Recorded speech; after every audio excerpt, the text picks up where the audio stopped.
Make some noise, son. Blimey O'Reilly.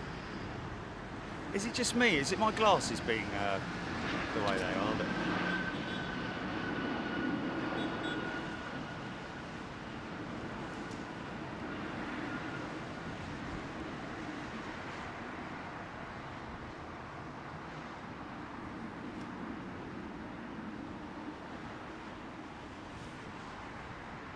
Oh, okay. So we didn't get the touchdown. When I said now, that didn't happen when it started now, did it? It started like when it's like... So that doesn't actually work, does it? I've noticed that a few times. Yeah. Okay. Well, then we need to do it at least 20 seconds before the 20 seconds, if you know what I mean.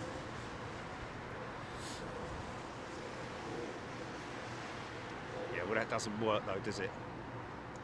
In the slightest. Not even in the slightest. This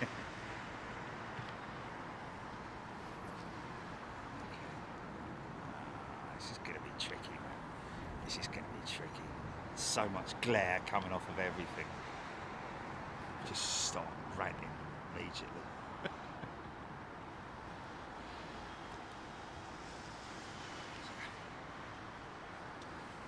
The winter sun, that's what we've got to watch for, the winter sun. Morning, folks.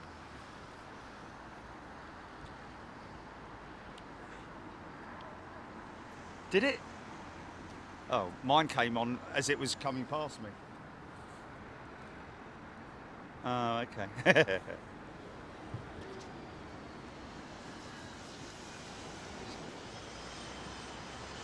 look at this. Is this the Borussia Dortmund? Or is it Heathrow? Looks so very dark. Oh no, it's the Eater. Half and half, isn't it? I like this.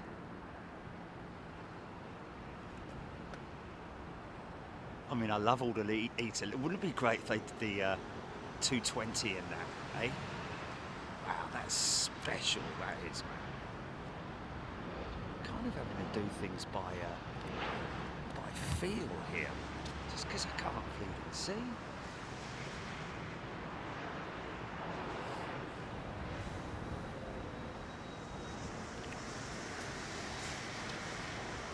Erin Louise joining as a returning member. Welcome, Erin. Lovely to see you. Folks, we've got something special happening this morning. We did actually have a request from somebody the other day about a special flight. It's actually a special flight that BA have put on, which is actually departing around about 11:15 or something like that, isn't it? We will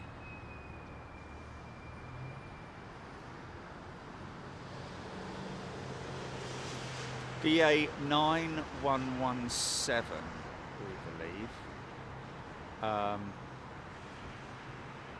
to Orlando. Oh, interesting. No. Hello? Any planes? Hello?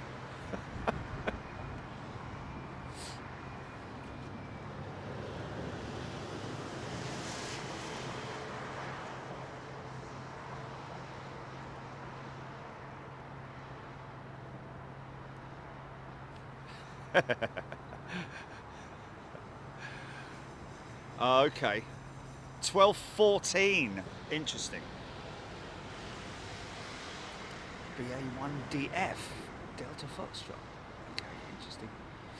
I had a funny dream last night. I dreamt that I was doing a Big Jet TV live on stage tour. And it went horribly wrong.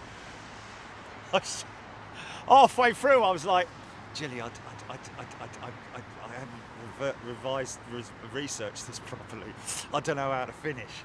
What do I do? We just, yeah, winged it, man. Just wing it. But anyway, yeah, that was quite funny. There's only about 10 people in the audience and all.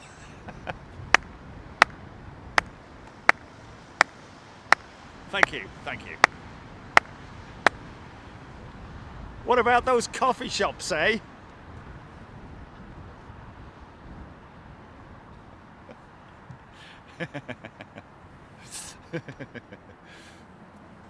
Boeing Boy tuning in from Singapore. Good day to you, Boeing Boy. Our port of call on our way to Sydney in March 2024. More on that as it transpires.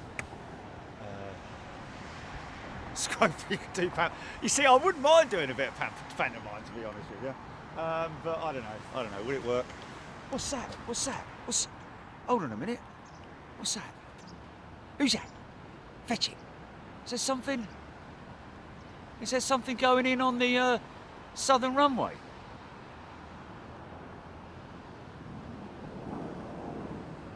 Yeah. Or is he just doing a big turn? Has he just done a big turn? Wow.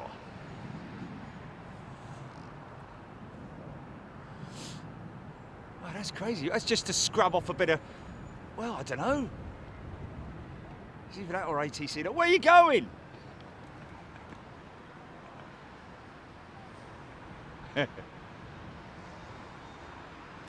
Yeah, this is the pantomime, isn't it? He's behind you!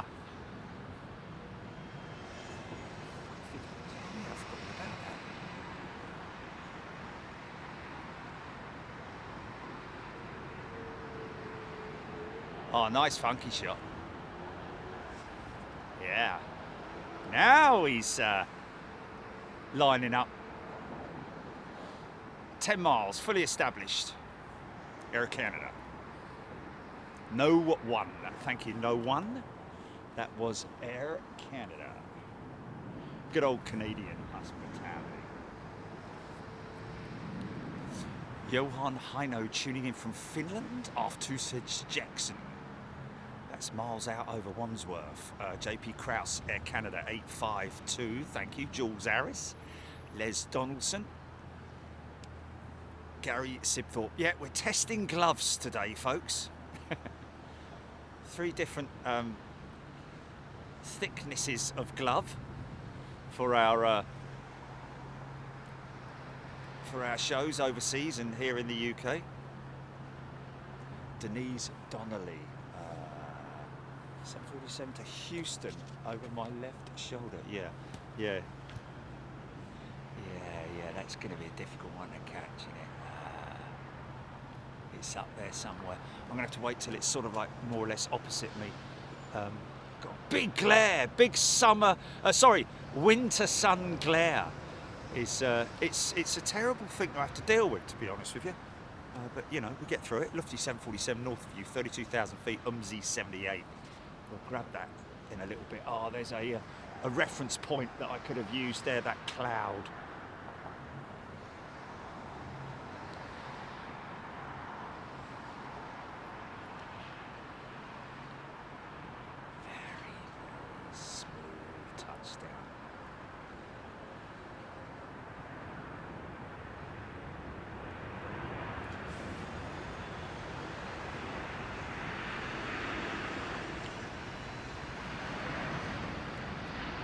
What's that looking like? What's that looking like? I didn't see what that's looking like. Oh yeah, that's clean. It's just me, it's just the, my glasses are tinted, aren't they? So I don't get to see the, oh yeah, that's beautiful. Yeah.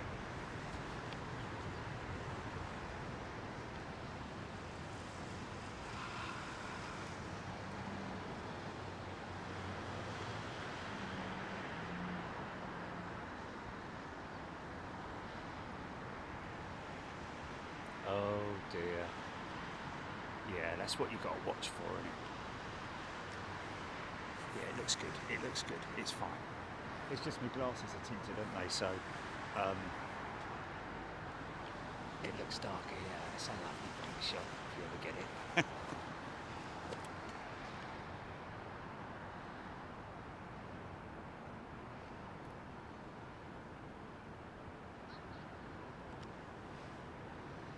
cold conditions, but no vortex.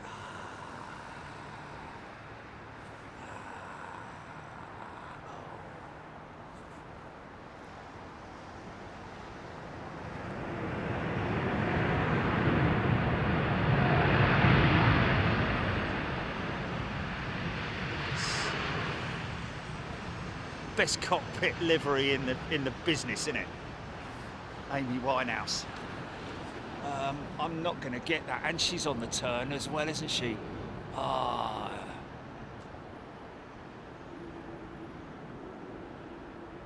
No, I've missed her. I've missed her. I'm sorry, folks.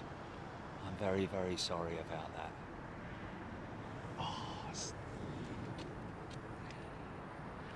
No, not going to get wizards today, that's for sure. Very unlikely. Might hear this set of Trents powering up, though. Brian Stewart, Sandy Humby, Sarah Lancaster. Going to get wizards, Sarah. Going to get Lancasters. Alex Hilton, Les Donaldson, Ruby Campbell, Brian Morrison. Michael Singh tuning in from a wet Melbourne. G'day, Michael.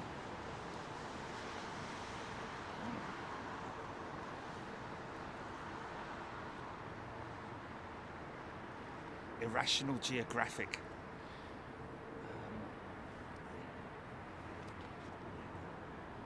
It's a very sort of like short fire up with these Trents.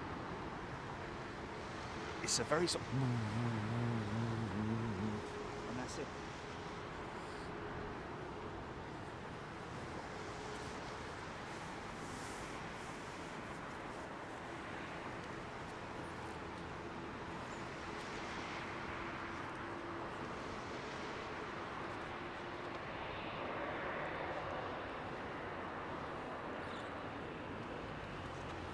Oh, filter change.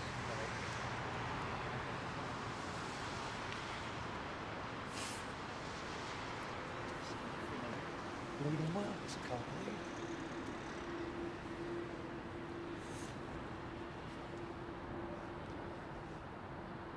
Alex Hilton, that A330 looks nice, doesn't it? 3 weeks, mate, 3 weeks.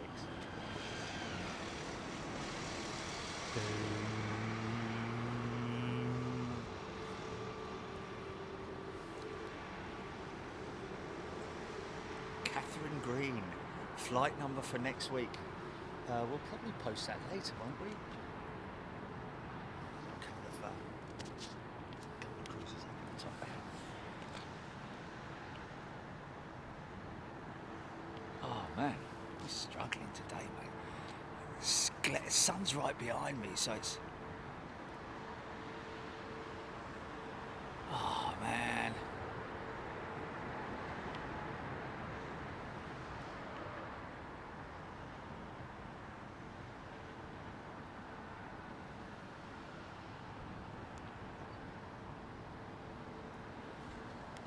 Alabama Red, tuning in from Alabama, all the way from Alabama. Oh, he's being towed to maintenance. Look, that's I think. Let's go now. Is it? Brian Morrison, Sarah Lancaster, Michael Singh, Kimberly, tuning in from Wimbledon, 40-30. Wal Footrot, tuning in from the Gold Coast, Queensland. G'day.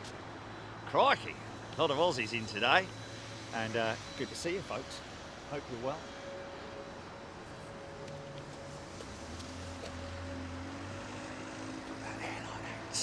Sorry about that.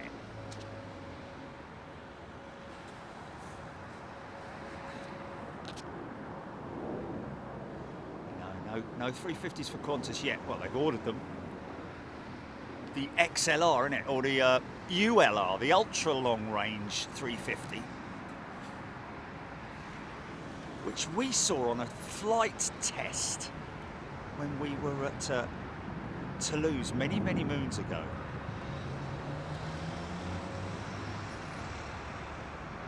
I wonder if Jamo, Gilly, I wonder if James knows the pilots of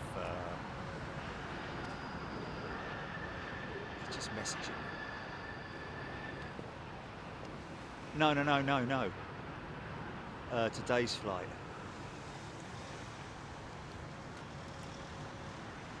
Let's see if I can bring him up on WhatsApp. What's up? It's funny, isn't it? Because when I was living in California, another word for what's going on was what's up, as in what's up. And I think the people who developed WhatsApp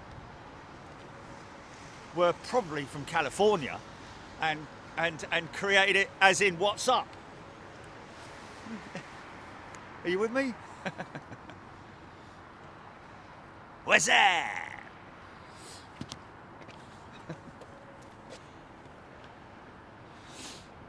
Not a lot of people know that.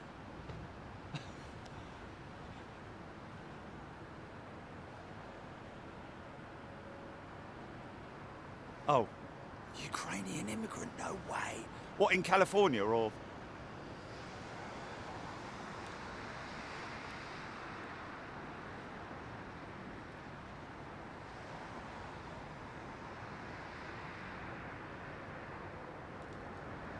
There you go.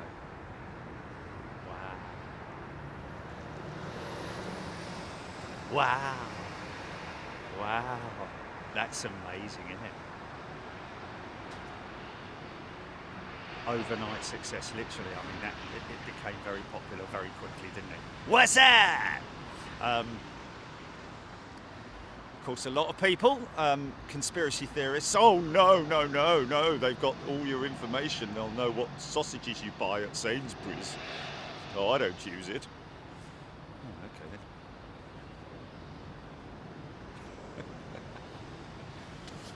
Fair enough. What are we looking for? We're looking for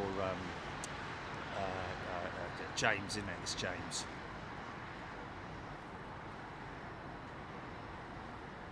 J-Mo.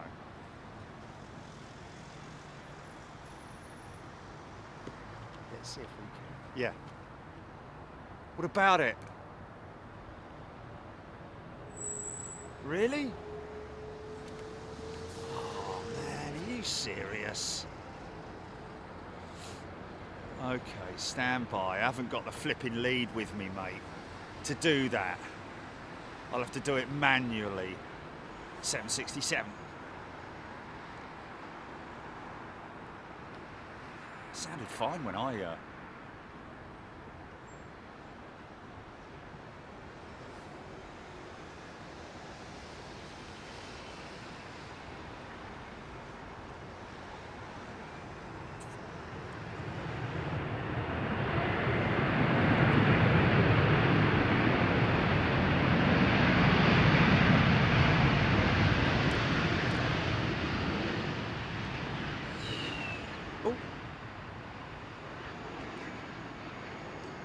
missed that.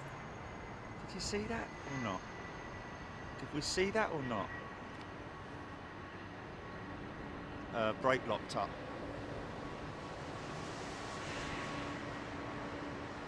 This sound of those old engines.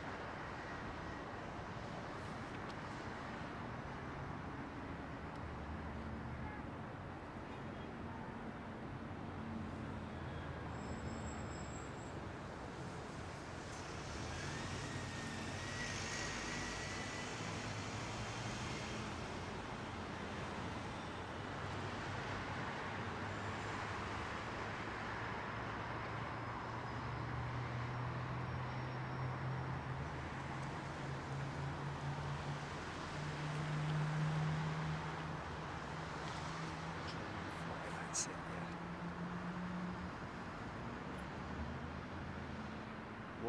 yeah. What's the flight number again, GP? A special flight number or something?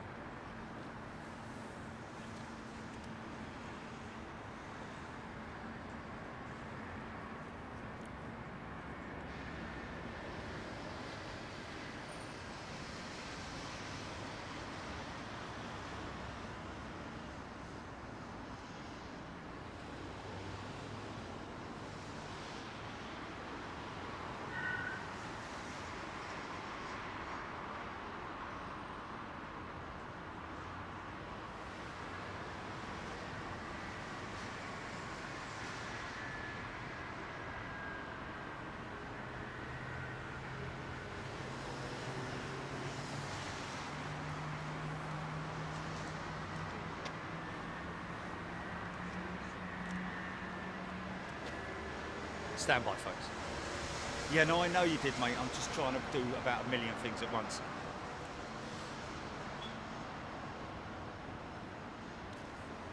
Hip to be square.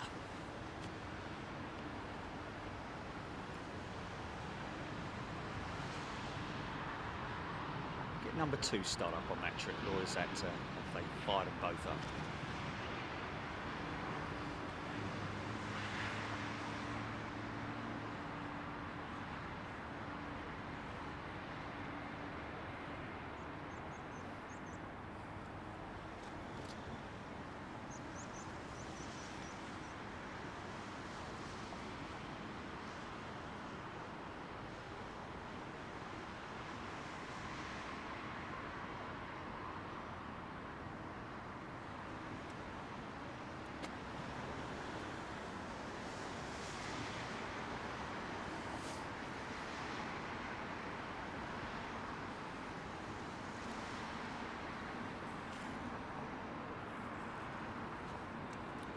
Do they cover the, you know, the whole trip, as in, like, you know, the park, the theme park, the whole shebang? I'd imagine they would, wouldn't they? Wouldn't just drop them off in Orlando and say, well, bye then. Yeah, it's really good, man, and we, yeah. So we're gonna get it going out, that's for sure.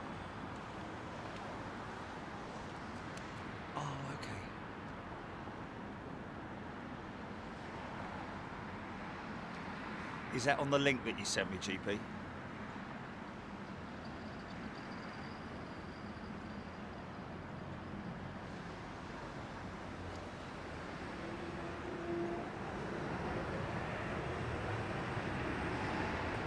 got it, thanks. Wow! Go on, the little Pratt & Whitneys.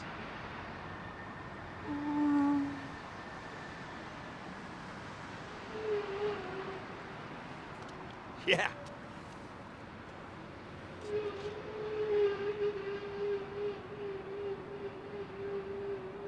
Now that's not the engines, folks, that's the brakes. Even though it has the same sort of tone to it. The mini Wookiee howl. Can we put the link up, Jilly? Is there a chance of that, possibly? Let's put the link up for BA, the Dream Flight. Dream Flight is actually it's a charity, folks. BA are involved in it by, I'd imagine, donating the flight. But also, you've got to say a big shout out to all the volunteers as well, who are looking after the kids. Serious illnesses and, you know, disabilities and things. Obviously, I'm sure they'd love to fill an A380 full of them, but it's just, it's a difficult one, isn't it?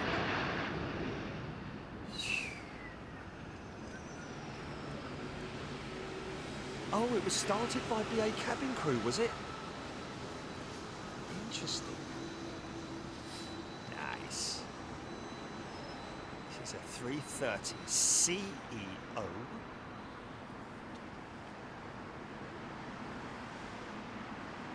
With Pratt & Whitney's, we believe. Right, there's the link, folks. Oh, man! All the things that... What was that? I don't know if that's a jumbo or a 380, but I missed it right over the top of me. I must have, because I wasn't watching the comments, was I? Emirates 380. Sorry, folks. Flipping heck.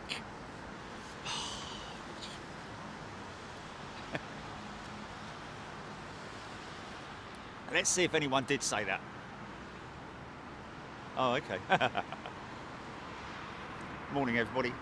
Hope you're well. Sunday.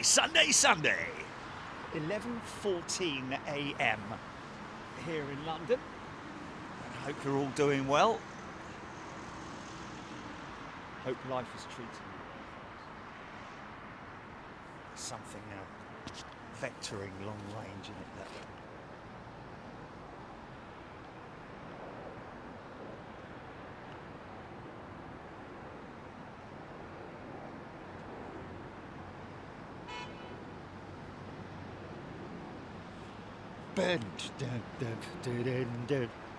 Oh, it's another one, isn't there? It's just loads of them all over the gaff. Just missed them. Just missed them. As simple as that. Missed them, son. Just.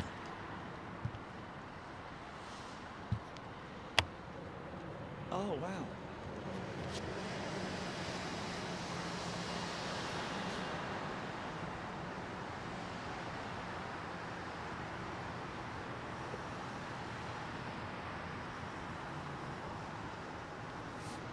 Thanks for the update, David E.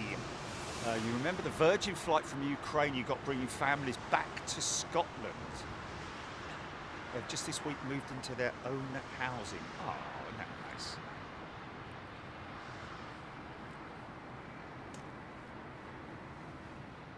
So, right. I'm on the lookout for cruisers, folks. Aircraft cruising over the top of me. Crank open your flight radar. Oh, she's turning as well, man. Look at her. Look at her turning, man. Look at her turning.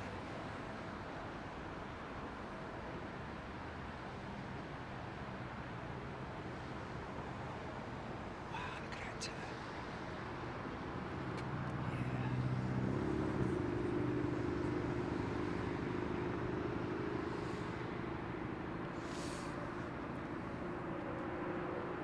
Wheelie King. Yeah.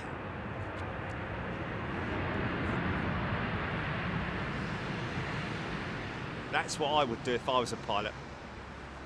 I'd be running it on that in that wheelie position, or aero brake. I'd be using the aero brake. Some pilots or airlines don't like it being used because, what the pilot saying? You need all the power, all the braking power. Well, you don't have brakes at the front, do you? I've noticed that obviously when they do that, you know, pilots who've got skills and who are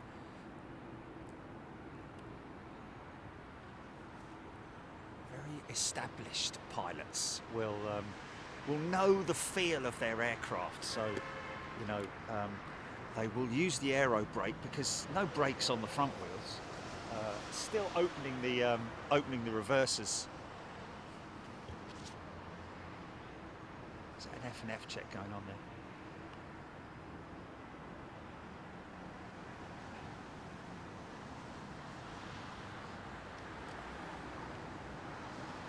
Jeff Anderson, 9:14 p.m.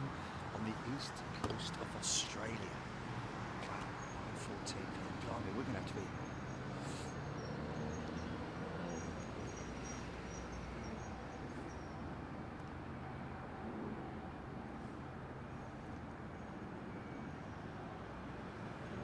I think regardless of whatever time, it worked in Japan, didn't it? With the time difference.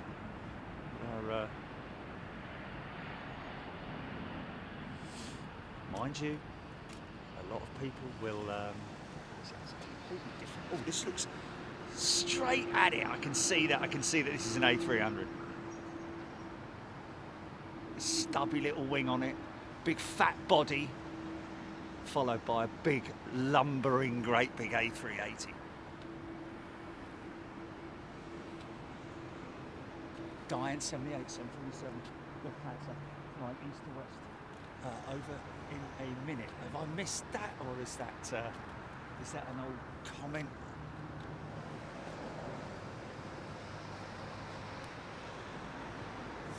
Okay, Debbie Davies, Lufty 747 north of you now. Is that it there? Keep missing these bleeding things. I've got streaks all over my screen. I need to get a reference. You see that building, this tower here?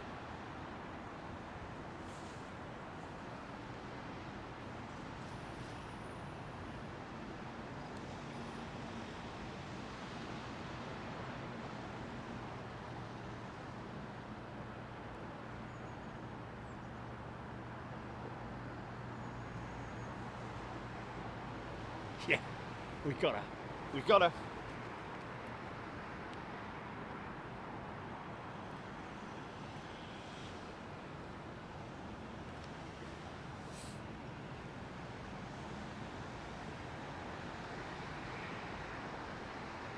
Whoa!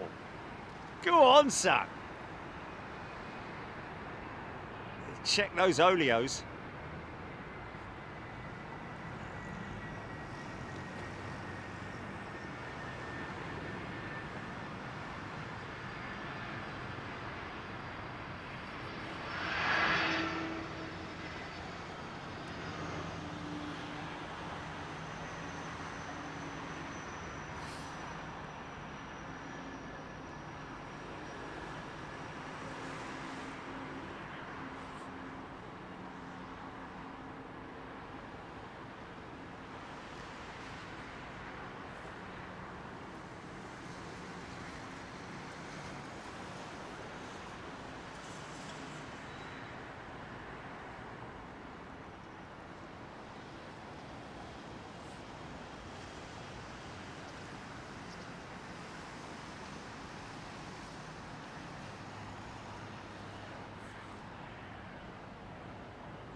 Tiny little bit of here we go. Wow, look at that. Look at, oh, am I going to miss him? Ah, a flipping heck, all out sequence. Icelandair 757, my favourite livery, crossing the field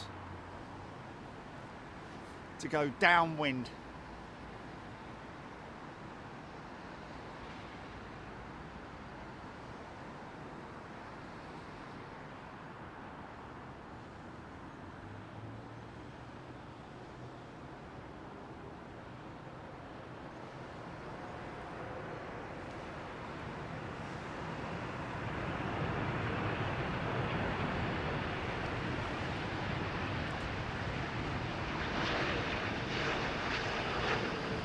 Filthy. How dirty she is.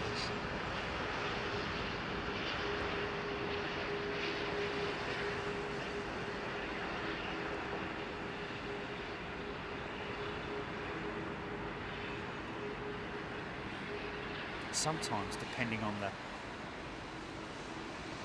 where they've been flying to, can you know, if it's a wet climate or you know, just experiencing bad weather. Pretty dirty, pretty quick. Doesn't take a lot.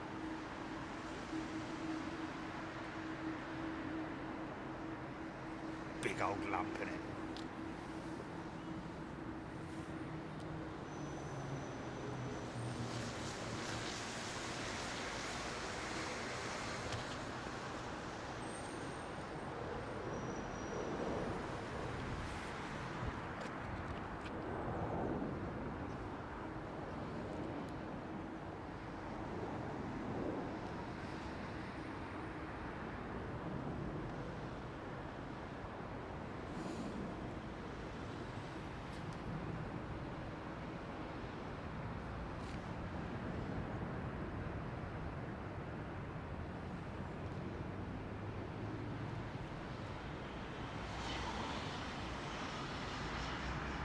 Big shout out to all the it's Green Watch, isn't it? Green Watch on duty today at the London Fire Brigade.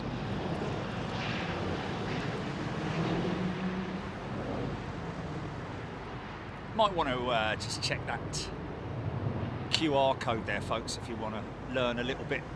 Well, I mean, you know, it doesn't matter how old you are, or to be honest with you, how young you are in terms of safety and precautions for safety in the household, fire prevention, etc.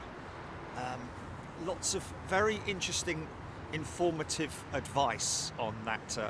Hit that QR code with the LFB, linked and relevant to people wherever you are in the world, because these days everybody uses rechargeable systems and so on and so forth.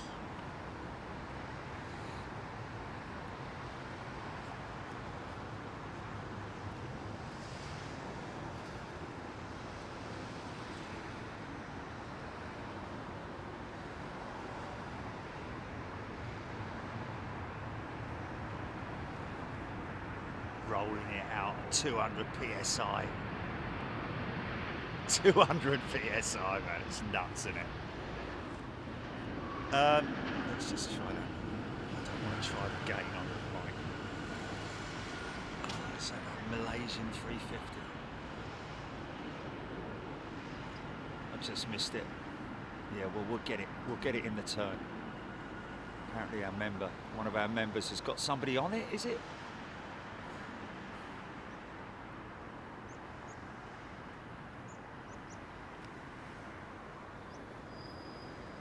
Tell you what, I did repost a great video yesterday of the A220 wing manufacture and assembly, basically the complete fabrication process. Really quite impressive, I have to say. By the folks in Ireland.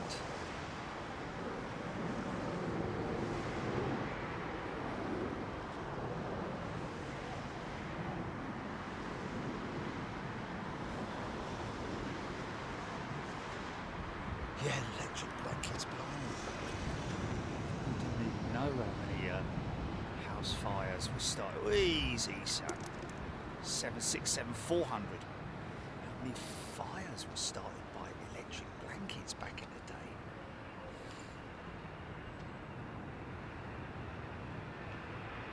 Mind you, to be honest with you, back then there wasn't a load of people copying, making fakes, was there? At least back in those days, everything was sort of like solid state and, you know, well built, tough kind of thing. Whereas nowadays, there's so much fakery out there.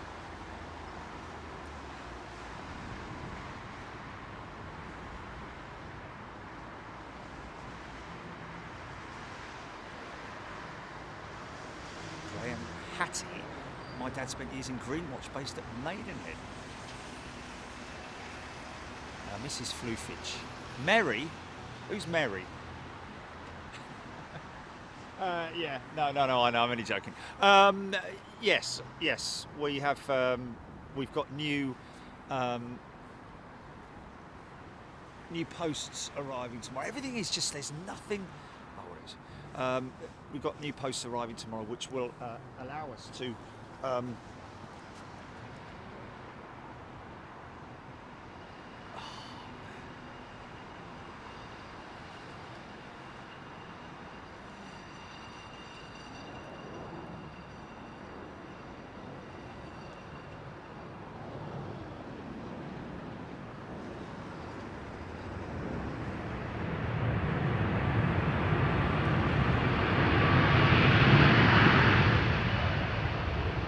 yeah. 72.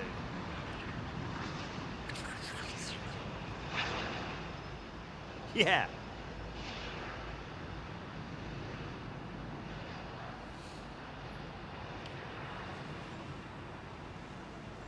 Still in that idle thrust. Being expelled from the side of the engines.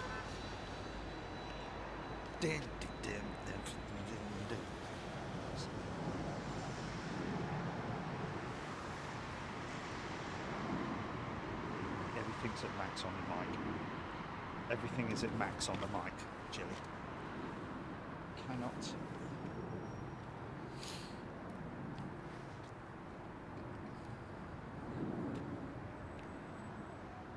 Ben Thompson, no, not flying out today, Ben. Next Tuesday I'll be flying to Chicago. Yeah.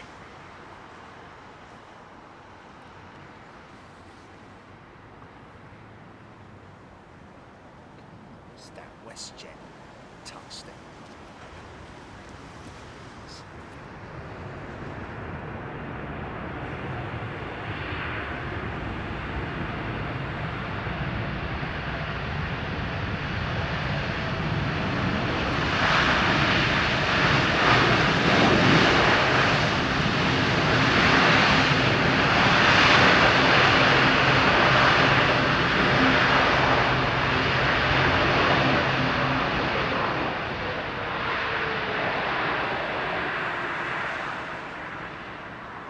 Yeah!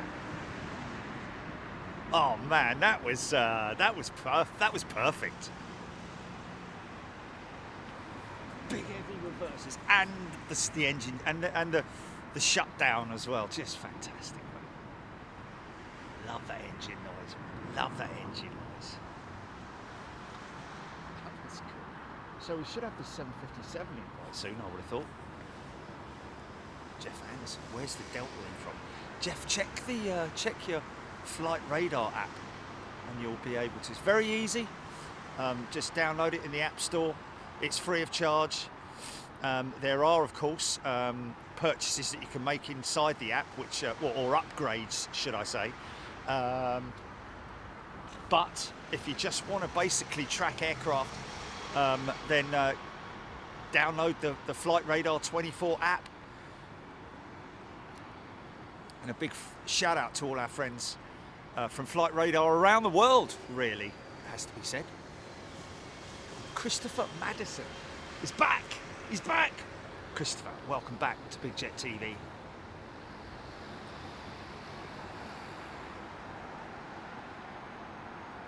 I'd imagine that Delta's in from Atlanta.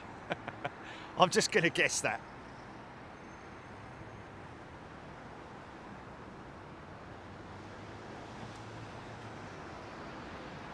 Oh yeah, more posts arriving, folks. No, these are one length posts as opposed to dual setup posts, so that we can raise and lower the platform as we desire.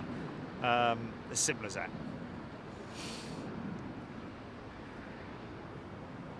My kind of town, Chicago.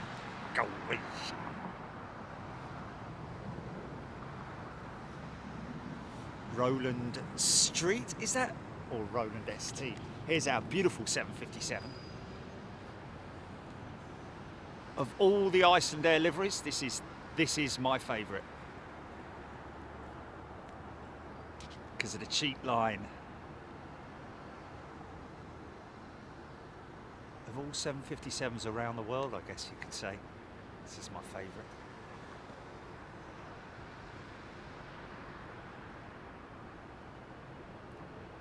RB211s as well.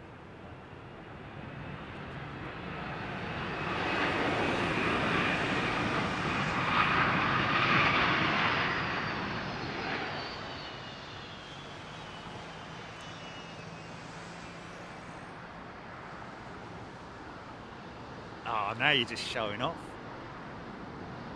Yeah. Look at that beautiful bird, man.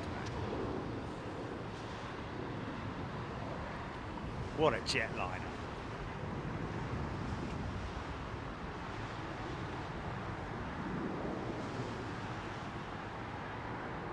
Stuart Watson. Sue Freeman, fantastic livery.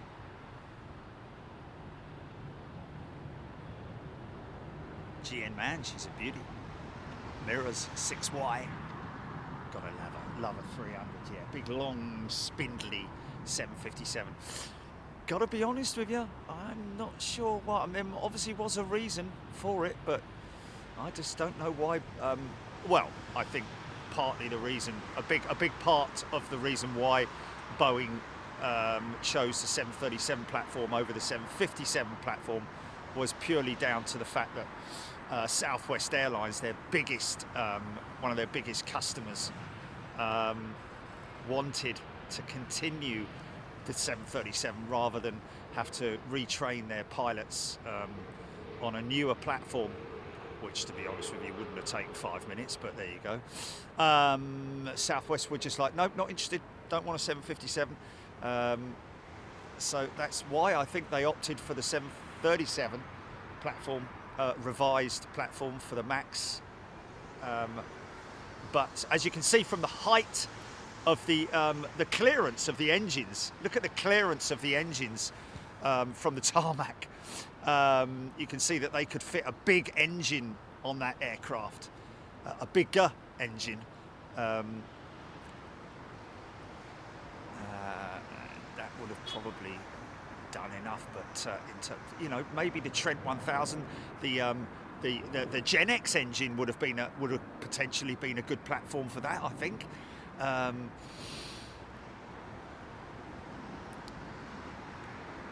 May have obviously had to have revised the wing ever so slightly in terms of because of the power, potential stresses on the mountings, on the pylons, would have required a more robust attachment, but not a great deal of changes.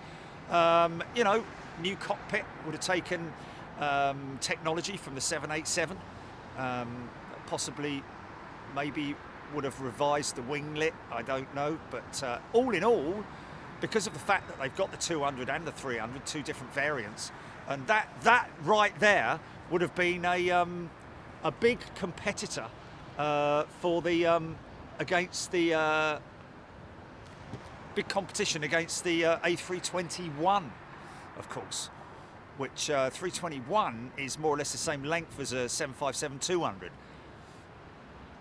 And the 321 is maxed out on its length, so the 300 would have been a good option for potentially for customers. Although putting a set of Gen X's on it would have probably made it more like 787. You got 787-900, haven't you? But it's a single aisle jet, the 757. It's sort of like, would it have fitted in that marketplace? I don't know. It's a funny old thing, isn't it? With the infrastructure around that's aircraft there, look. It's amazing, isn't it?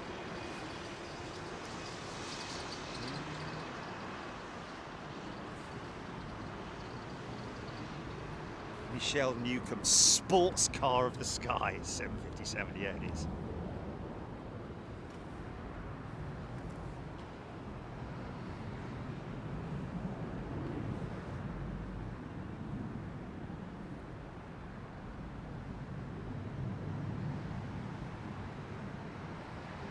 Indeed, Craig, Gerard. Craig mentioning about the Wright brothers. Does come up every now and then, doesn't it? Actually, the Wright brothers would have been... it wasn't just the Wright brothers, was it, that were thinking about flight, though, was it?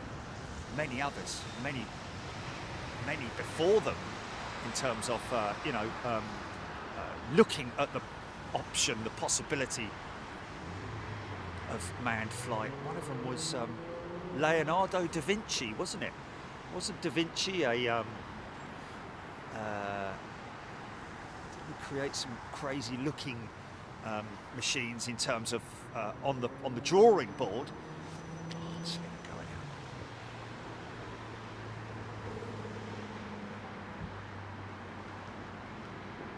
Whereas the Wright brothers took it that many steps further.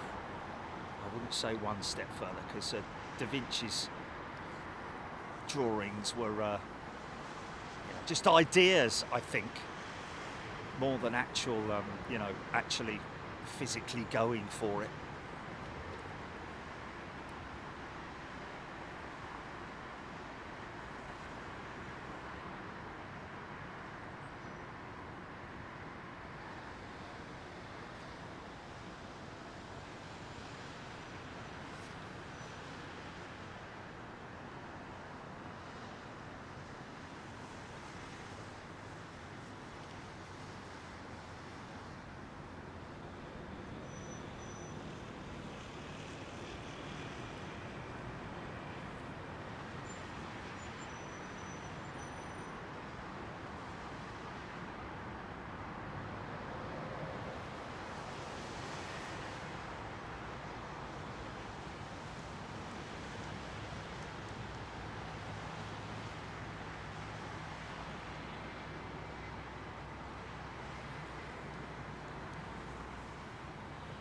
That's what we're flying on. Long way off, though. Long way off.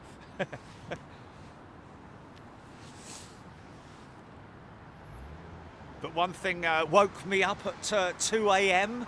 The other day. I was like, oh my God, we've got to do the visa, haven't we?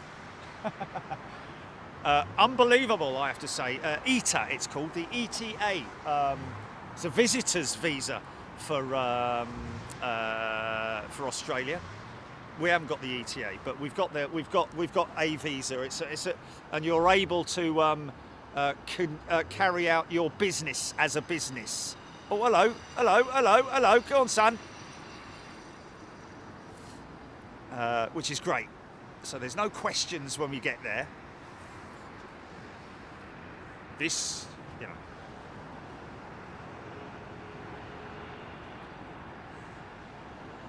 You got to make sure that you cover all your bases basically when you visit overseas.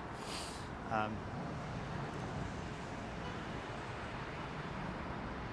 definitely won't take any bananas or apples. What?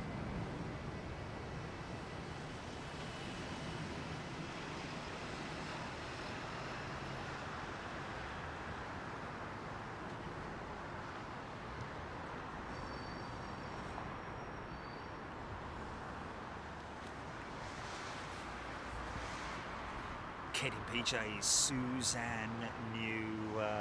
Good morning, everybody. Hope you're doing well. Yes, we are at the London Fire Brigade, folks. Thank you, and a big shout out to Team Green. Green Watch down below. Might hear them going out. Hopefully they'll have a boring day sitting there playing pool and watching the TV. I bet they've got bargain on. Just missed one over the top. This one over the top.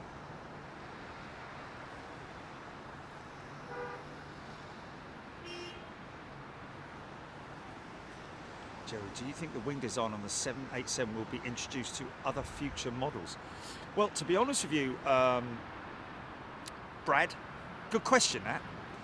The 787 wing design is really the most up-to-date wing design, because 787 was an all-new platform, wasn't it? Of course, the 777 has been through different variants. The new 777X does sport a revised wing.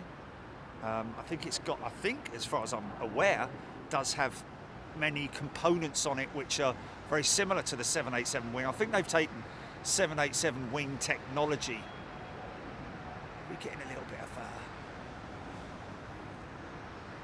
take the 787 wing technology and adapted it much like they did to the 747-8 with the winglet. It's the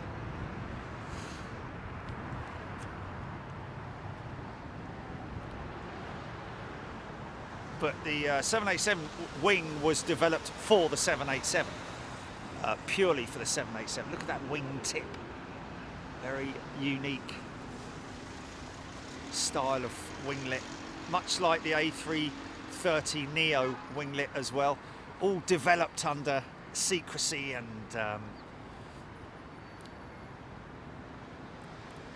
but yeah, in terms of future platforms, what is that? Because the market is kind of covered, isn't it, in terms of range? Because that's what's key when you're developing an aircraft. What area of the market does it fit into? Is it domestic? Is it short haul / long haul? Because when you talk about long haul, you could,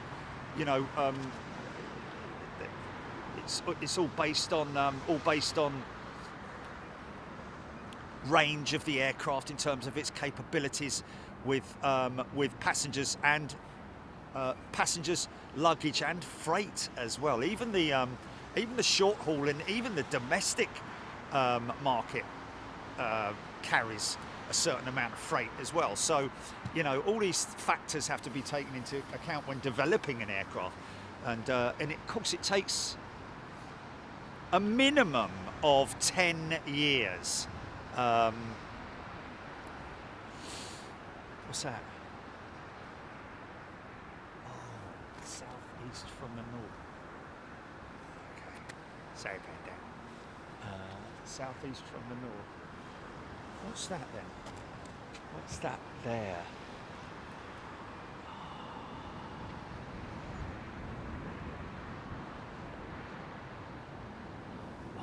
this screen is... Yeah, I think I've got him, mate. I think I've got him.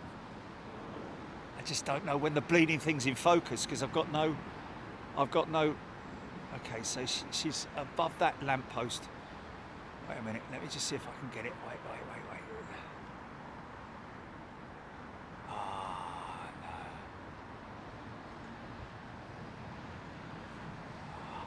In between them. Sort of there.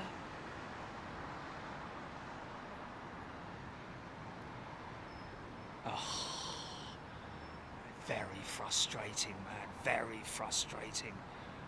Very frustrating. No.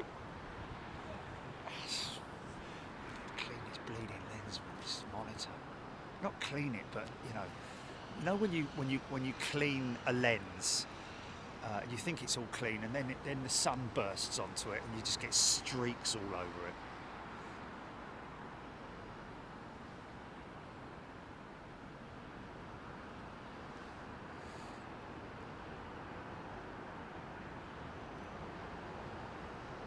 Wallop.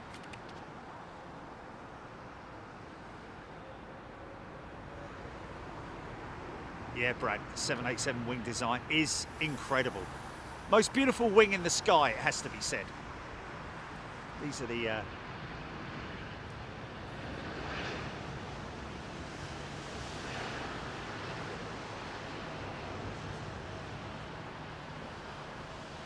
clamshell, I call them, style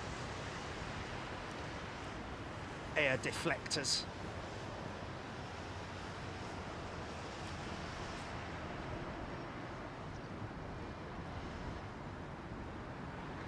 Stuart Watson.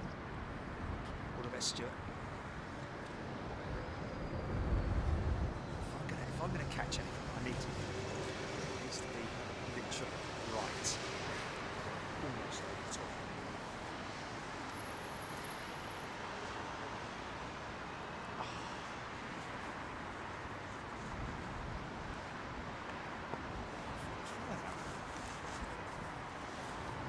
Serious? So 330 CEO followed by a 330 NEO.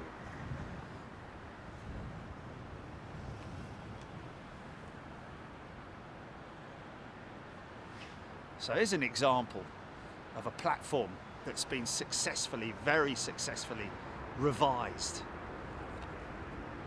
New engines, revised wing, probably many other components and materials used in the manufacturing process. And once they've developed an engine or a wing or whatever it might be, it will always be revised, continually revising things. We've talked about it before, where they literally will, much like your phone, with updates. These engines they are plug-in, and they can be revised with firmware updates, literally.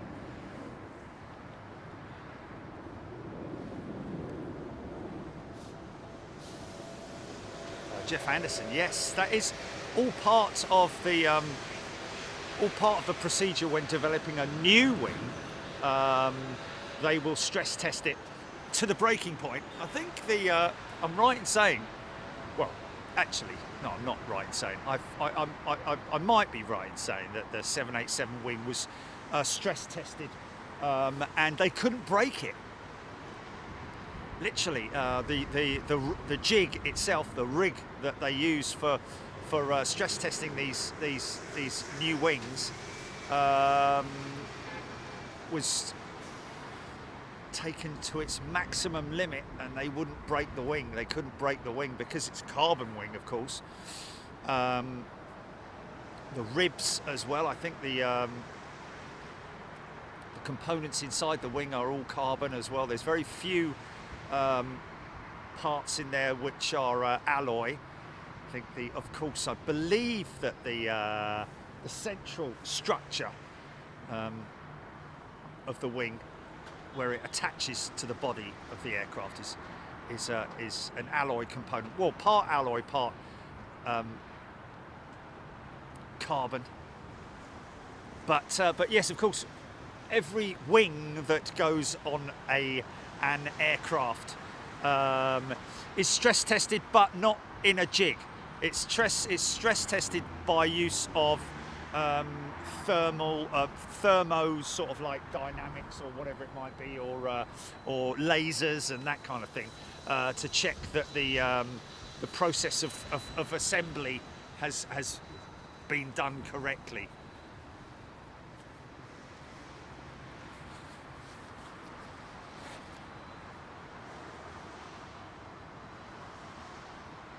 Wilma Harper. Wilma! Saw something about the RAF A330 with the fancy livery. That would be Boris's jet, wouldn't it? The special A330 startup. Window problems. Okay. You may have noticed, because that aircraft does get used extensively, both for it's for government use, as well as transportation and air-to-air refueling. The A330.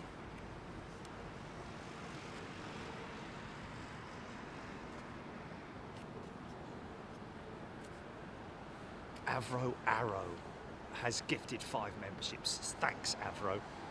That's 5 very lucky people who are going to be joining us in Chicago next week. 2 days live in Chicago, folks.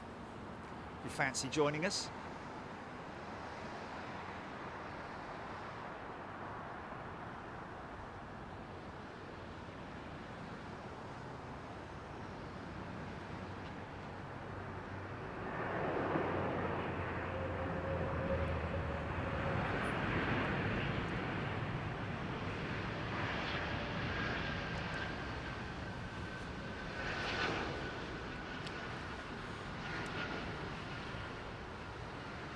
Quite calm conditions today. That's an old A330-200 CEO.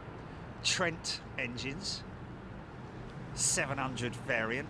Of course, again another big revision on its newer variant. The A330 Neo is the Trent 7000 engine, which is this one here. As you can see, a much bigger fan casing, and that's required because the engine itself, not so much the core of the engine. Core of the engine is more or less the same dimensions, but the fan blades themselves are far bigger. As a result of that, the torque of the engine is increased. Therefore, you know, components need to be improved in their strengths to take the load of those bigger fan blades. Of course, titanium blades still being used on those engines. Beautiful looking things. And of course, an amazing manufacturing process for the fan blades on these engines, for the titanium engines, titanium fan blades, that is. It's almost like glass blowing, where they're blown. You know, they're heated and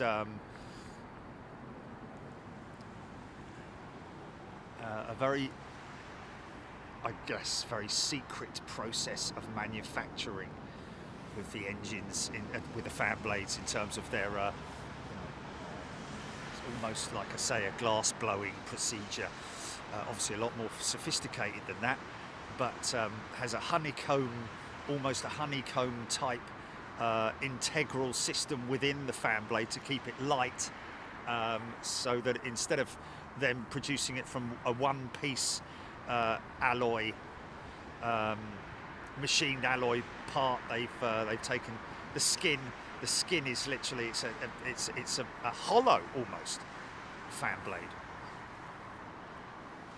Joe Tate has upgraded to first class. Joe going to be joining us in Chicago next week. Nice one, Joe. LCD, what is Dreamliner using for engines? LCD, good question. They basically have a choice of two engines on the Dreamliner. The American General Electric GE-NX engine,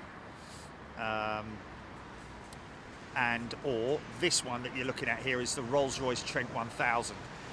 Very little between the two engines in terms of their performance and efficiency. It's just in terms of the maintenance contracts and the aftermarket of the engine. That's where the engine manufacturers will obviously try and poach the airline into using their engine. Of course, British Airways, being British, will do their best to utilise the Rolls-Royce power plant if they can. Beverly George has gifted a membership. Thank you, Beverly. So you can see here quite clearly the Trent 700 engine. It's a great engine, very popular, still being used. In fact, that engine there, I think, is still being used by the Beluga, isn't it? On the new Beluga XL, which I'm quite surprised that they didn't move on up to the Trent 7000. But I think there might have been an issue with ground clearance on that. Thanks, Beverly. Nick Woodward has gifted 5 memberships. Thanks, Nick. Thank you so much.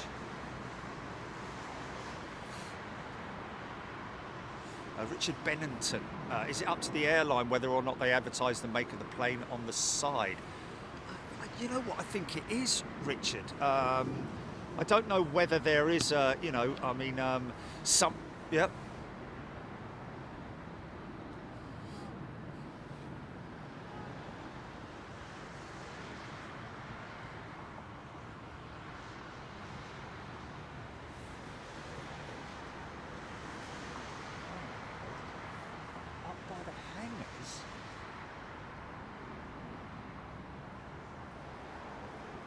Okay, we've got the Dream Flight apparently, folks, is taxiing now from a okay,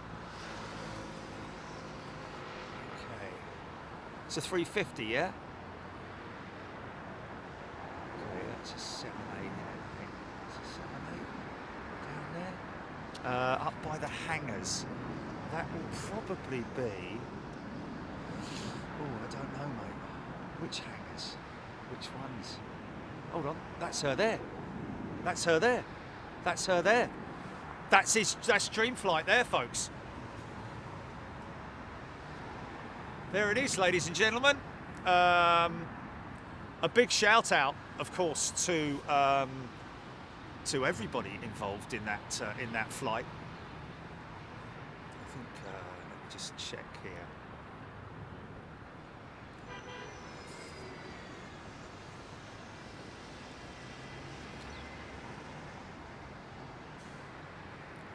So, kids of ages 8 to 14, I think it is.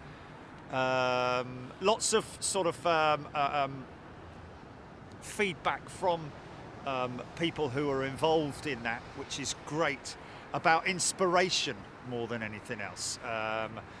Dream Flight is a UK charity that takes children with a serious illness or disability on their holiday of a lifetime to Orlando.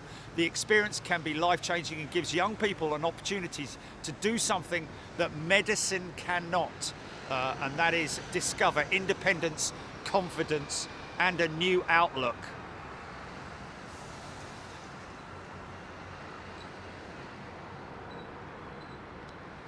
And what about that? British Airways very heavily involved in it. You can support them, you can apply to volunteer, you can of course donate, and you can of course nominate a child as well. So look at this one here. Dylan climbs the in-pin 4th of September 2023 after his holiday with Dreamflight in the Donald Duck group. Dylan came back full of confidence. Wow, what a fantastic thing that is. This is why him and Dad Robin decided to raise funds for Dreamflight in 2023 by climbing the hardest peak to summit in the British Isles. Fantastic stuff. That's what it's all about, is confidence in it. Well done, Dylan.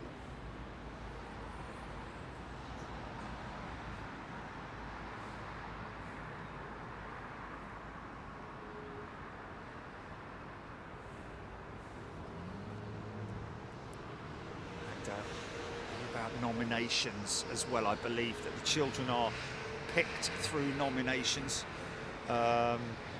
Most of the children will be unaware of their nomination and will be hugely excited to receive this very special invitation. Wow, you can be sure of that, wouldn't you? Eh?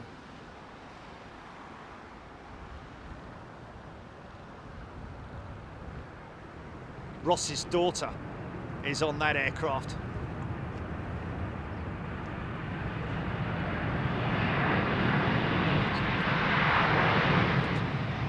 Okay, we're going to keep an eye on her, and congratulations and well done to the folks at Dreamflight, and well done to BA as well for getting involved in that and dedicating their time and effort and aircraft to it as well. Is it the whole aircraft or is it part of the aircraft? What's the deal there? I don't. It's the whole flight. How about that, folks? How about that? Well done, British Airways. Ian Hannah tuning in from Spain.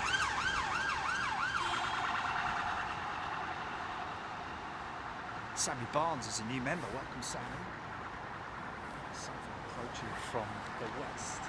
The east, sorry. One of these days I'll get it right. From Ranger, I don't think. Early birdie, MEA A330. Okay. Wow, I think I'm miles behind on comments here. We're going to keep an eye out for that Dreamflight. Surprised they don't use a Dreamliner, but if you're watching, John D from the LFB, good morning to you, mate. Hope you're well. The man who is responsible for us being up here, ladies and gentlemen. Declan Dolan.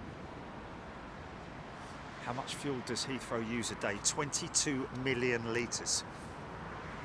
That's nuts, isn't it? Brian Pound has gifted a membership. Thank you, Brian. Keep an eye on that 350 GP. All the infrastructure's been moved away from this 777. The walk bridge has also been disconnected. And we are about to see this 777 push.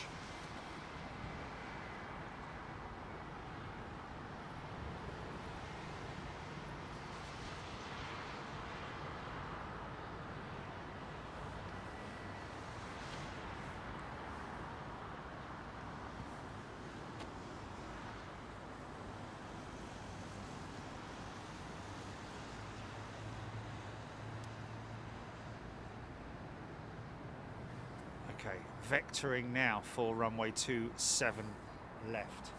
Still some way from it. I think she's in the queue. She's lined up from the north, which is quite unusual, but it's they boarded everybody. It's a shame that I wasn't aware of that, Jelly, because they're not going to see it. It's all right.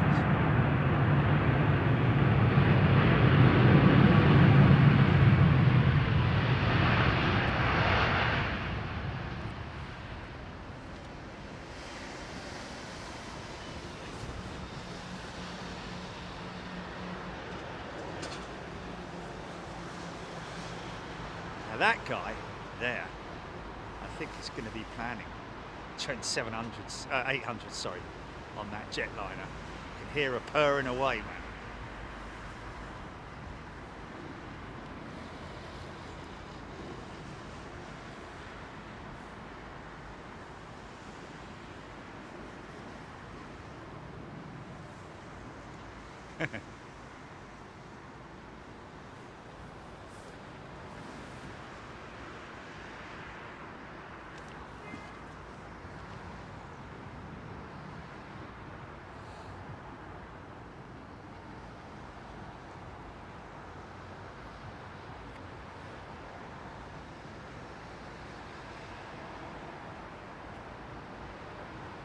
This is nice, Air India.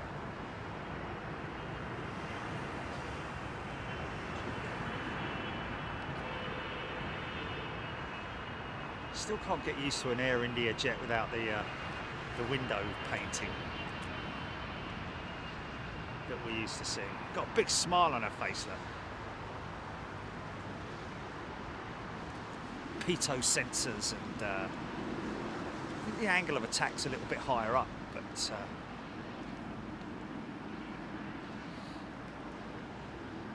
good to see the 777 back in service at London.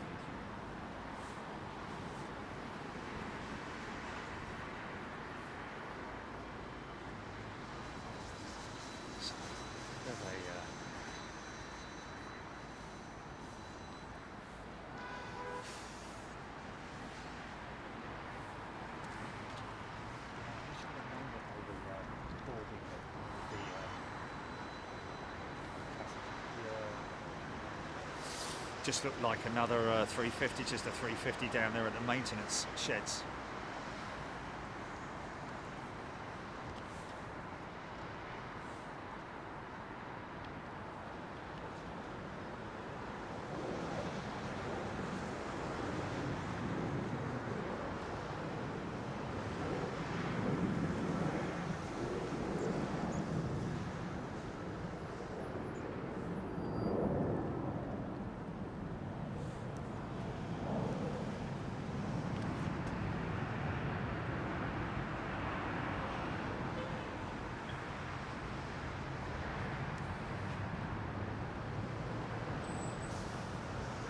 Oh, hello. What's going on here?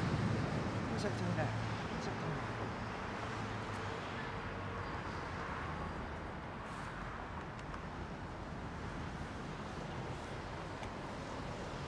Sorry, folks. Battery check, battery check. It's a bit odd. Parked that Air India jet on this side yesterday, I noticed. Oh, no, it wasn't. It was Friday. Thank you, Emma. L.A. girl. Good day to you.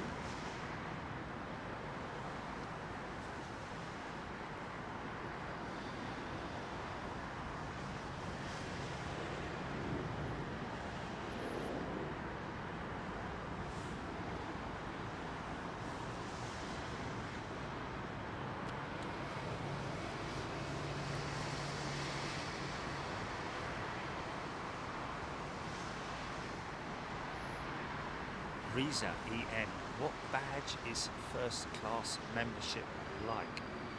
There isn't a badge actually, Reza, or Reza, sorry.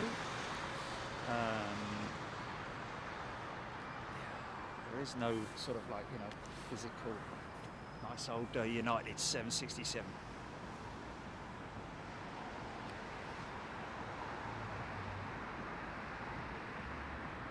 Micro adjustments going on there. Bosh! Whoa! Watch this main gear, just double checking on the...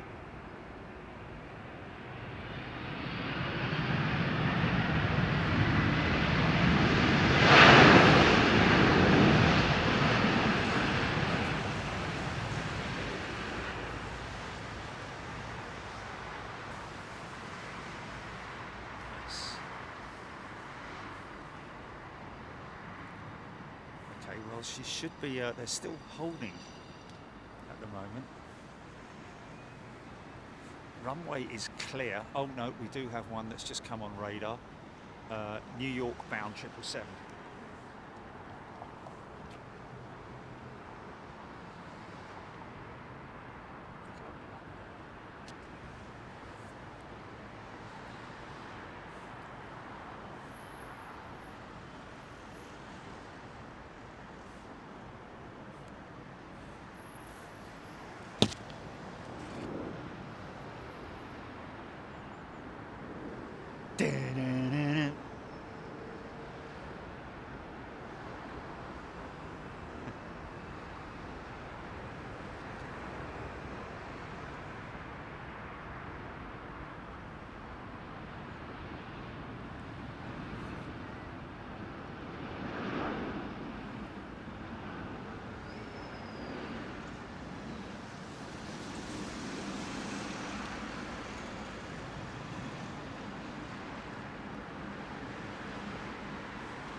Still holding. And, is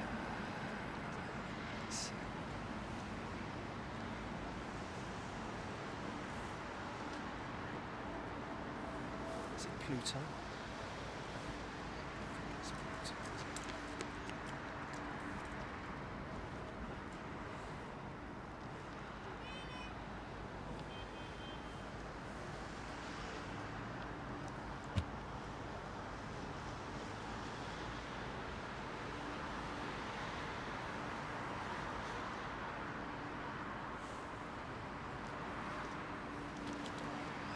Big old load of exhaust coming out of that.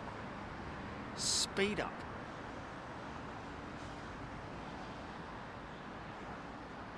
Oh, easy, son. Whoa! That was fast. Looked it anyway.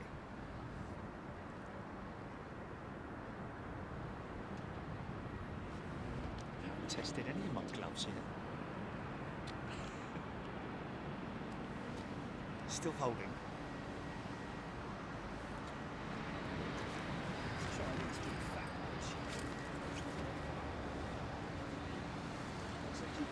Lots of parents on chat.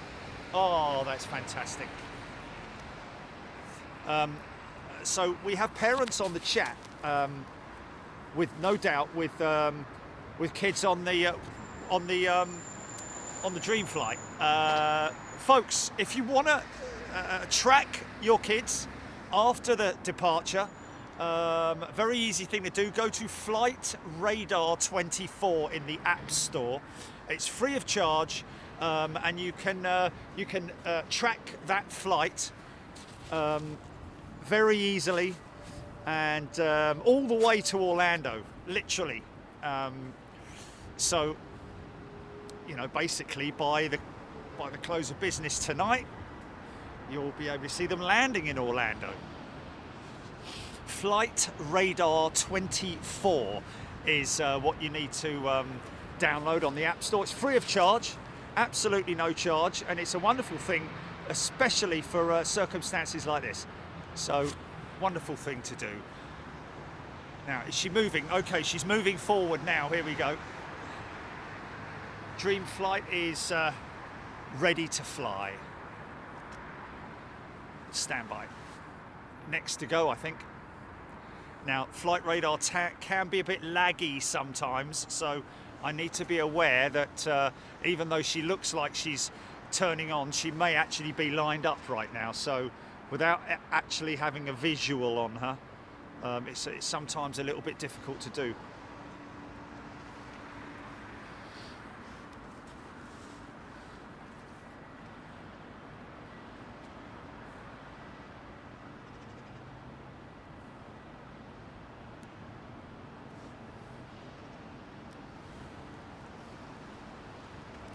Thanks to all the folks who've retweeted this as well. Big shout out to all the volunteers. What a wonderful thing to do. Volunteers and of course British Airways as well. The cabin crew. everybody looking after those kids. Right, she's lining up, folks. She's lining up to go. So what we're going to see is she's more or less on that at that point there, maybe a little bit further to the east.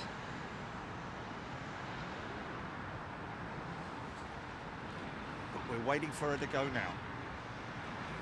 And then if you click on the image of the aircraft or the little yellow icon of the aircraft, you'll be able to get all the information on her. She's currently 11 knots, so she's rolling. Okay, I just need to double check. I'm not going to see it through that gap, am I? Yeah, she's rolling. So this could be, these 350s are so efficient, their wing is so efficient, she could glide. She's right opposite me. There she is.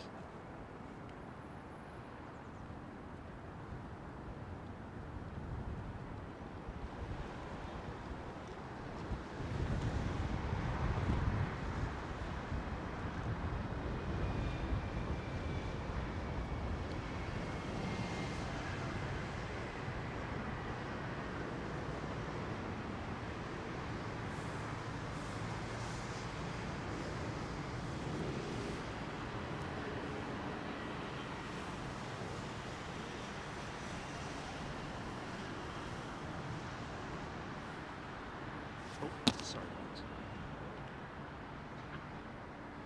So she may make a turn, a very slight left-hand turn, but certainly not much of a deviation in terms of her flight plan. Straight across the Atlantic, more than likely, I would have thought. However, maybe going up over the top, you never know. When I say over the top, I'm talking Greenland and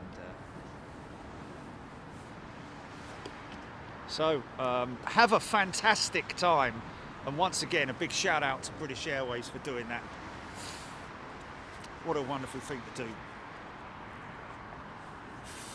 Sleep well in your bed when you do wonderful things for people.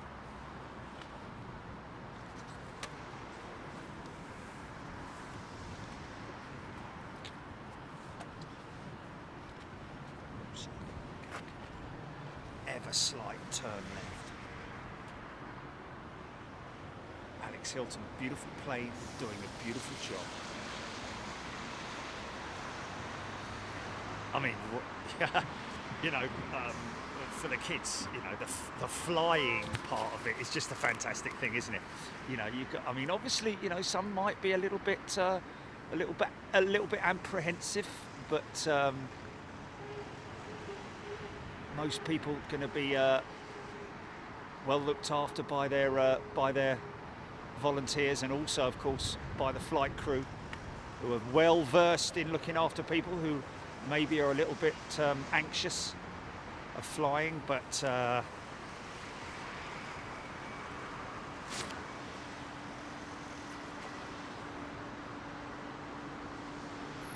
and then, of course, you go to you're going to a theme park. Wow, what a wonderful thing. She's number 5, EK1, 20 minutes out. Nick Woodward, thank you. Sue Freeman, what an amazing thing to organise. Wishing them all a fantastic adventure. HGC Chris Ward, currently number 9, track worldwide, that Dreamflight aircraft. Thank you.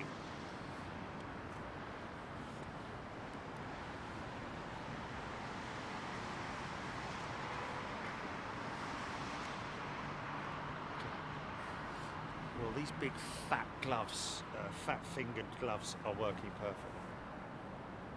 Oh yeah, of course. Yeah, you're never going to do that. Thomas Cleary, Jerry, the Dreamflight will fly east over Ireland, flying over Marlow in County Cork. Yeah, so almost a direct route, I'd imagine, across the Atlantic. Scott AFD, any thoughts on setting up a donate button? Donate for what, Scott? Are we talking about? I would imagine. I would recommend going to the Dream Flight Donate the site directly. Jilly's going to put a donate button up now for anybody who wants to donate. No, she's not. Okay, she's not. She's put. That's. Yeah, there we go. She's putting the link up for to take you to the website where you can donate. Very simple procedure, folks.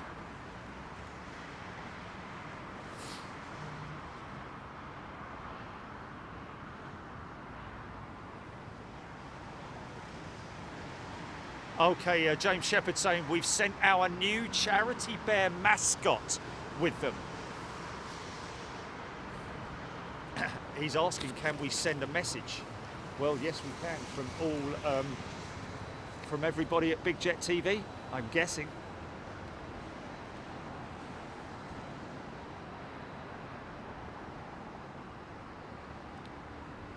I guess you could leave messages there as well, can you, or not? Well, I've got to say the big gloves work.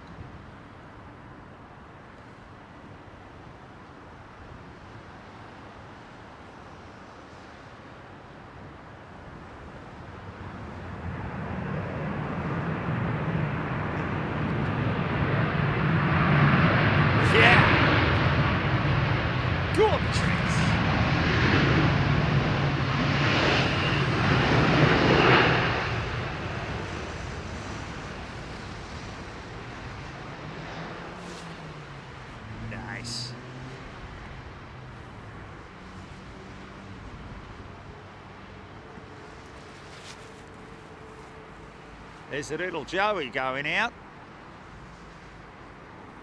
Non-stop.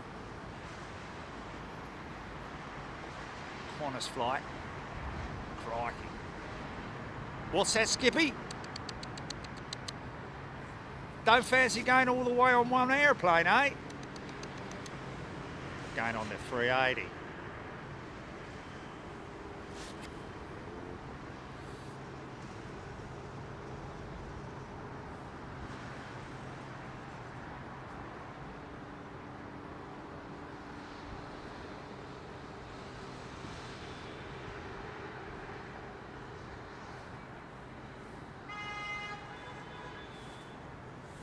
Okay, so James asking if he can pass on a message, whether they can do that through the onboard systems, which they usually can through ACAS.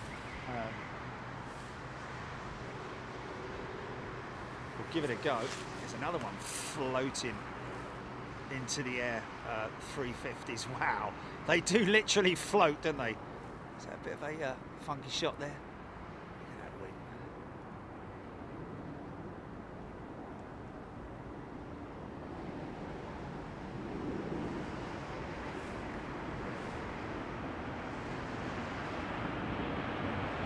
Just the thing of beauty, that ring.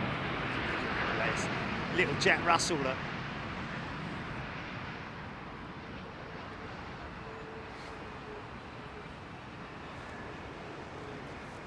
me just write a message to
might hear that firing up.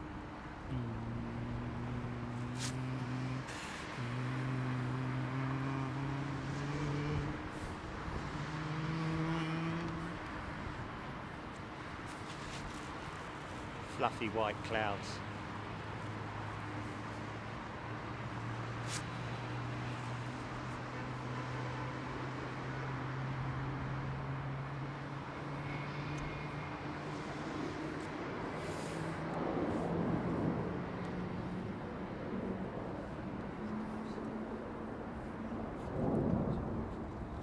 Stoking a cold weather.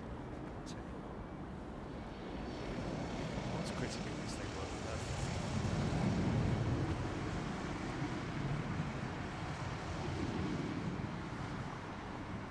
The phone screen.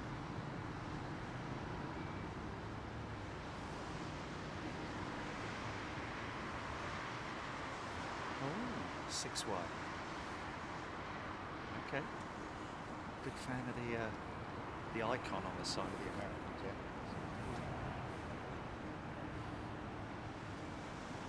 I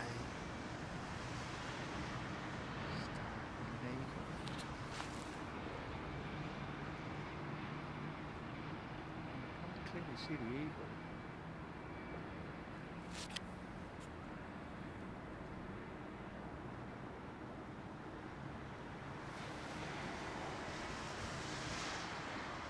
Danny Coltrane, right turn to heading 292.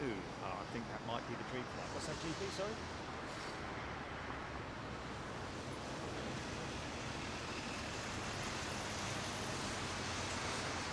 Oh, wow, really? Oh, thanks, Thea. Natalie Aquilina.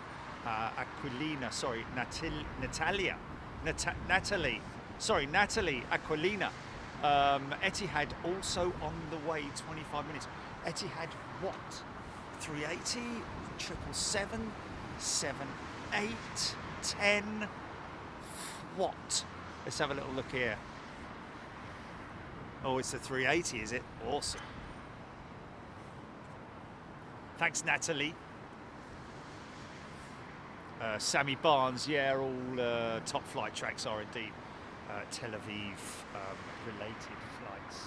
It's a bit of a show.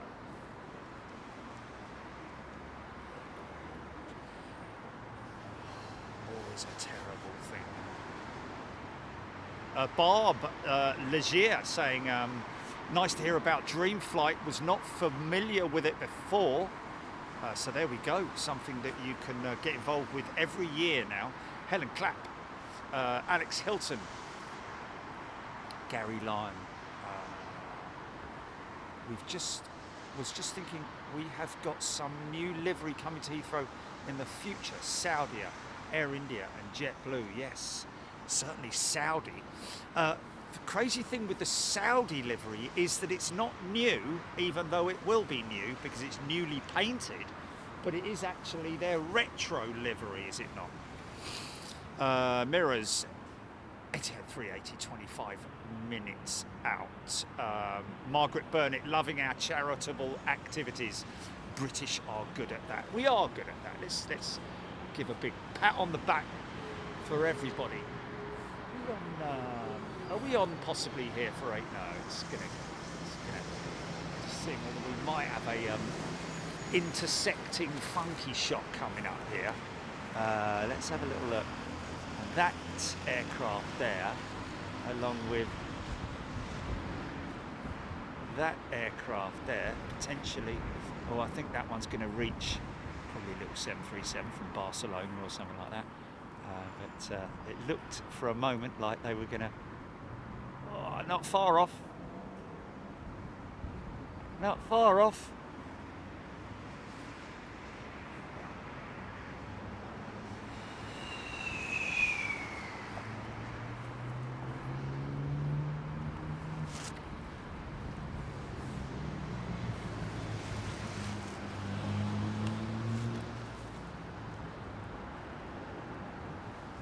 Hello? Oh, focus fell asleep. Oh, easy, son, easy. Oh, bit of oscillation there.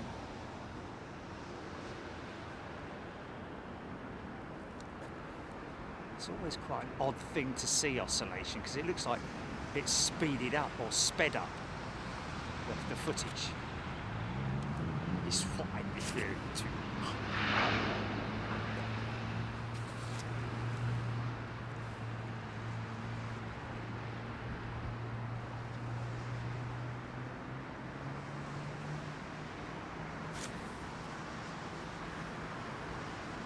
Well, they passed the test.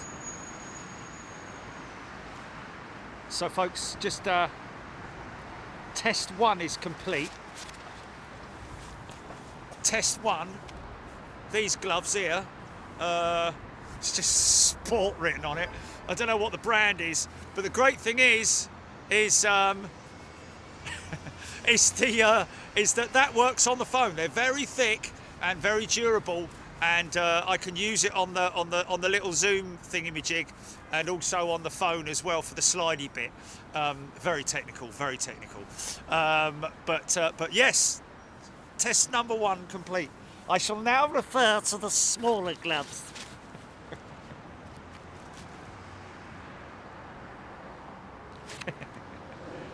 Ty from Oz has gifted a membership. Ty from Oz, let's have it. Put some gloves on. Okay, these ones are Hurley's, or whatever they're called. Is it Hurley? Much more sort of like, you know, these are the next ones being tested, folks. These are sort of like semi-cold conditions, obviously by these guys. All on Amazon, got to say, very cheap Amazon. But that's what's critical, is this thing here. For the phone, but yeah, and also that bit there.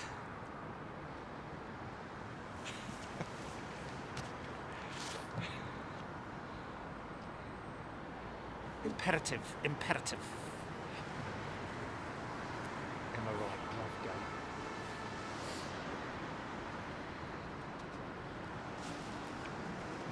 Yeah. You know, at the end of the day, you don't have to spend a lot of money. Don't have to spend a lot of money on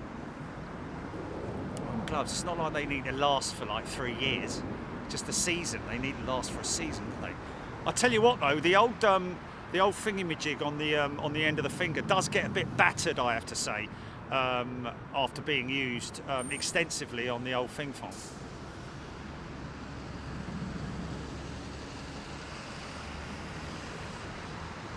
17th Mustang. On mirror all week. So I try to use the thingamajig. Gloves are us. Boom editing, good day to you.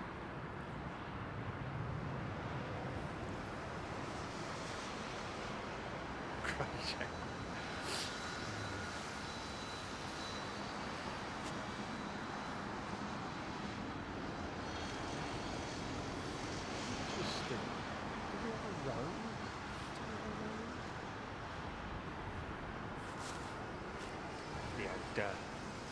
It's another workhorse coming out there. Arrow, Big Jet shopping channel.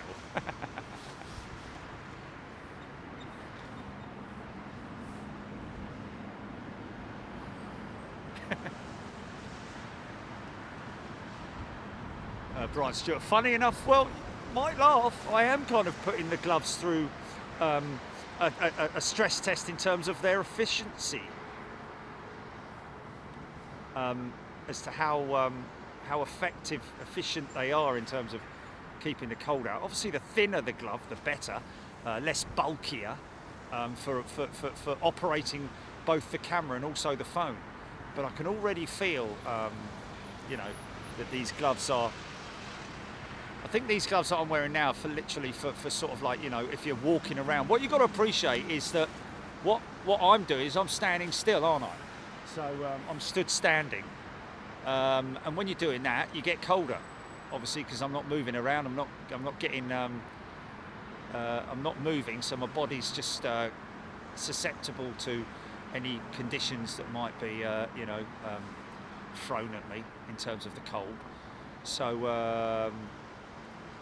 So I have to rely on thermals in the winter. There are, of course, the little hotties that I use, the little heated crumpy things that you put in your pockets. Is that a bit of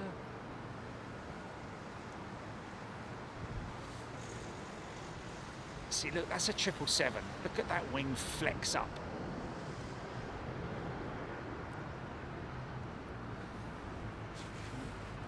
Sometimes you can be mistaken, 777 can be mistaken for a 787 long range with when it's going out, when it's taking off, that is.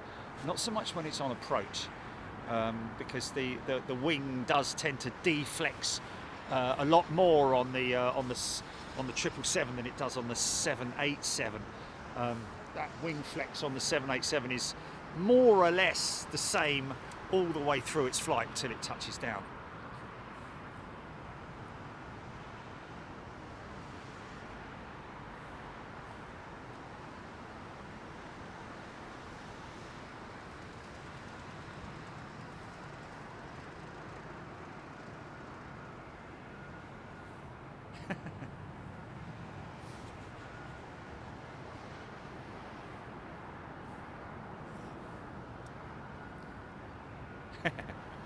Yeah, I do have a knitted pair actually.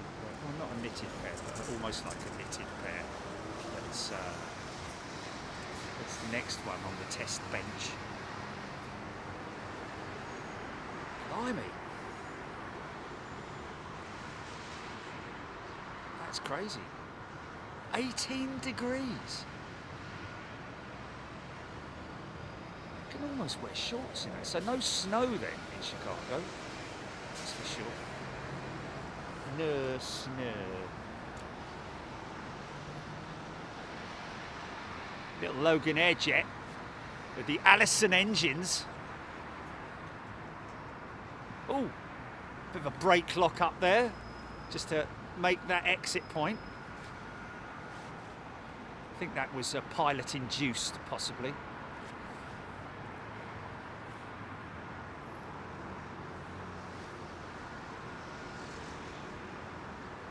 Michael White has gifted 5 memberships. Thank you, Michael. That's a wonderful thing to do, isn't it? And Welshie2903 is a returning member. Welcome, Welshie. Or welcome back, should I say.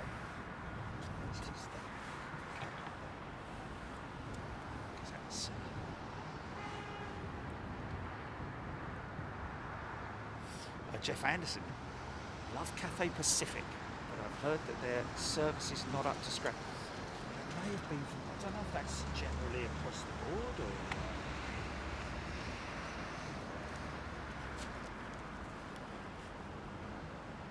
or is that from one individual or what?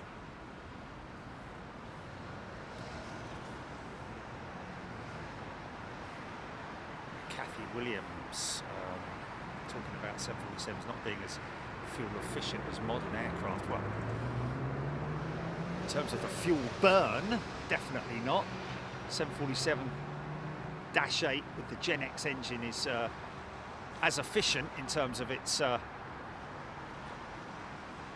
efficiency, engine efficiency as a 787, but the equivalent of 2 of them. Modern engines on the 747-8. But yeah, you're right in terms of the older variants of the 747.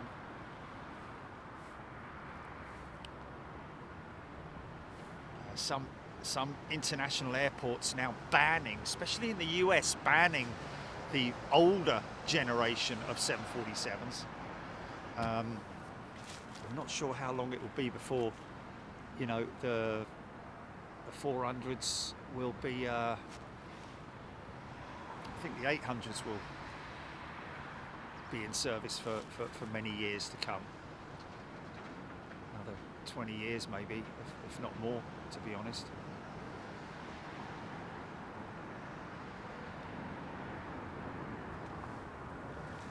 Okay, we got a 380 long range.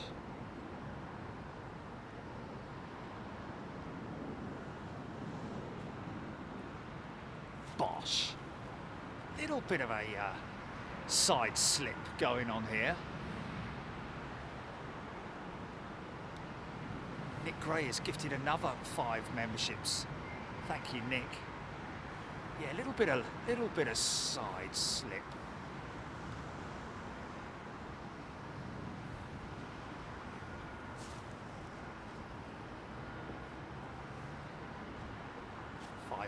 People tuned in. Hope you're well, folks. Wherever you are in the world, hope you're doing well and you're happy.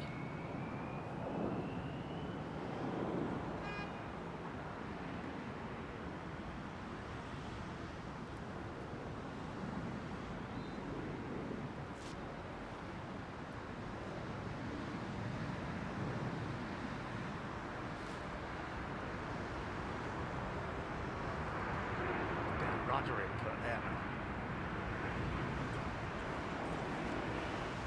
Is this Emirates next GP? Okay, folks, get ready for some, hopefully, some noisy reverser action.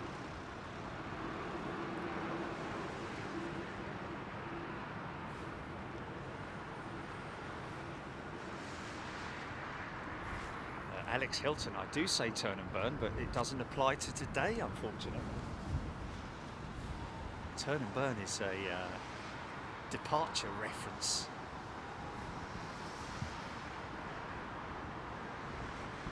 Skilling, yes, crabbing a bit. So GE Power 777.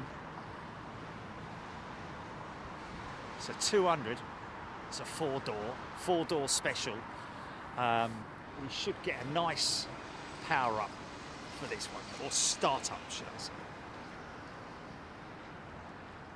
This is EK1, is it? World War II bomber catapult discovered in Oxfordshire. World War II bomber catapult.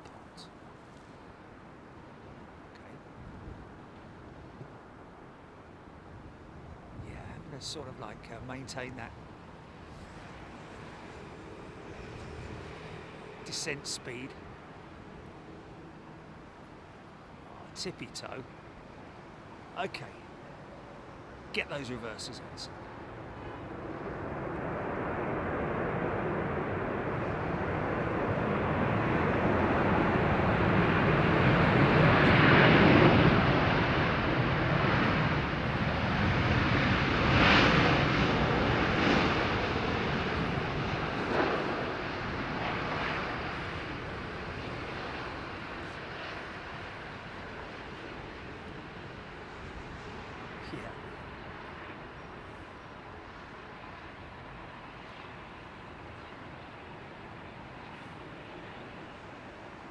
Smoky thrust added there.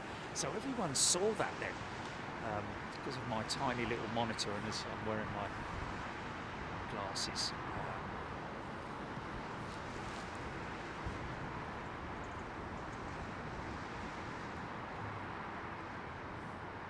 So what? Yeah. I'm all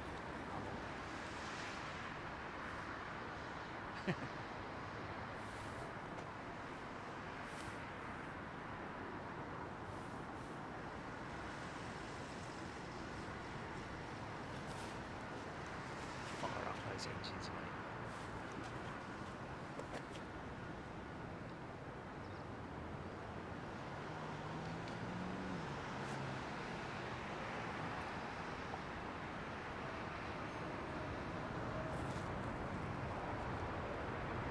These reverses.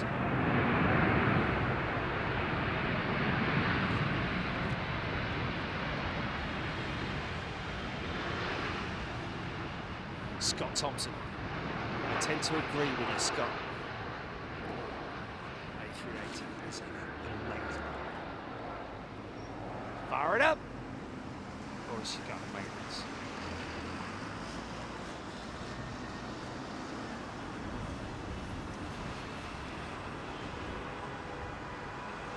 Simmons from Skilling Jeff Harrison. It's a question that a lot of people ask, and one which is obviously answered on a regular basis. Airbus A380 only uses, or only has, it's only fitted with inboard reversers. Does not have outboard reversers, purely down to the fact that she has so many braking wheels that she doesn't need outboard reversers. Something that was, when the aircraft was developed,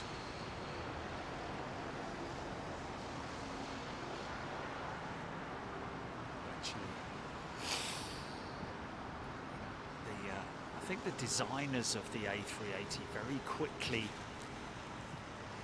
realised that because of the enormity of the braking power, when I say braking power, literally the wheel braking power on the A380, far superseded the need for having outboard reversers, for any reversers actually, for that matter. Something that that Airbus put to the client. What are they doing with this jet? Is she going out? Let's just have a look. Where is it? What far? Oh, okay.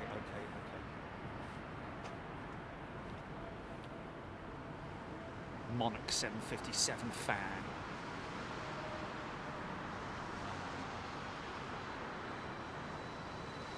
Yeah, I'm just seeing if she's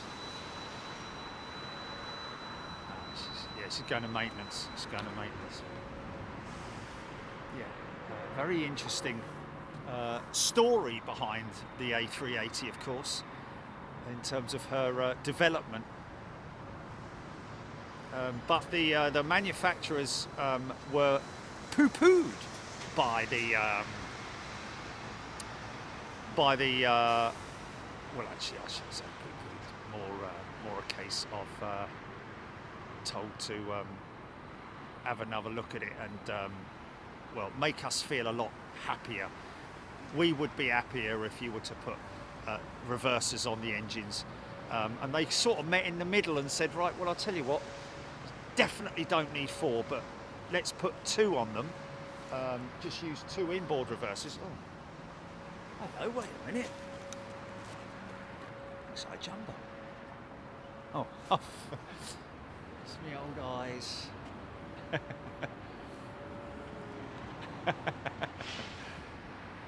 Just sometimes you see, look, if you look from that angle, you know, sometimes you can be mistaken. Oh, look, could be a go around here. Oh, I was going to say, because he's taking his time. Go on, son. Blimey. Emma Wright are the flaps for braking. And the flaps, the actual wing flaps, are for improving, well, extending the wing surface and therefore making it more efficient at low speeds.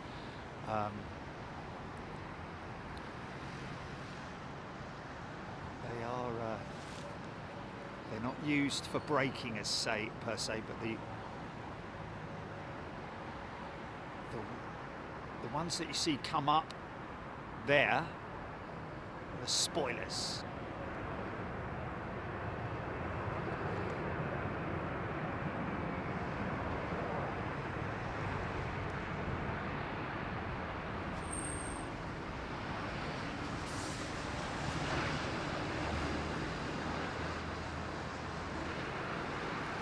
Clean airliner. You notice that the rear set of the middle undercarriage main gear is usually quite white, as you can see there.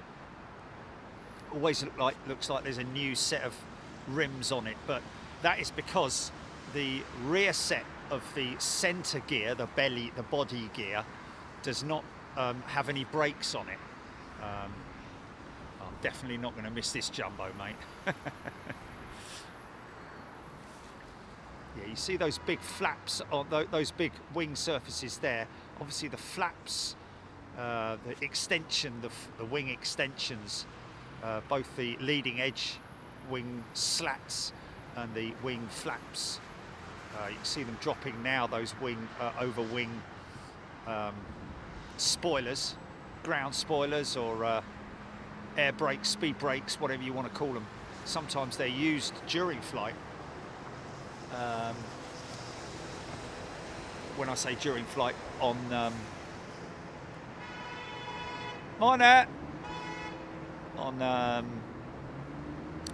approach, you'll see the spoilers being activated sometimes just to slow the aircraft down.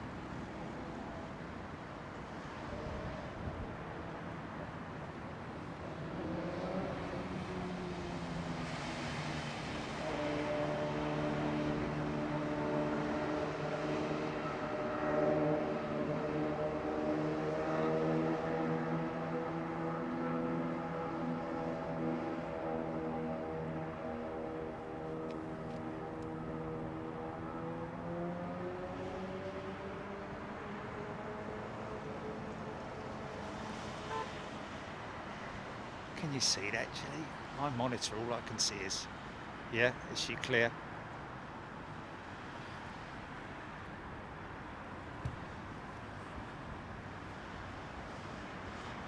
Yeah. She a beautiful thing, man.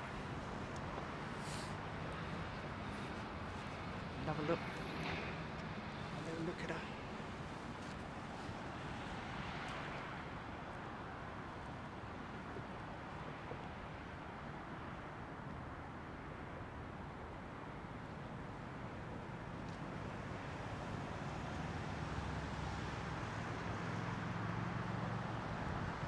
Always like to finish with it going through this shot like that.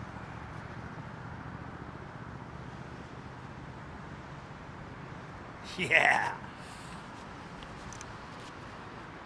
Transition, transition. Thanks, folks. Candy dandy, very pretty. Tony Duty, thank you. Him, he, me, Andrew Adams.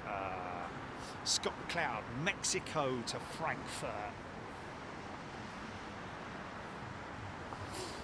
Yeah, I think I might.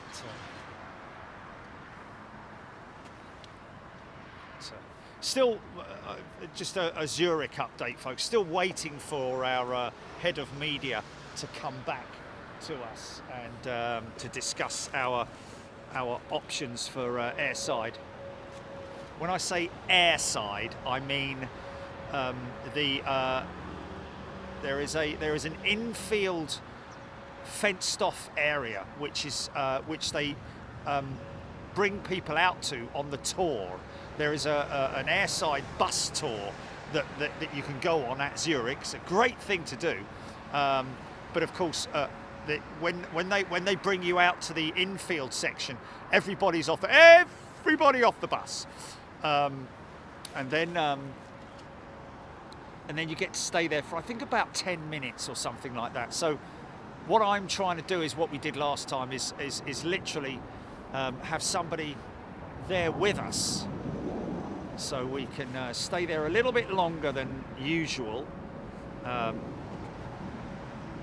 maybe half an hour, 40 minutes, something like that, so that we can get a lot of and also bear in mind that, you know, when we are out there airside, you know, in that corral, as I call it, it's obviously with a lot of people talking and chatting, which is a lovely thing to hear people talking and chatting. But if we're there without that, it makes it even better. So still trying, folks. We're still trying. Just trying to do our very best to bring that to you. If it doesn't work, then we might switch to another airport until we can get a reply from her.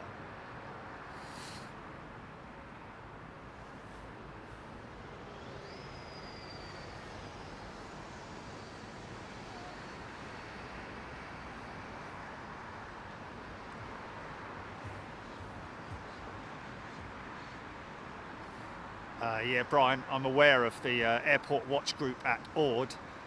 We've got some friends in there as well, but Obviously, in terms of live streaming, it's a little bit more difficult because the mind you, it's a bit of a sort of like, you know, a grey area, isn't it? Because if there's an incident on the airfield, what would they do? Would they snatch everyone's cameras and say, right, we need to take your cameras because we can't have you photographing an incident, so to speak? I'd imagine that that's what they would probably do if there was an incident. But obviously with live streaming, it's a little bit difficult. Whatever we do, it's always very difficult.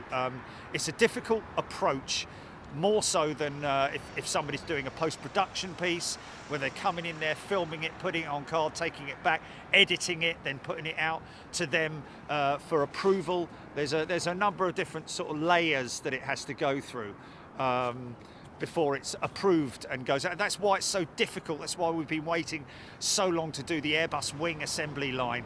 I honestly don't think it's ever going to happen, folks, just because of the secrecy that surrounds it. You know,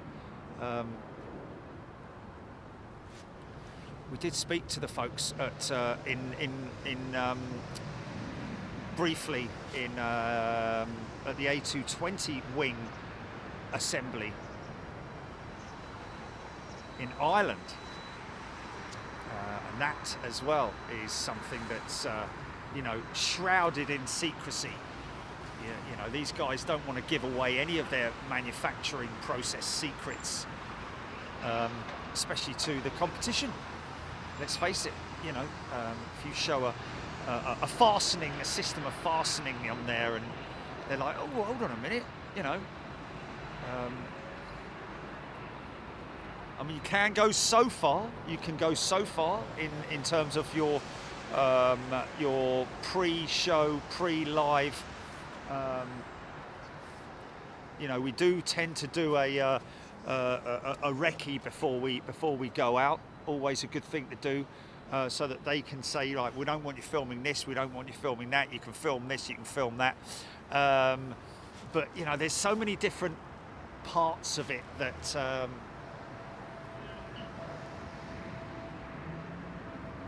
It's difficult. It's difficult. Always got to.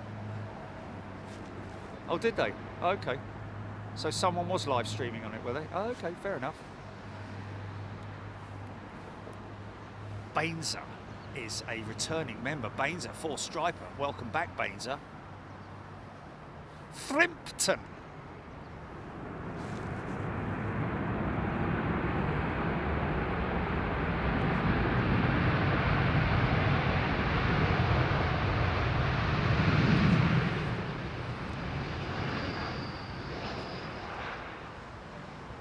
Frimpton is a new member. Welcome, Frimpton.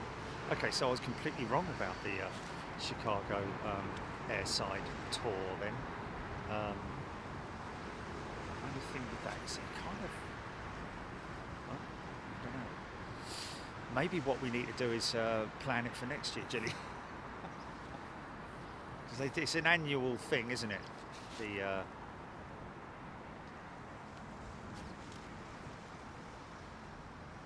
Will W. Olivia Ray, that's Olivia Ray 787 Dreamline. Okay, well let's. I guess that the volunteers who take them out are probably keen enthusiasts themselves. So, you know, you're going to really enjoy that, aren't you?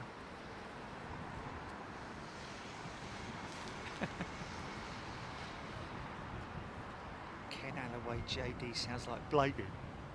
I'll have you, Butler. Ah, all right then, Blakey. Shut up, Butler.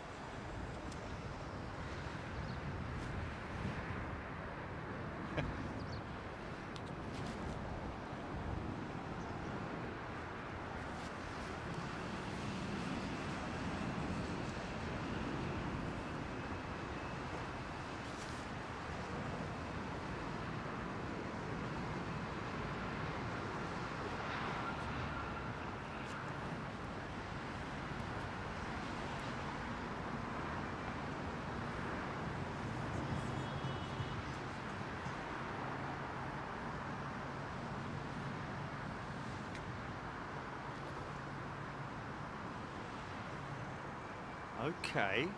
Is that from his wife or something?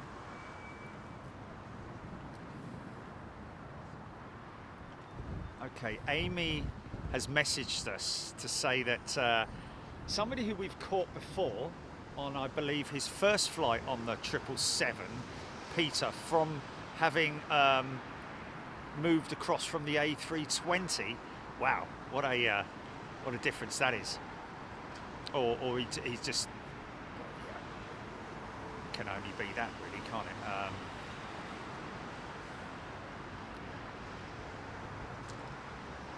Apparently arriving from Phoenix, was it, Gilly? Mirrors Chicago Airport to do a bus tour as well. Interesting. What day is it to?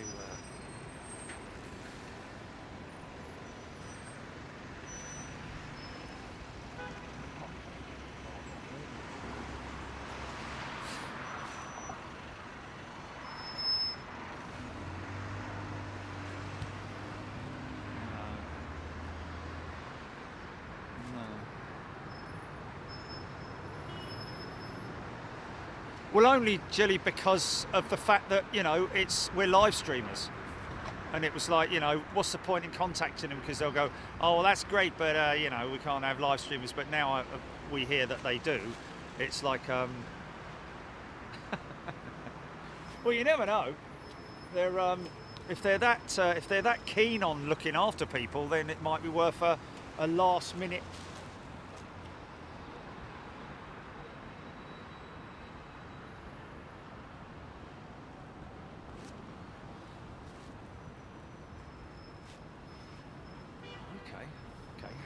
What is there a waiting list or anything, or can we just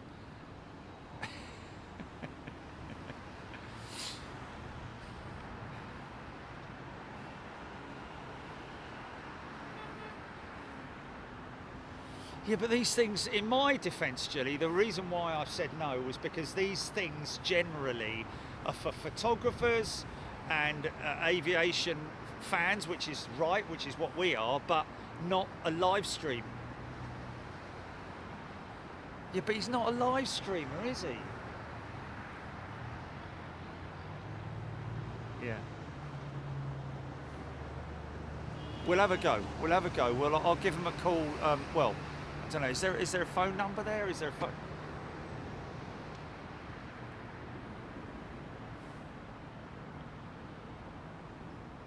JP Klaus. I never realised the people that drive the tow vehicles need an HGV licence. Okay, well, there we go. So we can't join because a valid US driver's licence is... Well, why would you need a valid... Is that for ID purposes or... I mean...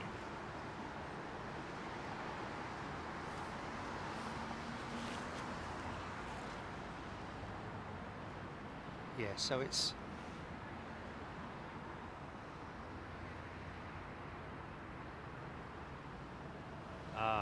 Okay, so you've got to go through a law enforcement review and everything at Chicago, so it looks very unlikely that we would be able to join the Chicago Watch Group anyway. So there we go. Bang to rights.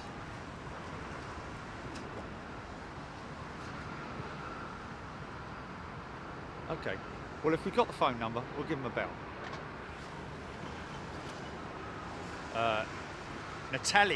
Natalie, sorry. 380 Qatar.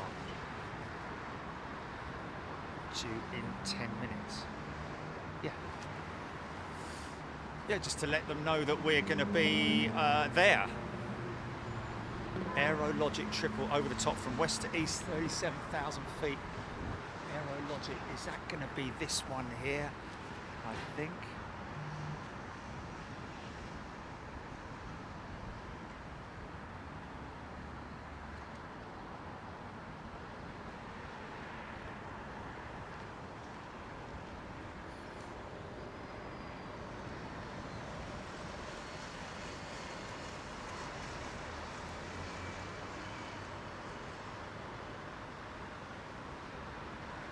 Yeah, I've got to be honest with you, I'm quite selfish when it comes to doing the whole airport tour thing, folks. Only because I want to get maximum eye candy for you guys. Driving around in a bus, and a guy talking in German, Swiss, whatever it might be, French or whatever, or even American, or even English, kind of disrupts the whole flow of things, and also with other people talking and all that kind of thing, with me trying to talk, yeah.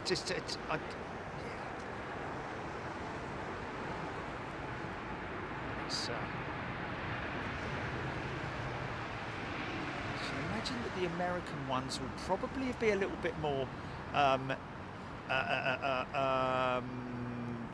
a little bit better than some of the European ones, only because the European ones are very much about, wildlife sanctuaries and all that kind of thing. I think the American ones are more about maintenance facilities, the cargo areas, and all that kind of cool stuff, which we want to see, of course. I mean, I'm all for wildlife conservation and doing all that kind of stuff.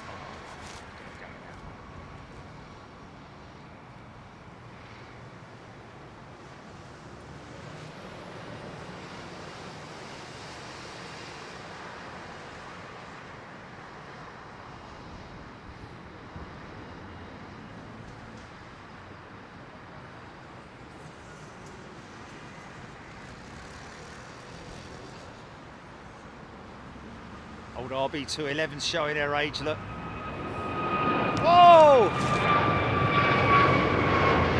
What was that all about? Bloody hell, man!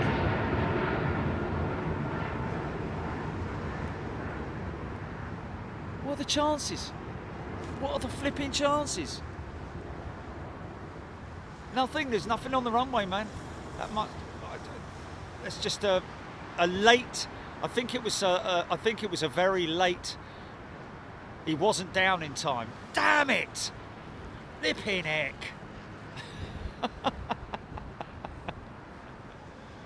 Oh! Watching a beautiful aeroplane like that. Oh, number one smoking, isn't it? Eh?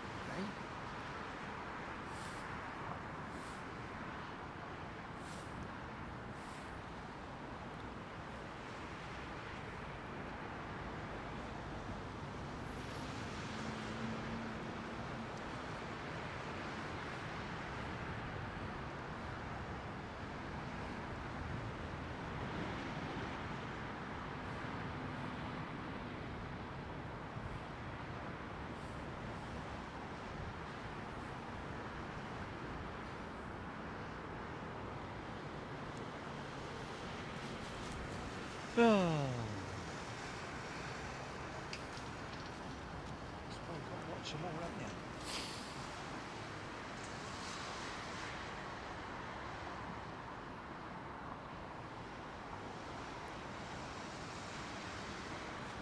Candy dandy, yes, they do keep their gear down for a long time, around about until they have a stable aircraft, stable flight. Then they will raise the gear.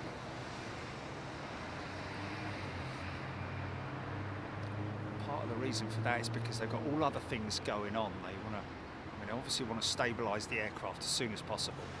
But that was definitely a pilot-induced go around. You see, they're quite long at the moment,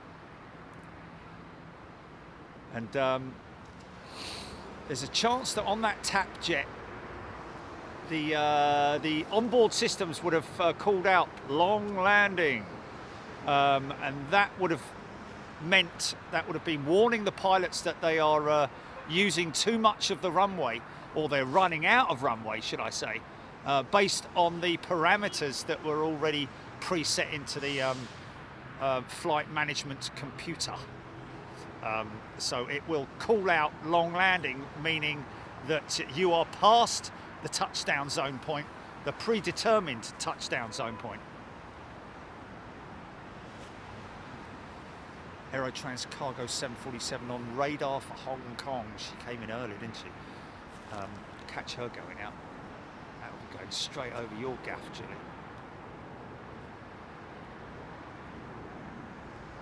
Is this Sri Lankan? There you go, you see, look at that. That's quite a long landing, that. Oh, no, it's not. It's, who do you call it? Air Algiers.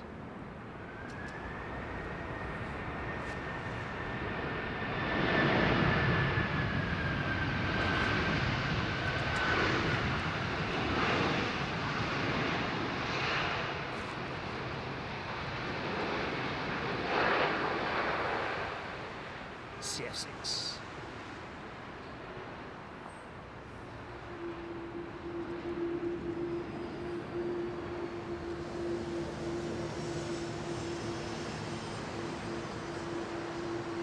Doug Whitcomb, good afternoon to you. Tuning in from Wellington, New Zealand. Hope you're well, my friend.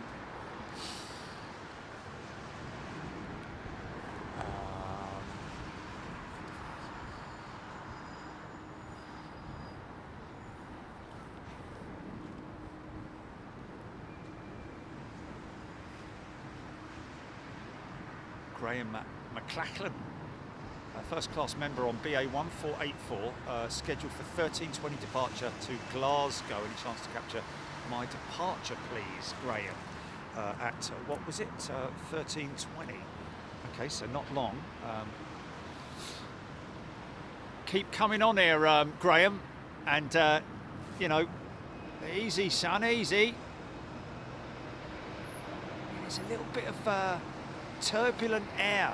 Ground turbulence, I think it's what's commonly known as, blowing in across and over the terminal buildings there, creating a little bit of yeah.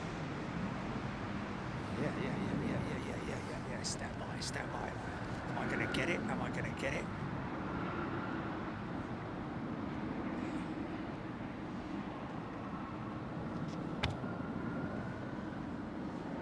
DC-8.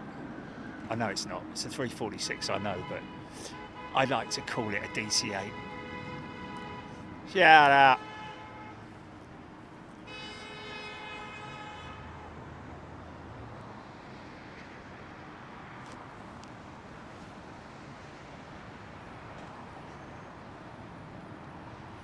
Oh, really? Oh, really? Oh, sniffing it, eh? That's quite funny, isn't it?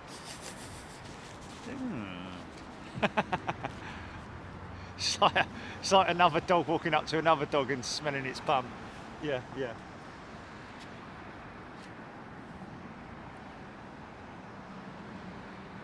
Of course, it's all done in the best possible taste.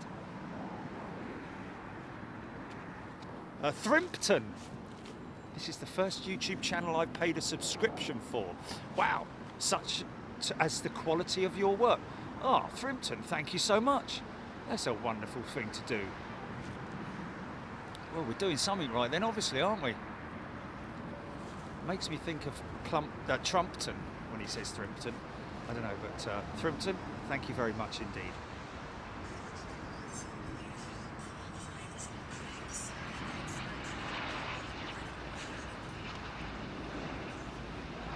Daddy has gifted 5 memberships. Thanks, Candy Daddy. Hear those Trent 800s purring away. As soon as they come off, I think it's the oscillation. It's the engine. What was it? Somebody called it engine.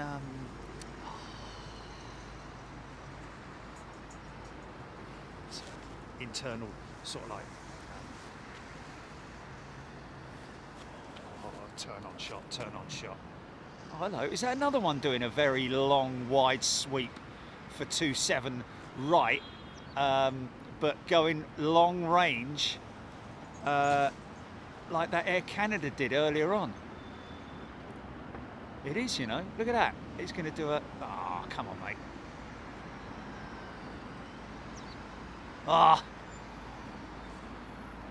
It's the lights on that 320 that's doing it, mate. Now I can't see the bleeding thing.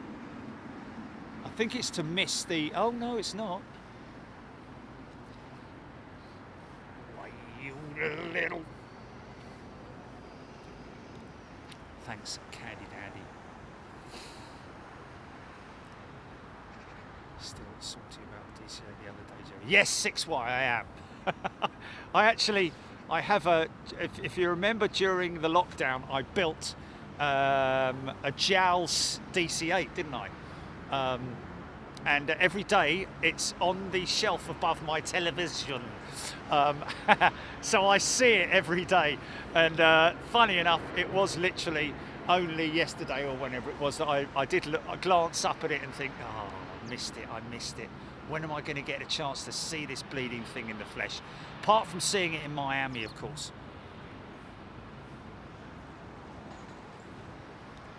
A nice thing for Thrimpton to say, isn't it?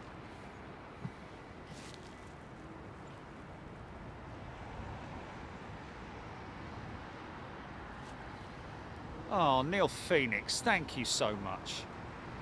HGC, this is QR3. We are on approach 4 now.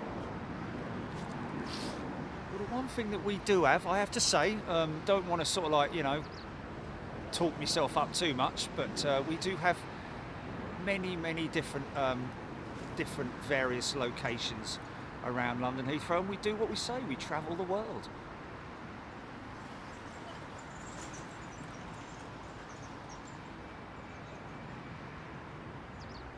Oh, very smooth.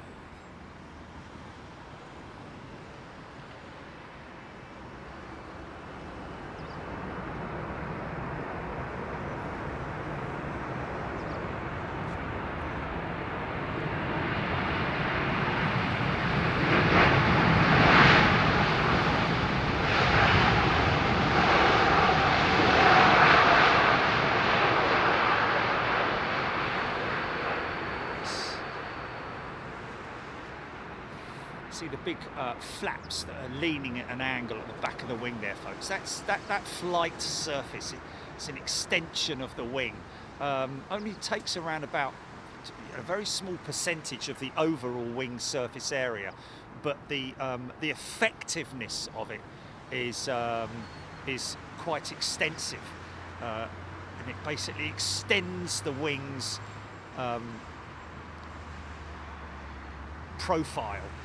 And that is used during takeoff only marginally at a very small setting, but during landing can be different settings on landing depending on the conditions and the weight of the aircraft, etc., etc. Whether you need full flap or you know, a marginal flap setting, but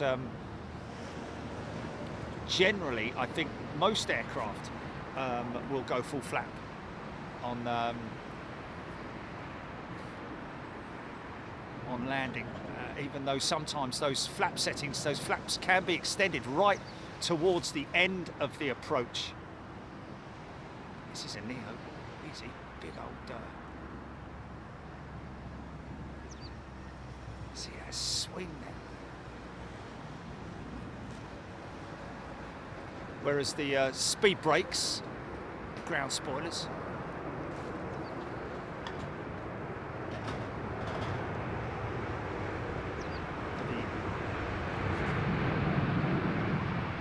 lift dumpers as well, I guess you could say. Also something that was mentioned by one of our members who's a pilot, not here today I don't think, but the inboard spoilers that you can see there, see the flight surfaces that are sticking up off of the wing, that's to dump the speed, to bleed speed off and create more pressure on the braking system as well, so as to maximise the effectiveness of the brakes. Now you can see these engines, look, you can see right the way through them. Flaps coming up already, look. So there's a pilot who's very familiar with the taxiways and the layouts and the positions at London Heathrow. Been here a few times. Sometimes you see them sitting at the edge of the taxiway, waiting for taxi clearance, or whether they're just confirming their onboard systems, whether they need to turn left, turn right, go straight ahead, or whatever, to find that taxiway. Obviously clearly marked on the... Whoa, easy son, nearly knocked your bleeding head there. Wow.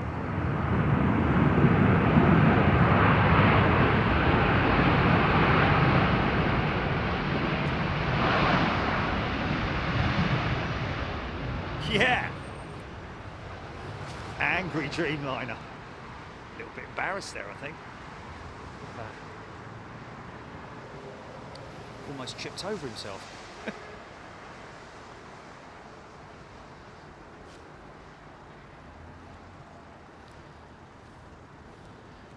Roberto Pavleski is a returning member. Welcome back, Roberto. We've got Candy Dandy gifting memberships as well.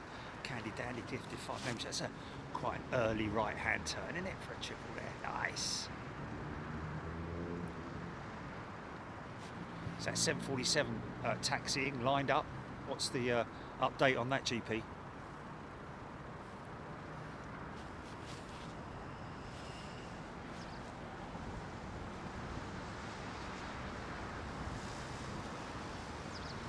Yeah, whatever we do next week in Chicago, we'll have fun, folks, at the end of the day. Got a couple of positions that I'm keen to visit. One which was the reason why we haven't been back to Chicago for quite some time, was because it was closed off due to construction work, but has now since opened up again. So we're looking forward to getting out there.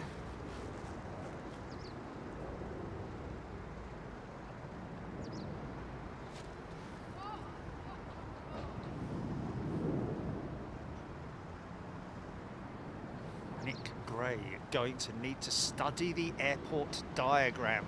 It is a massive airport for Chicago.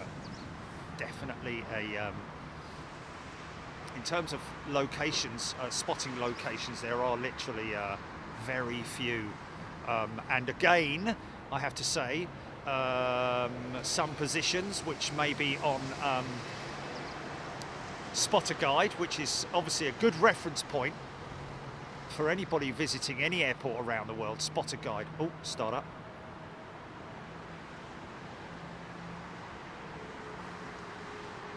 Oh, that's the go.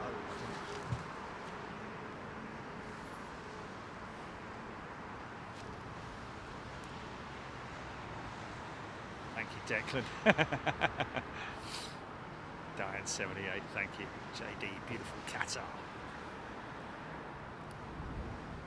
No one, that was British Airways 787 from Hyderabad, that 787 we just saw landing rather uncomfortably, should I say.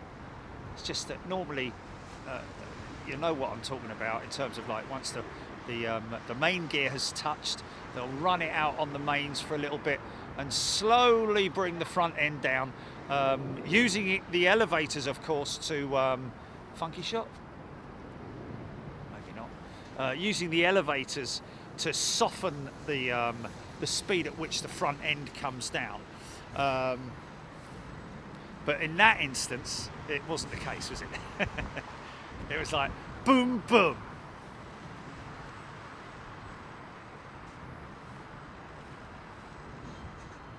Fishing with Mr. W. Jerry, do you remember the Qatar 380 landing in the last storm we had? Yes, how can I forget? Multiple attempts, wasn't it? At least 3 attempts for that Qatar 380. It was the Bosch.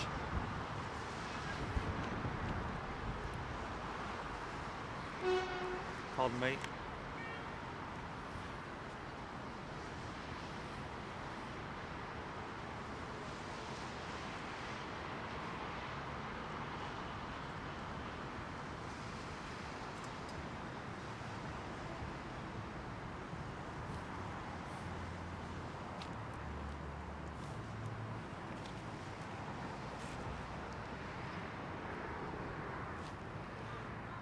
seem to be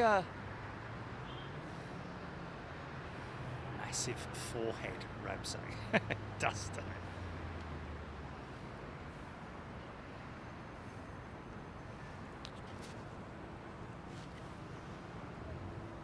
Mark Lowe, can't wait for Christmas. Hopefully the Lego Concorde. Enough hints sent to the family. Well, I wouldn't hint it, I'd just say what it is. You don't want to get the wrong one, do you? Oh, that's a nice picture of it, thanks. I meant the real thing, you know. Well, you should have said, well, you know. Anyway, how many parts is it? Thousands or something like that, isn't it? It's quite big as well, isn't it? Is it quite big? It's a cutaway, I seem to. Is it a cutaway?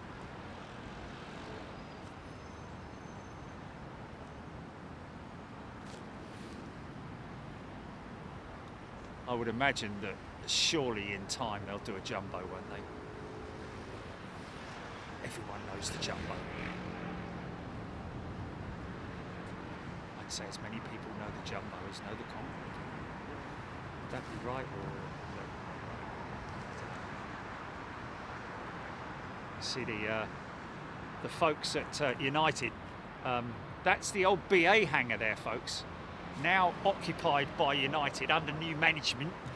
They've painted over the old British Airways logo, if you can remember. That's actually the hangar that we welcomed Boeing into.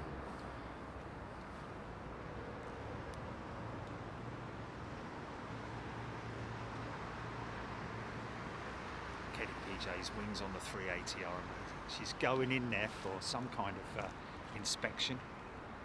Maintenance check of some sort.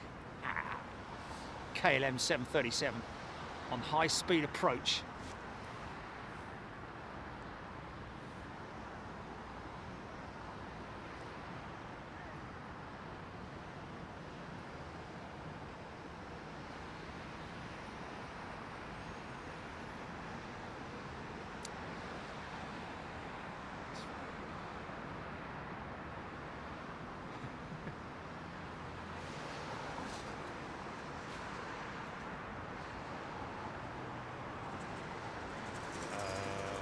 That might be doing one of those manoeuvres, Chile.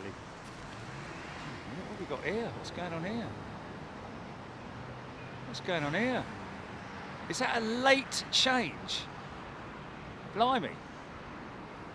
They're attacking from all sides, aren't they? It's crazy. Where's he go? What's he doing?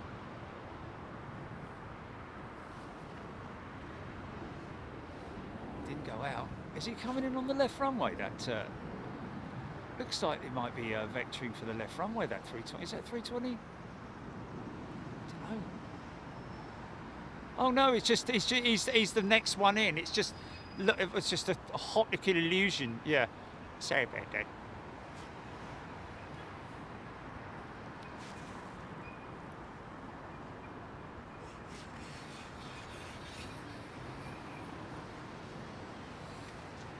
Okay, we've got somebody's son on this Virgin that's rolling now, folks. Stand by.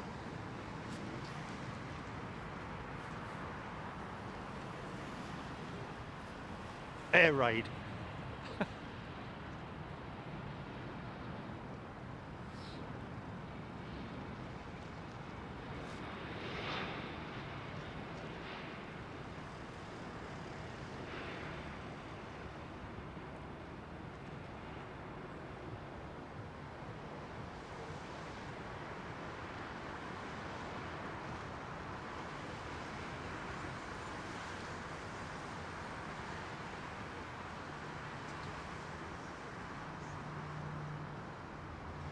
Have a good flight. Whomever you are.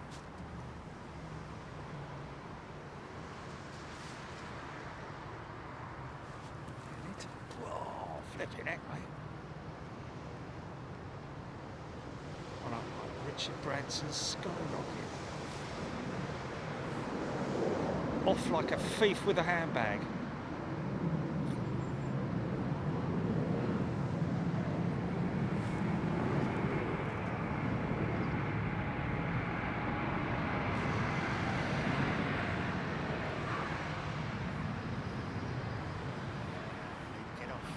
off, son. Really get off.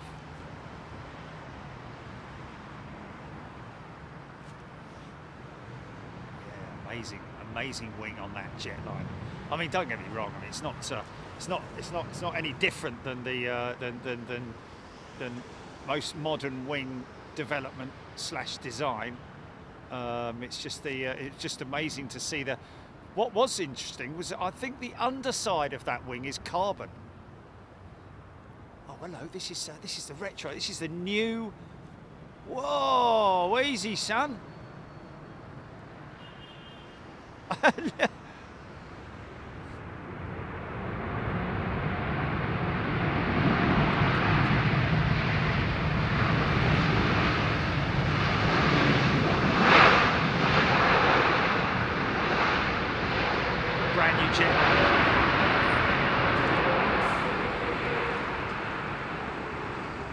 It's not very old, that Dreamliner, is it?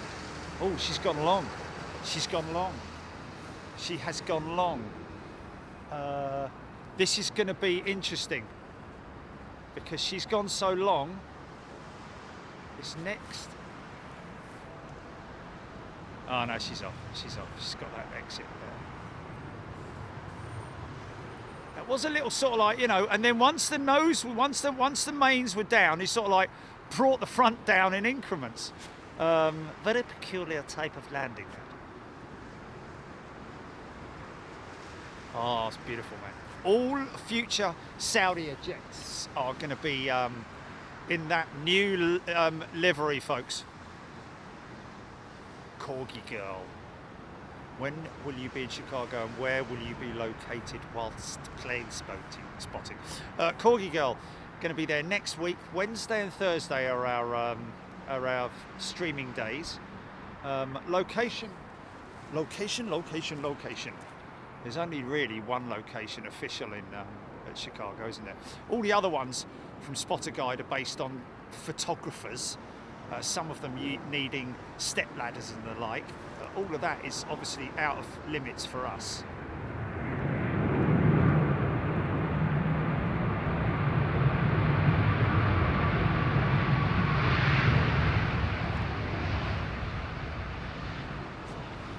Yeah.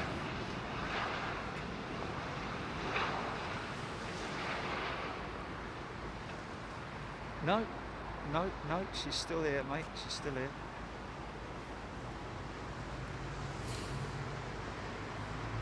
Yeah, lots of people loving that livery. So much better than the current one. Like, you know.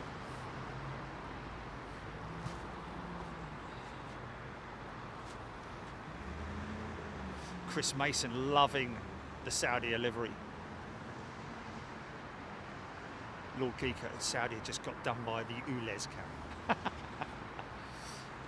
It's funny. There's a sign. You got to be with me on this one, but there's a sign when you're on one of the junctions where you turn on where the ULEZ starts. Above the ULEZ, the word ULEZ, it says LEZ.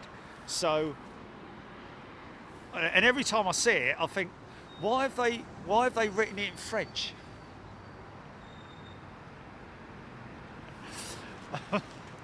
You know, you had to be there, but you know, thinking about what I was just saying. Sasha McCarthy, 3 p.m. Mind you, you know what we're like. Cut for departures. Is anything juicy? Bosh! Yeah, definitely a little bit of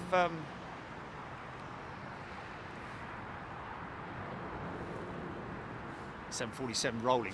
Now, she's going out light, isn't she? She's off to Hong Kong, so she should go out light. We've got a 747 about to rotate, folks, so mind that. I can hear her, mate. I can hear her.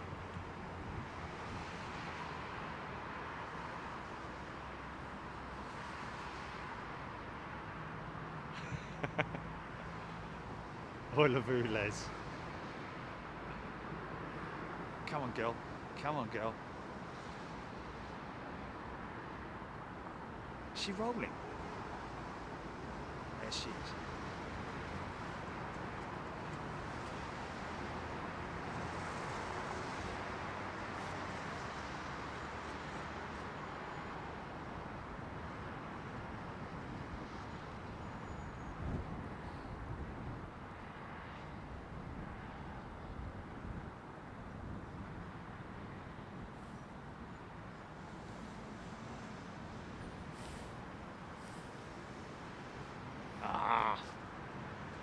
Come on, girl.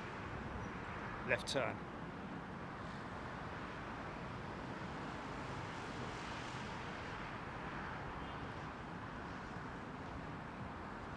It's quite a steep bank angle. Nice. Is she ex-Thai Airways, or was it Singapore or something like that, this jet, originally?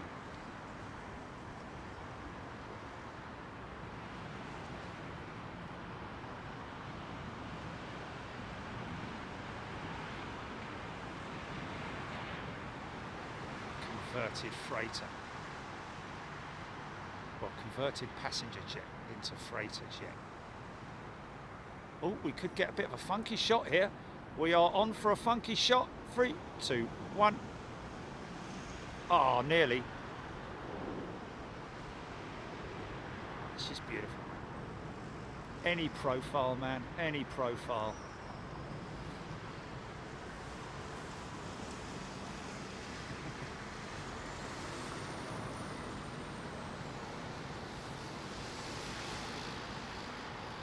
Beautiful. Queen of the skies. What, against a trailer? Bainser, Lufthansa 747. Where's Bainser saying that Lufthansa? Oh, look at that big one turning there, man. She's on the turn. That ain't a Lufty 74, but that looks like a 767.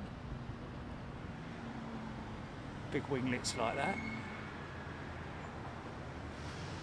Or is it a flipping Ryanair 737 out of Luton or something?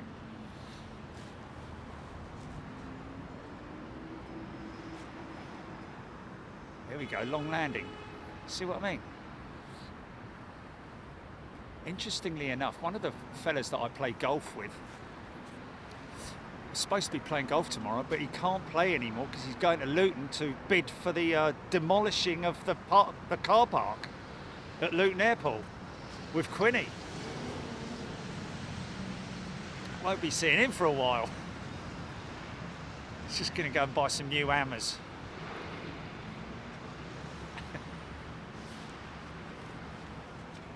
Obviously, owns a demolishing company. Beautiful 350. Dave Vickers.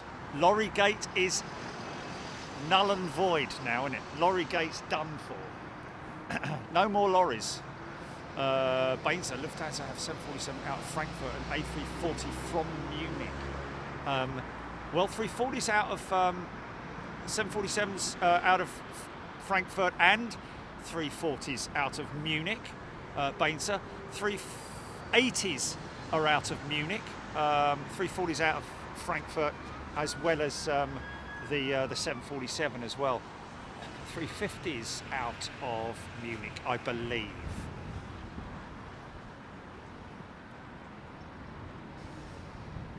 Deborah Davies, the baby Taron, due 15 minutes.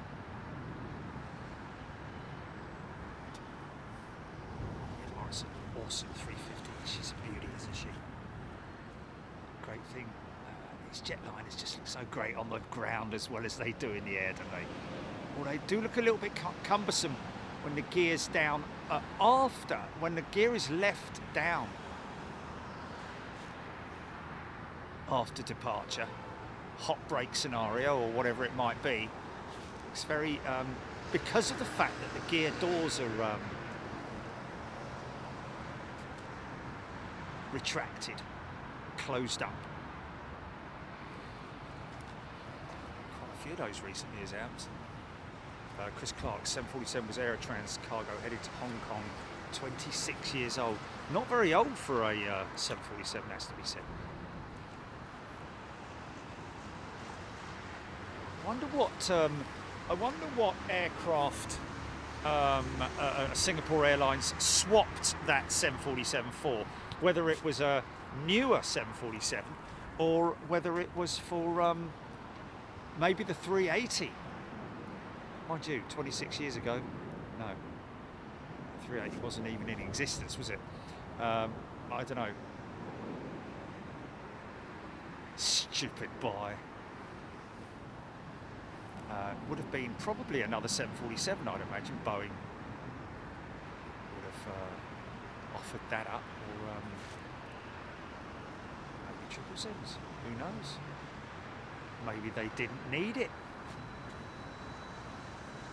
Andy Apps, 747 JP, just going over Reigate.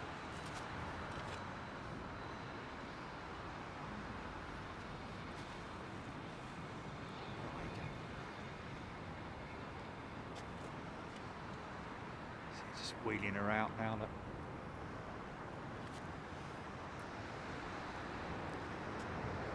Graham McLachlan lining up for an intersecting departure on 27 left after a 777-300. Oh, is that our man who's going to Scotland? Possibly.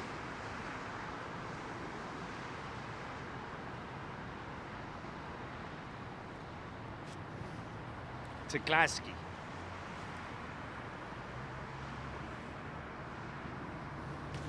Indeed.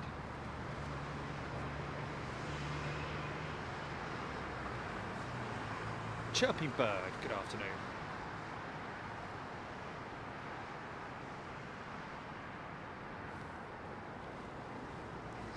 Triple going out.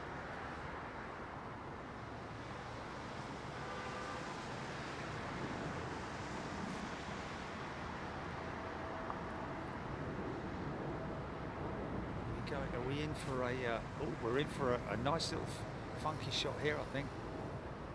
Yeah,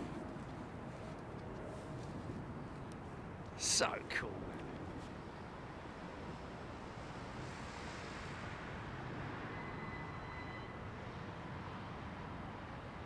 It's got to be after. It's got to be now, isn't it?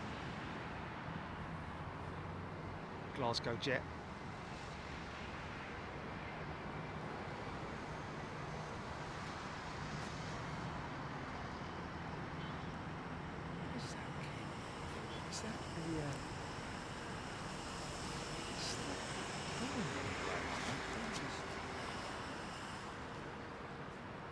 Ah, I can see what it is. Oh, I got what it is. Yeah.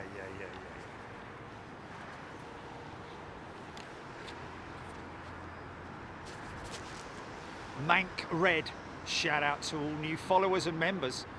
Yeah, folks, if you wanna join us regularly here on Big Jet TV every Wednesday and Sunday, as well as our overseas shows, of course, then subscribe to the channel. It's as simple as that. Some people later become members. It's entirely up to you, of course. There's no pressure. But of course, these are our domestic shows here at London Heathrow for everyone to see. We do, of course, also do a short preview session on our international shows as well, just to show the subscribers what we do in terms of like being overseas, something that shows on our library, so to speak. But it's great to have you on board, but make sure that you hit your notifications button as well, because you know, we don't want you missing out on anything, put it that way. Nice Air France A220, such a popular jet now, in the single aisle class, of course.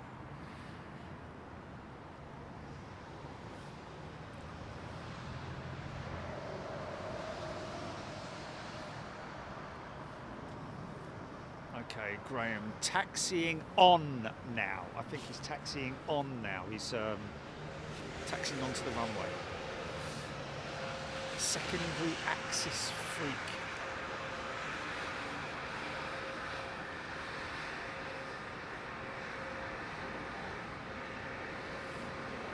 Jack Graham tuning in from Tennessee. I thought he was going to Glasgow. Is there any jet there going to Glasgow? GLA, he said, didn't he?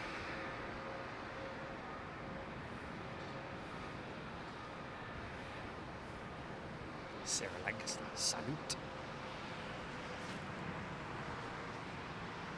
Okay, so he's rolling. Graham, is he still alive? Is he still on? You know, sometimes you can up to around about. I've been in the air for a good 30 seconds or so before the reception cuts out. So he might be able to say farewell as he climbs on his way to Glasgow. 40 pounds, 30 pounds.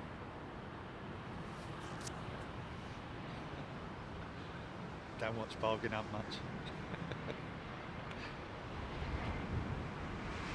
Any more advance on 30 pounds?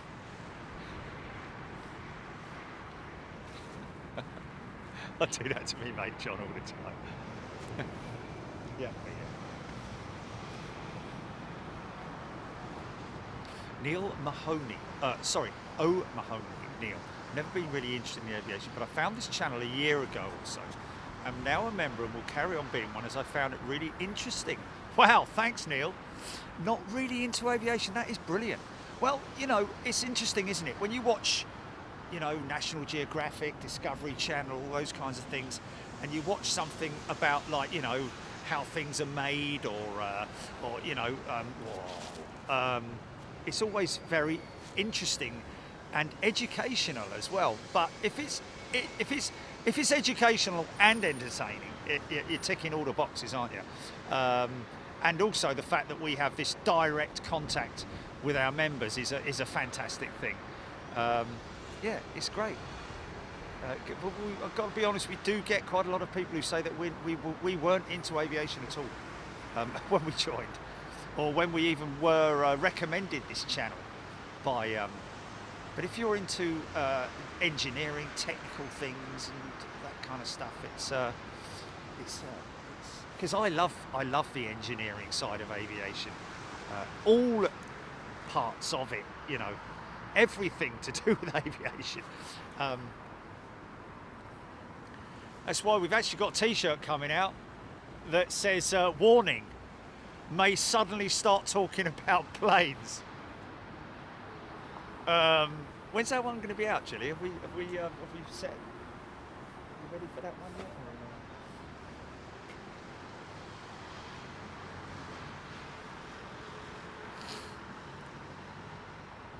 Emma, right, just saw it landed on Flight Radar 24. What was that?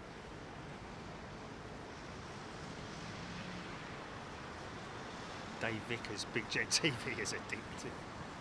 Well, you never know what's going to happen. What I'm going to be pointing the camera at next, like that, for example, which is a lovely shot.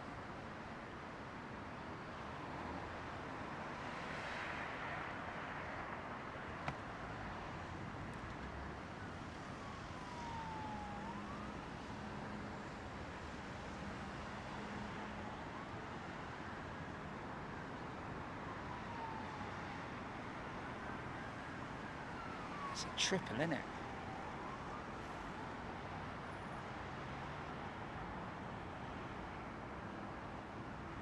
Yeah.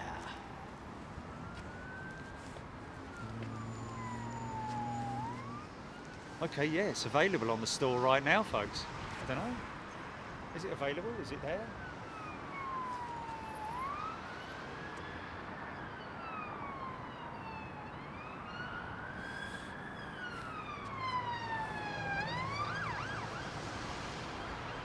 Stephen Luskin reckons that Schiphol was where he caught pneumonia last year. Blimey.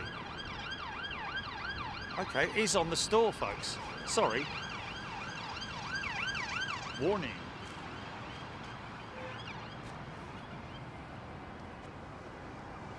Oh, Neil Phoenix. Oh, I'm glad we can do something, Neil. Yeah, it's available now, folks. The warning, may suddenly start talking about planes. Okay, Simon Morris has ordered one. Brilliant. It's a good one though, isn't it? Because it definitely gives people a double take, isn't it?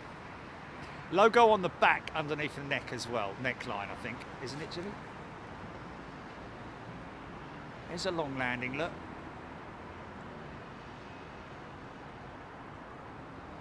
See, when you're on that sort of, like, when you're extending the flare,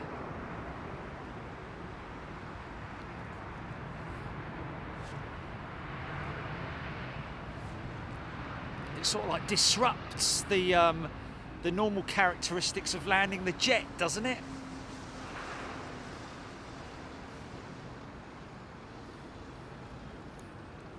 Wow.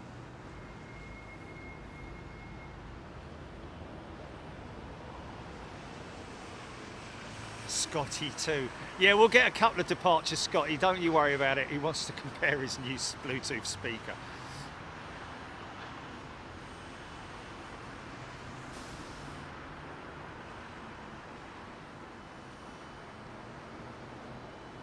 Paul Skilling has gifted a membership. Thanks, Paul.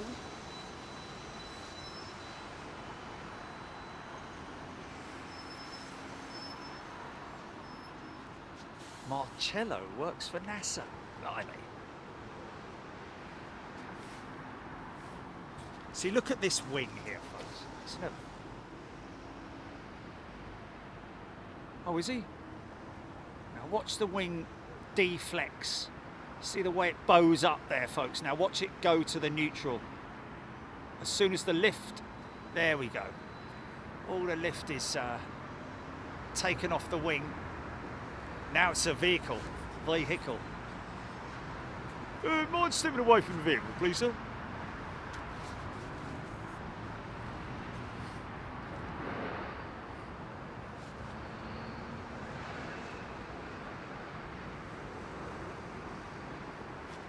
Scotty Bateman, a well-known British Airways pilot, just about to depart. Runway 27 left. Oh, okay, he's a bit of a ways off. Okay, lining up for departure.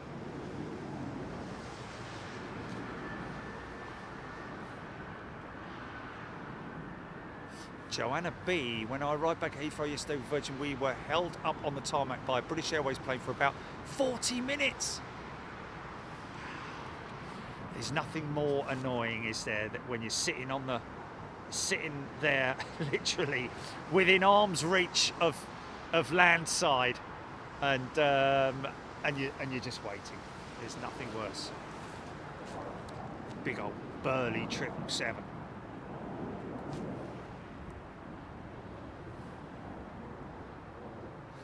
Was it Glasgow? Was that a Glasgow jet? Oh, blimey, did I get the Glasgow jet? Oh. Sorry, completely forgot. So many requests, man. Oh, okay.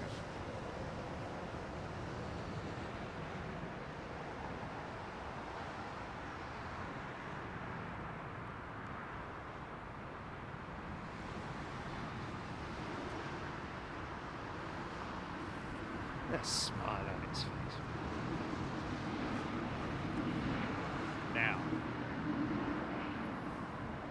JT the trucker has gifted 5 memberships. Thank you, JT.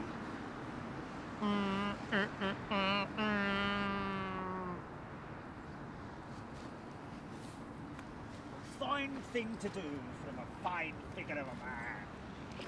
Thanks, mate. Now, how's this going to work with the old blah blah?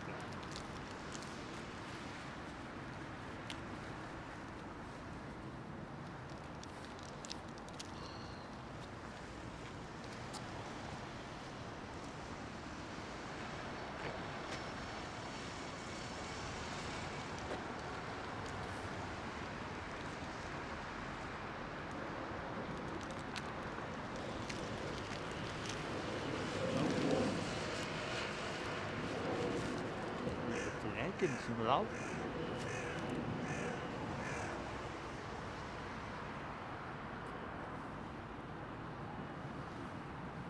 Lee Cutter, good afternoon to you.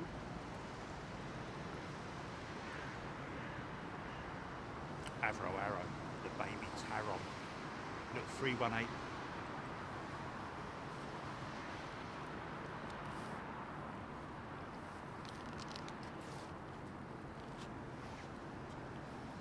Which other airliner, folks,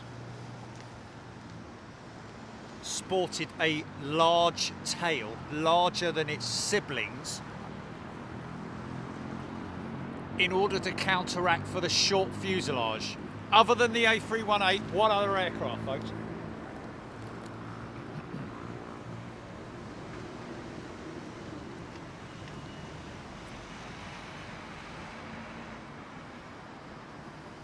Boeing family saying that El Al doing a full retrofit on their 777s.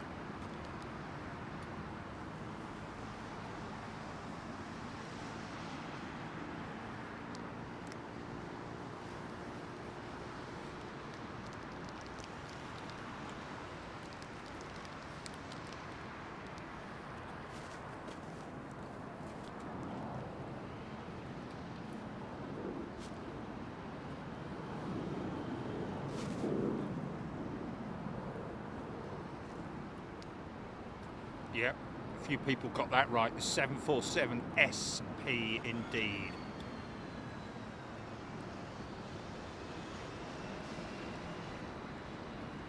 A330-200. Interesting. Really? That's interesting. And the 737-100.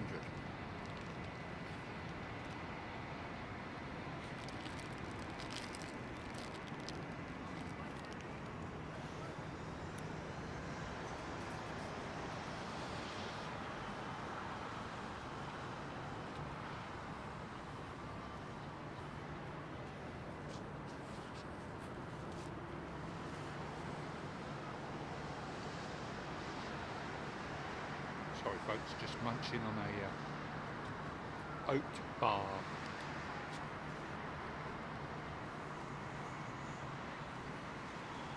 Loco, 737 had size tail difference, so did CEO A330s and 747 SP.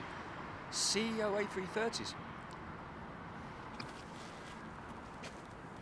Here he comes with the diddle dale.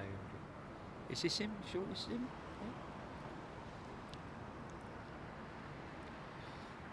Fairy tale, they run around a garden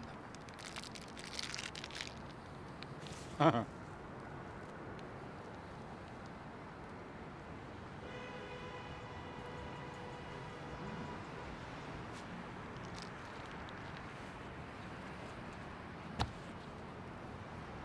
Oh, I was totally unaware that the A330-200. Look at these big tails. Look at these.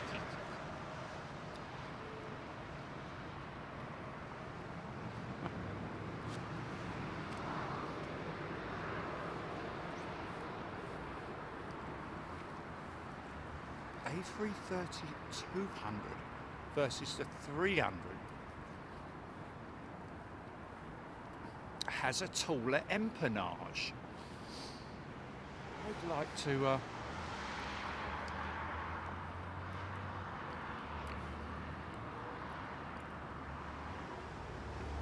interesting.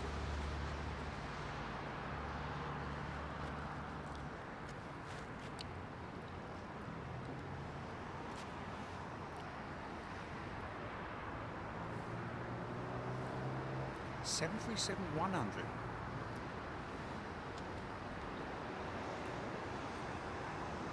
Oh, so they reduced the type the height of the empennage on all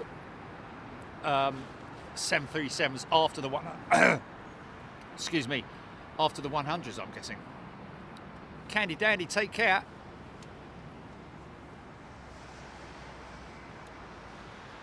Bill Stafford has gifted 5 memberships. Bill, thank you so much, my friend.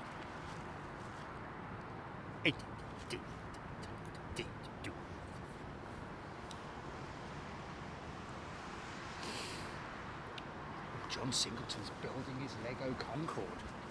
Yeah, you definitely want to do that in segments, don't you? You don't want to sort of like do it all at once.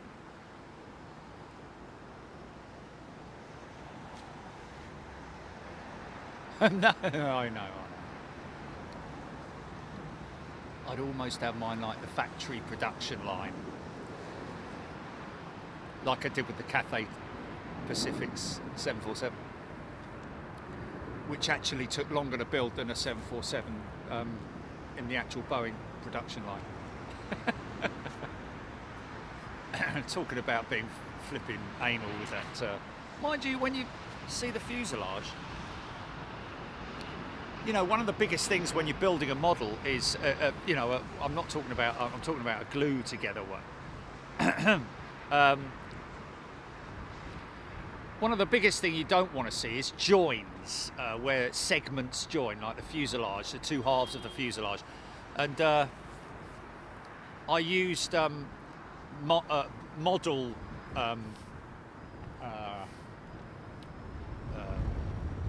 cement, modelling cement, to eradicate that that join. That's what took so long in the build process, and the wings as well, of course.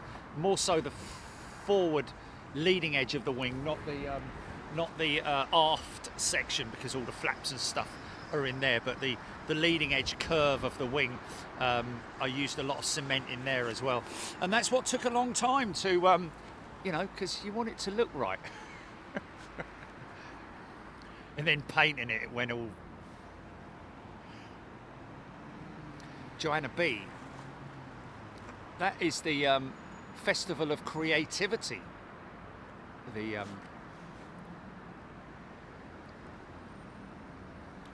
well, that 777 is related to this Asian text on there, or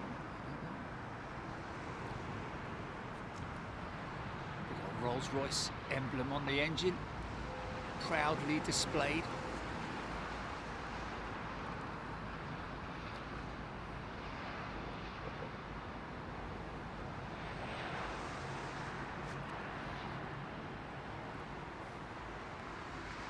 Oh, that's very kind of you, Ronald.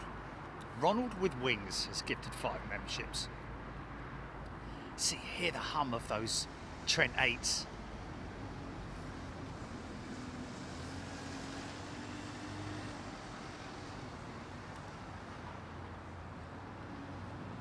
Storm.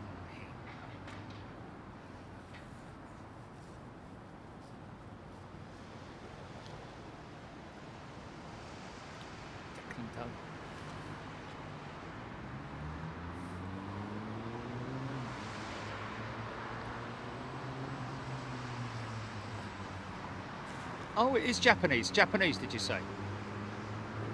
Okay, so yes, it is a Japanese. The roses are British and the bamboo is Japanese. So the two coming together there. And that is, oh, it's Chinese, is it? Oh, sorry. It's a proper workhorse, that is, man.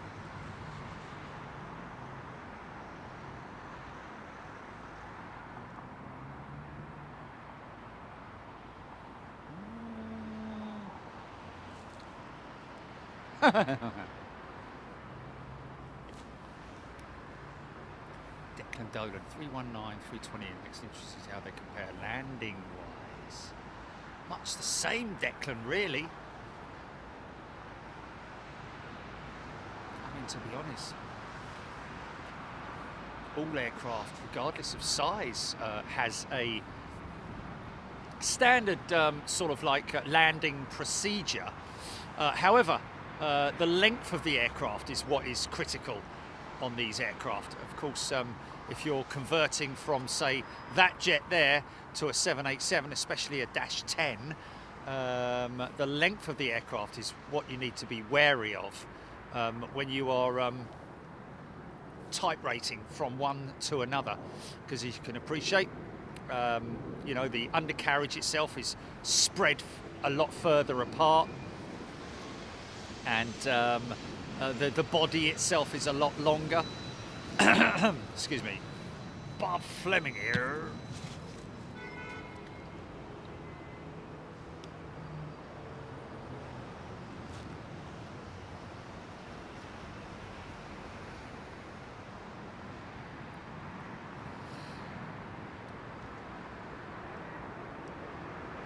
You can transition from a jet like this to a 380 in a month, literally, because the flying characteristics of the aircraft in terms of the flight surfaces, and everything is just exactly the same. It's just a bigger aircraft in general. So, you know, those are the things. Taxiing the aircraft, you need to be wary of the wingspan as well, being massive on the 380. You know, but the flying characteristics in general are not that much different. So transiting from, you know, even a 318 onto a wow, nice. So now this, I think, is either American or old Saudi livery.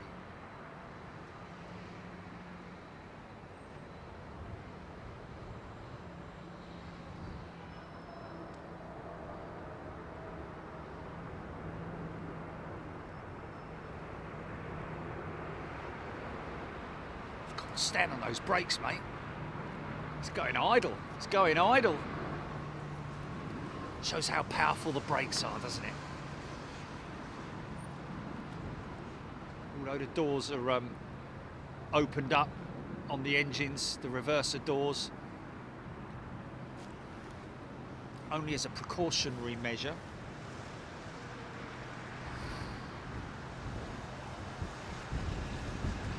Barn door flaps on it.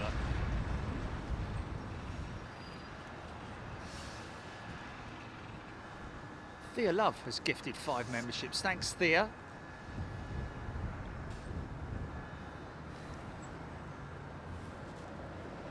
Yeah.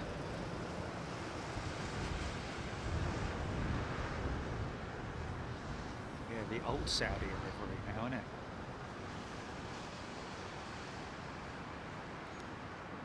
Declan Dolan. There you go. I used to drive a long wheelbase Transit, then get into my Mini to drive home.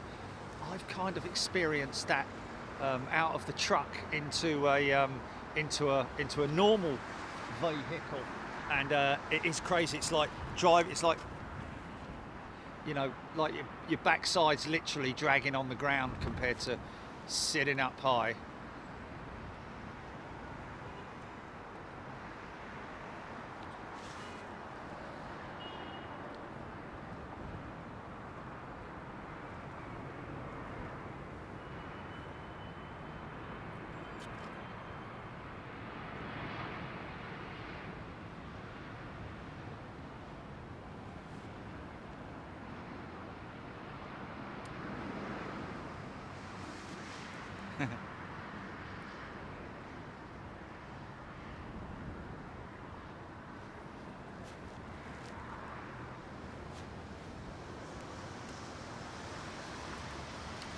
Nathan, yeah, well, we are booked here until around about 3 o'clock this afternoon, but the folks here don't mind a little bit of a changeover. We'll get some departures before we head off. Scott Bateman is rolling, ladies and gentlemen. So this will be, there he is.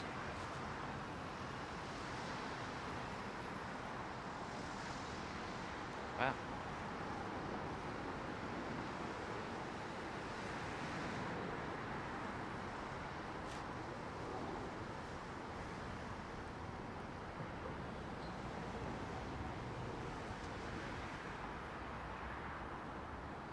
Of course, it might not be Scotty at the controls. Of course, he might be the NFP, the non-flying pilot,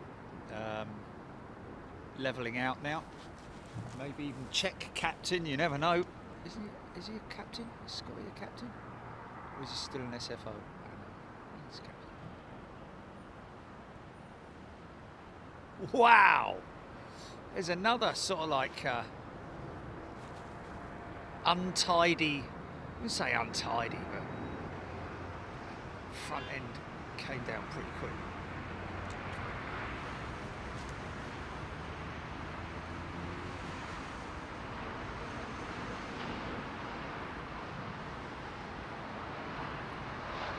Lee Cutter, EK29 approaching Essex. There we go, 380 inbound, folks.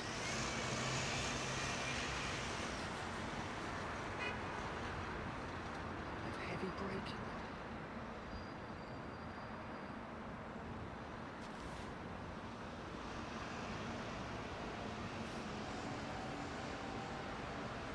Diesel 13, also EK29, 19 minutes out.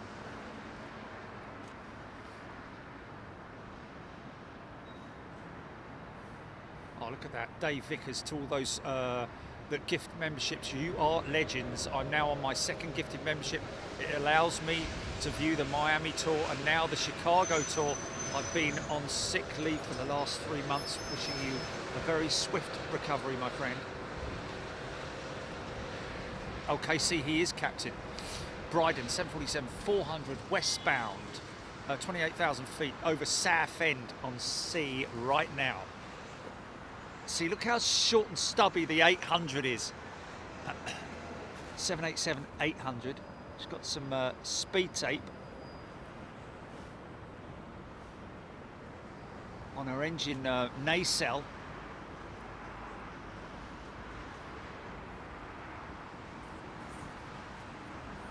Very commonly used as a temporary fix.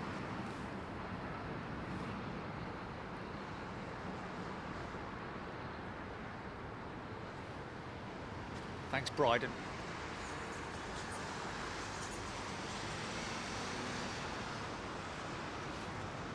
Mrs. Flufage, 5 years since flying on a plane.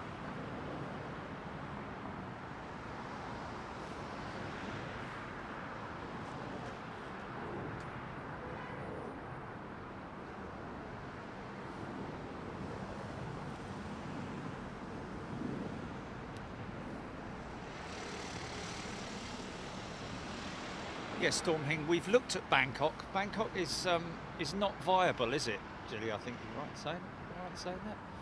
Bangkok's not, in terms of, I believe it's, any decent spotting locations are quite some distance from the airport.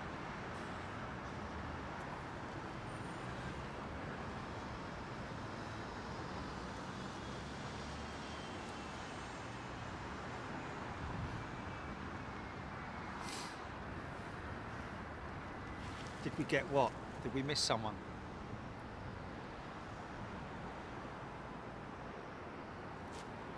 Oh, was that him just now on that 777?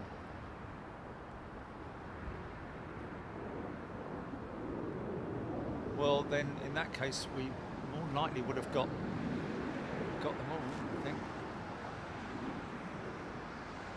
Dorinda, good afternoon to you. A little bit of fluffy white clouds coming in.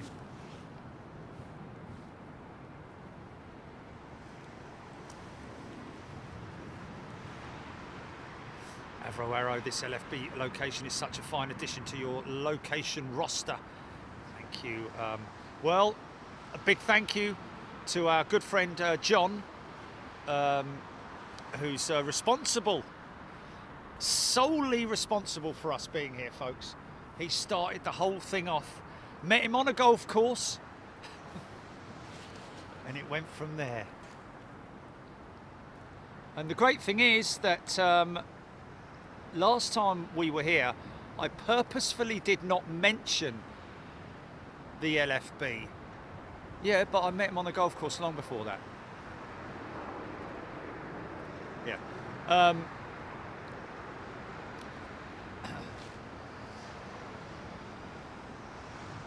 Of course, lots of sort of like hoops, loops. Well, same thing really, huh? Lots of hoops to jump through. You're not seeing double, folks. Well, you are in a funny sort of way.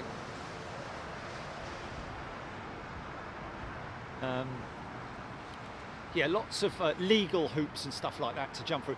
But last time I didn't actually make a mention of the of LFB or the QR code or anything like that for a specific reason. I said to John that I wanted to try it to see whether anybody actually does react to the QR code or whether they hit the website. And according to the statistics, they had again a huge number of people hit the website. So, you know, for me, it makes a lot of difference purely because this is you know, we've got our hotel locations and all that kind of thing. It's a great thing, don't get me wrong, and I like it when people go and stay at the location, because that's the call to action, isn't it, for people to go and stay at the hotel locations. Got some very interesting, exciting news to bring you about the Courtyard Hotel, folks, as well. Not for me, but for you, our viewers and members, and people who want to visit that location without being a resident of the hotel. Had a meeting with the folks. Oh, yeah, there she is. Had a meeting with Paul at the Courtyard, and oh, come on, we got to get her, man. We got to get her. Come on, son, come on. It's literally point and shoot and hope for the best, innit? Oh, oh man. Oh, I needed to know that, like, you know, 2 minutes ago, Jilly, and not like, you know. No, it's gone. Yeah, it's gone. Sorry, I missed that, folks. Oh, it's the one that got away.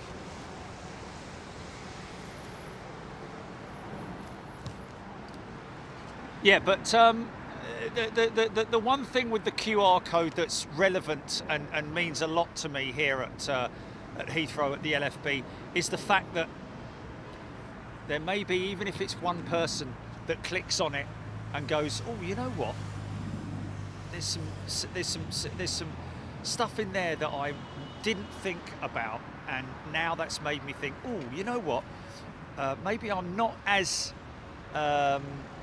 maybe my electrical systems are not as safe, or my fire alarms are not as up to date as they need to be. Yeah, I need to know jumbos when they're sort of like, you know. Oh.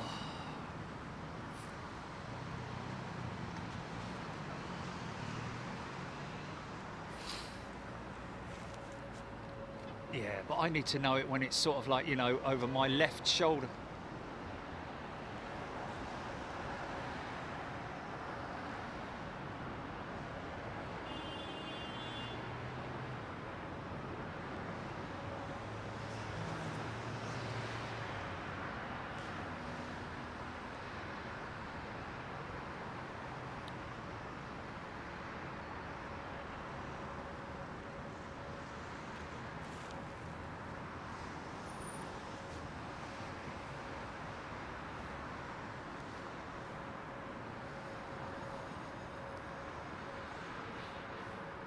Liz Matthewman is wearing her Big Jet TV pink t-shirt. Brilliant. Nice one, Liz. Declan Donan, Delta 332, close behind the 380. Thanks, Declan.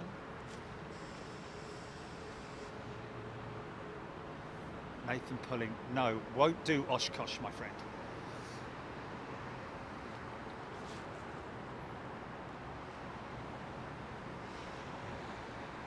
If it ain't trailing, it's difficult to pick up, mate. Has to be.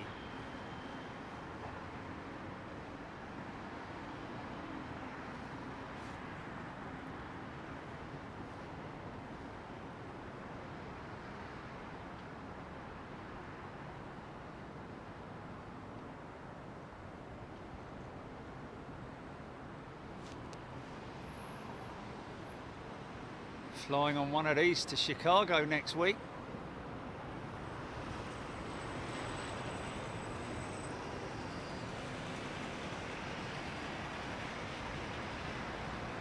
Wow, that was a long wheelie, man. Kept that nose wheel high for a long time.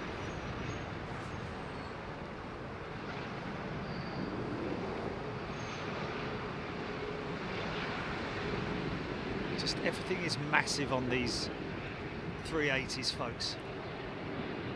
Flaps are just, and the speed brakes are just enormous. Everything is enormous on the 380, especially if you're you look out on the wing. If you get a wing seat, try to get a wing seat if you fly. Have the if you're lucky enough to fly on this beautiful bird. Chris Clark, EK29, now fully established.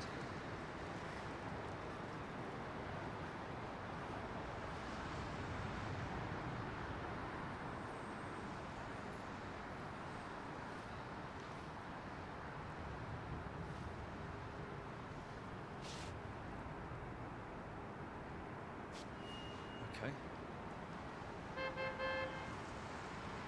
Gilles, yes indeed, aero brake.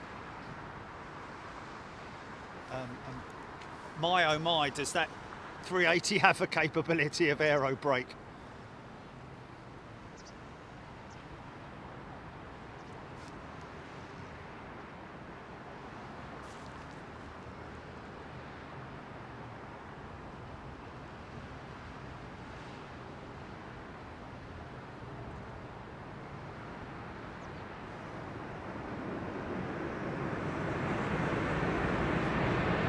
Yeah!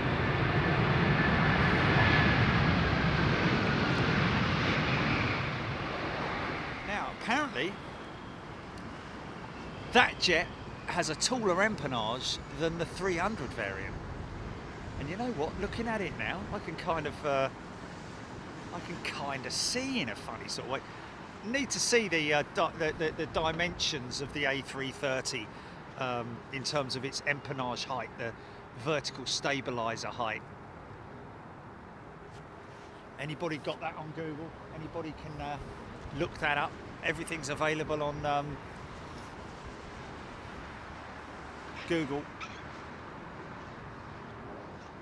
Aidan Campbell, EK29 over Q Gardens.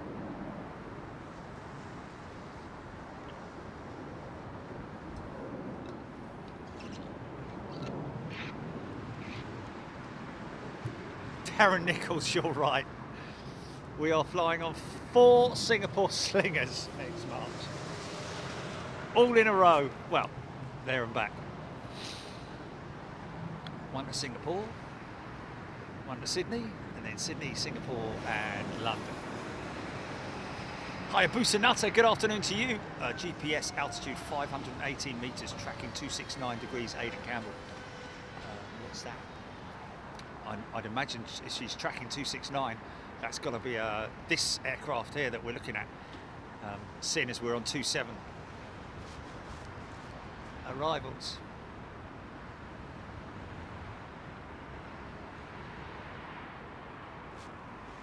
Now miss your exit, mate, miss your exit. And slow right down, stop on a runway or something. Sorry. Jan Clark.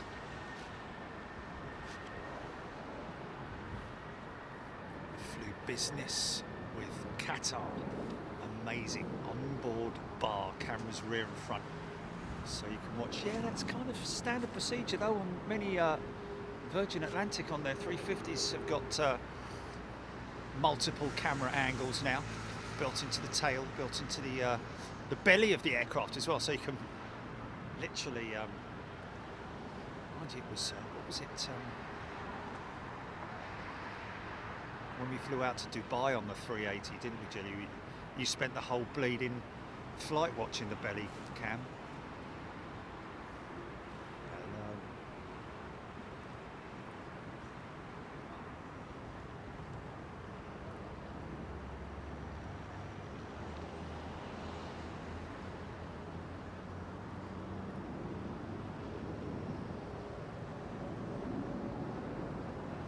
Fire it up!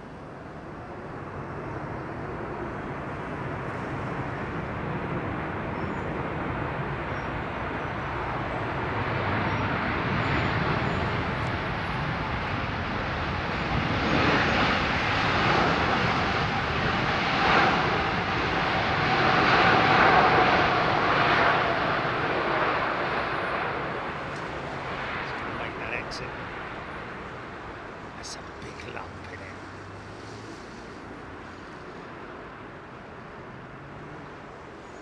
Look at that forward inertia as well, man. Crazy. And that aircraft, the A320 next to it. Wow, that's just big, isn't it?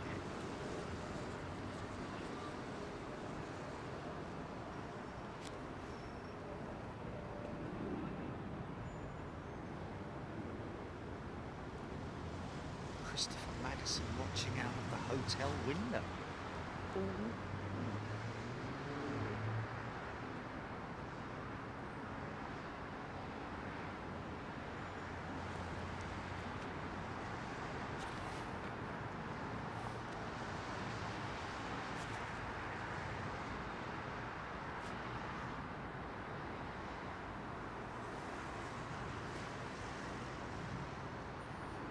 SCH 737, you're right.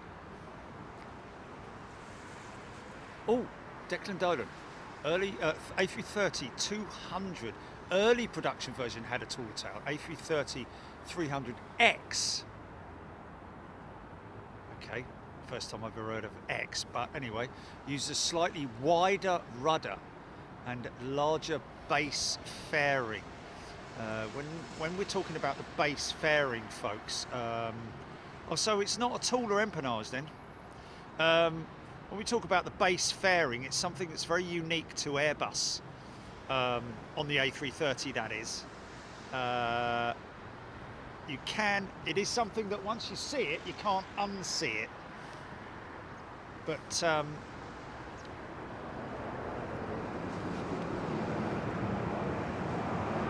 all right, mate, all right, we'll show you. He's like, well, hold on a minute, what about the CFM 56s? We can make a lot of noise as well, can't we? You can. I'll tell you what was interesting with that that close-up of that 330 that we got touching down was as soon as the front wheel touched, you could see the oleo from the power of the braking. By the power of Grayskull! You can see the whole front end dip. I'm going to get that next time. But the empennage fairing that you're talking about, I don't know if you can see it on there, folks, but you see the bulge? Can you see the bulge at the bottom of that, at the bottom of the tail section there? Aerodynamic fairing that almost looks like it's you know, been sort of like retrofitted, like a piece of putty or something, you know, but it is an aero fitting. Let's have a little look here, see if we, because that's a 330 there, isn't it? Can you see? There you go, you can see it clearly on that one there. See the bulge at the bottom of the vertical stabilizer there? That's the aero fitting,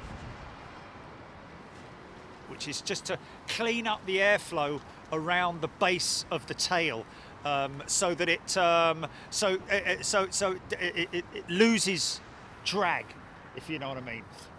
When I talk about drag, we're talking about airflow. If you've got something, that's why the wingtips are the way they are, is because if you have a squared off section, or some parts of the aircraft, like the engines, are very draggy. They cause, when the undercarriage is down, it creates drag. It's almost like throwing out a couple of sandbags behind you and having to, like a ball and chain, you know what I mean? Is the best way to describe it. Like all of a sudden, you're dragging a load of weight behind you. Aero drag. Nice pushback sequence for this 350 with British Airways. You there, GP, or I don't know, what's that? Monarch 757 fan. What a nice day for planes at Heathrow, indeed it is. Tracy B, the bird of prey. Funky shot, funky shot, funky shot. Kinda missed it.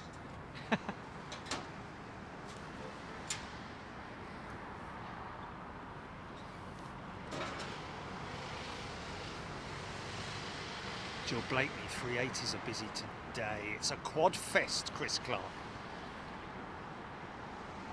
Gary Sibthorpe, you will enjoy flying with... Oh wow, look at that for a turn. Look at that for a nice curve. Seeing it or not. You see that? Not so apparent now. Fortune of our mole. Okay, Rolls-Royce XWB engine start. Not very noisy, got to be honest with you. It's kind of like a very basic start, very bassy sort of like, and that's it. It's not like the long-winded GE90 startup, unfortunately.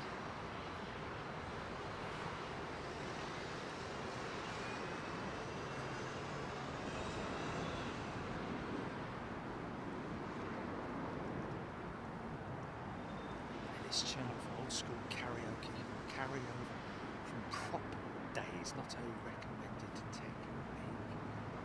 What's that? Oh, Bryden, 747.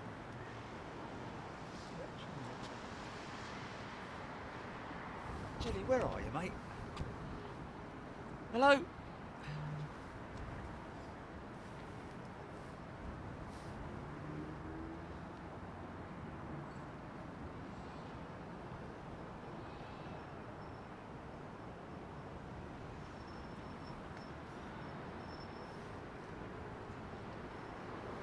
What's going on, mate? Yeah, I can hear you. Just hang up and ring me back, mate. If I just hang up and ring me back. I've been saying, no. I've been saying.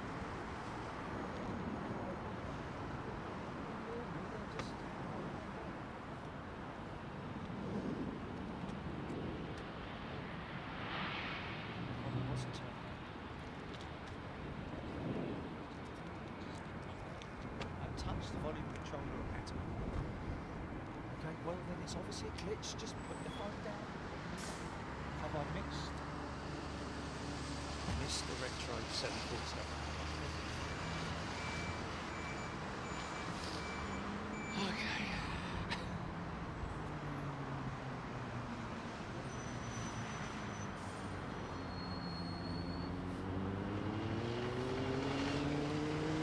This is the big boopy retro, folks. One with the big boopy nose on it. That I did a boop at Frankfurt with. Me. Not somebody else 5,000 miles away. Putting up a t-shirt.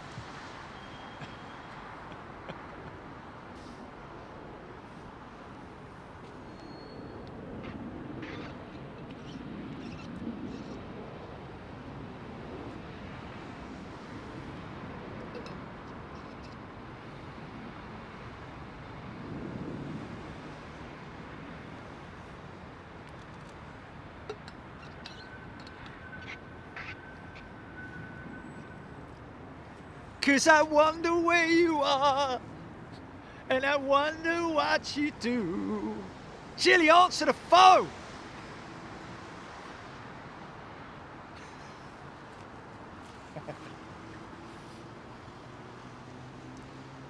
Chrissy, boop the snoot.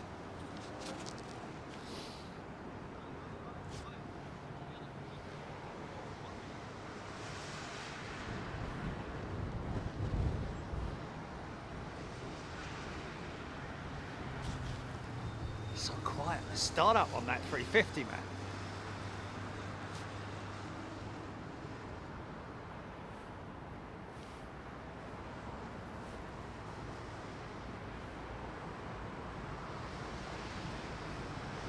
Q8 triple behind the British Airways 350 on finals, Chris Clark saying.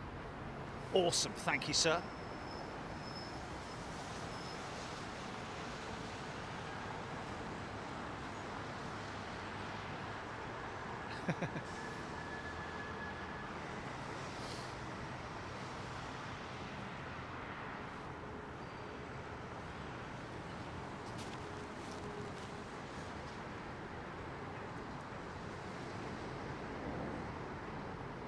Oh, too high for a funky shot, I think. A bit sort of like part and part. Bit of a funky shot. How about it?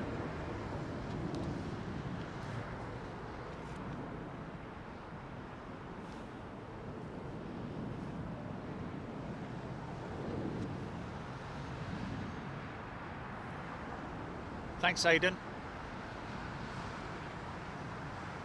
Ian Morrison. awesome 350.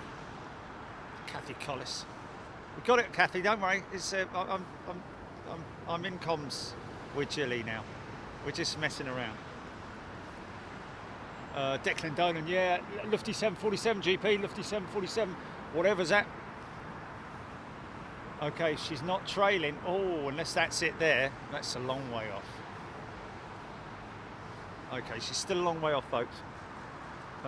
Thanks, Declan.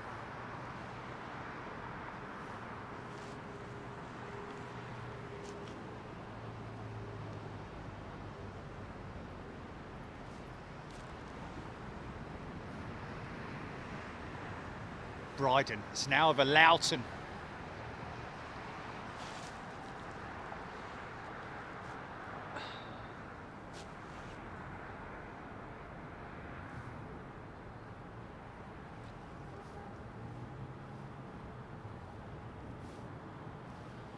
Oh, it's going to be a non-trailer, isn't it? Ah, yeah, that's low, man. She's low. I mean, there is something there, but that's not. Oh, man, I've got to clean this screen, mate. No. Of course not. Of course not. No. If I did, I would have said hello. You know.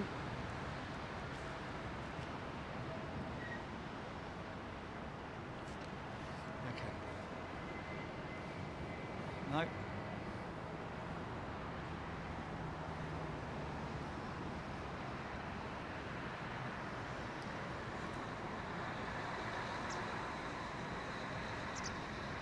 Oh. Oh. Oh, I saw someone mention that. Okay. So it is definitely a slight tailwind I can see here. It has definitely changed. That's maybe why they're a little bit sketchy on the landings, some of them. Because they're landing into a bit of a tailwind. Direct northerly. Yeah.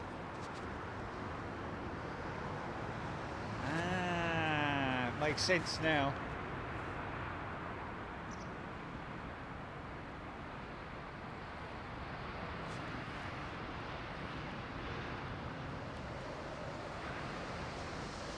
Multiple backup pitot sensors on the A350.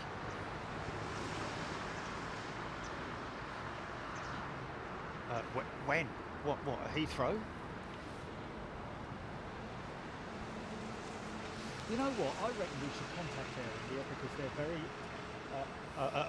approachable, and we could do something outside of them like we did with Nivedita. Maybe get Nivedita. Okay, she's a long way north of me, man. She's a long way north of me, but I might be able to. Hold on a minute. Oh, this is going to be another difficult one because of the bleeding glare. Hold on a minute. I need to pick my.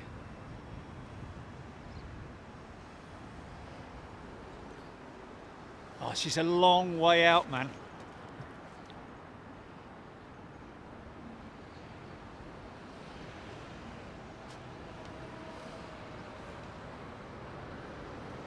I'll try. I'll keep trying.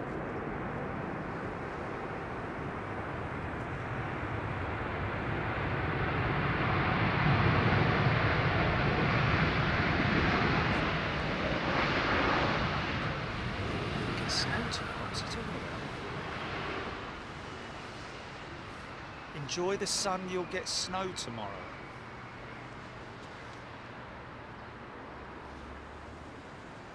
Neil Phoenix, Jerry, enjoy the sun, you'll get snow tomorrow. Liz, hope so. Right, okay, so we've got a reference point now, which should. Oh, come on, man. Oh, mate, really?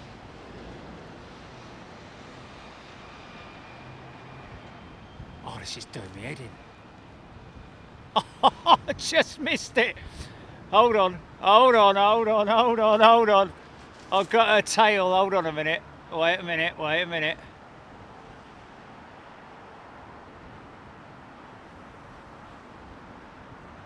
she is.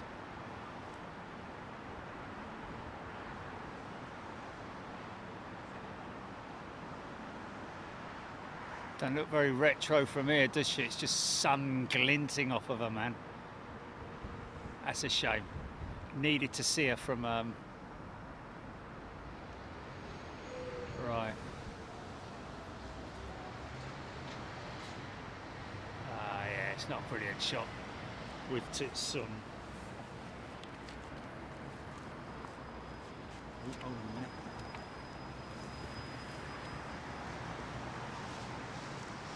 Okay, so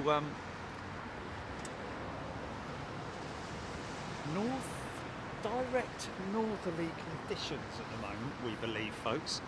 Can you see the sock? See the sock there? These guys landing into, well, call it. It's not a tailwind, is it? It's just a crosswind. Oh dear.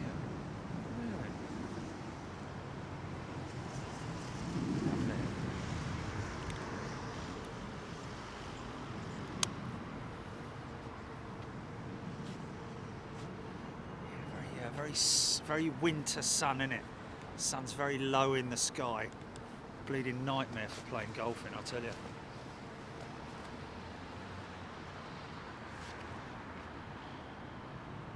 Declan done other lufty 747-8 not far behind it over Chigwell. Oh, another one.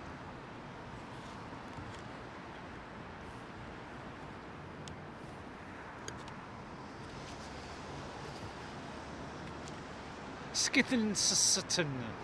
Awesome seeing the Queen from so far away. 'Cause you're so far away from me. So far away from me. You're so far I just can't see. You're so far away from me.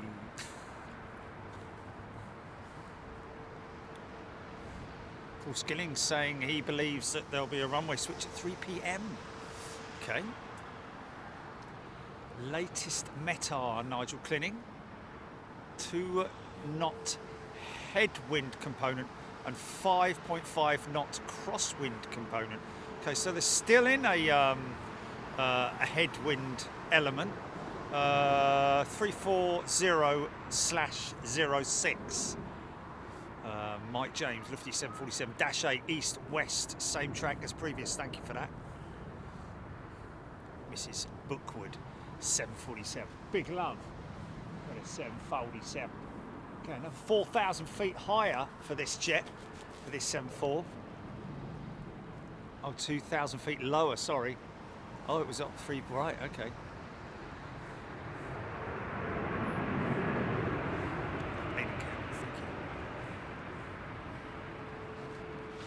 Freeman. Chantal. Trudeau. Thank you, finally. So, crosswind. Oh, Chantal, have you been asking? And I've not answered, my apologies. Sometimes get so caught up in the... Yeah, apologies to anybody who I do miss your comments, folks. I don't have favourite people or anything like that. It's just the fact that I'm obviously filming. A lot of people don't know also that I do all the filming. I do everything. I'm up here on my own. People think that I've got a cameraman here and I just stand here with the, you know, doing the comms and the commentary. Well, that isn't the case. Actually, we're going to do it again. We're going to have another look for her. Hold on.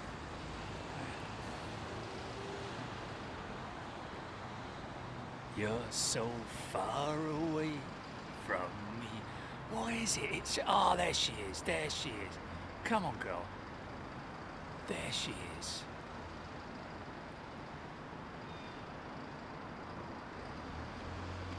Didum, didum, didum.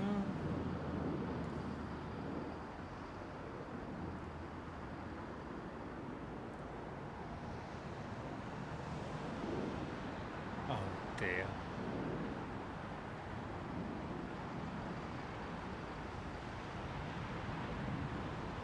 Yeah, no. Can you imagine that? If I had a cameraman No, don't look over there. Look over there. Not over there. Just do that. What's that over there? Go to... No. You're fired. I've only been here 5 minutes. Don't care.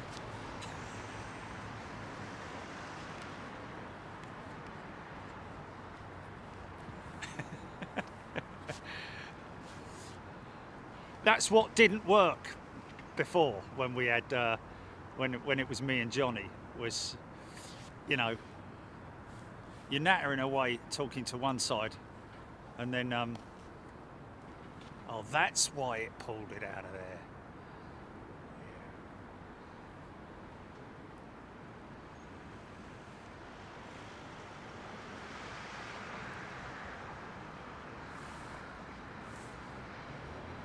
That's why a director, a camera director on using multiple cameras must be hell on earth, literally. Okay, camera 1, can you track number 93? Camera 2, stand by for 93 coming into your shot. Camera 4, right, can we all track 93, please? Not that one!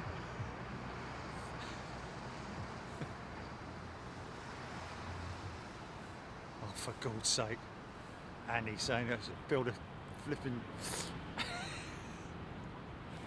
Yeah. No, it's not going to happen, mate. Yeah, it's a cruise, isn't it? Yeah. Flipping all these platforms around the airport. What's going on?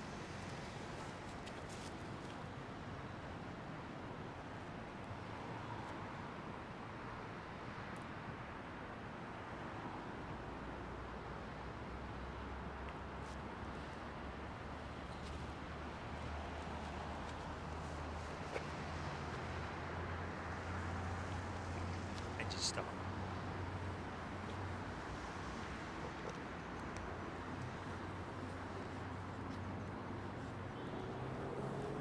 Oh, that's a long story, old Johnny thing. I don't even want to get into it, you know, or even mention it. Yeah.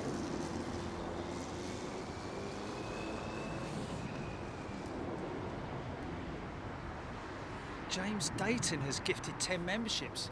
Wow, thanks, James. To do. Thank you everybody who's gifted memberships today, folks.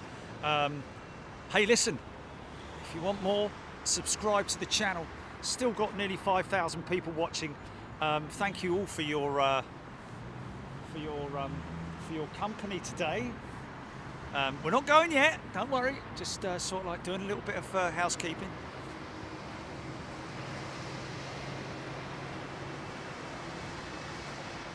Oh, okay, Graham. We got you, Graham. Listen to the start.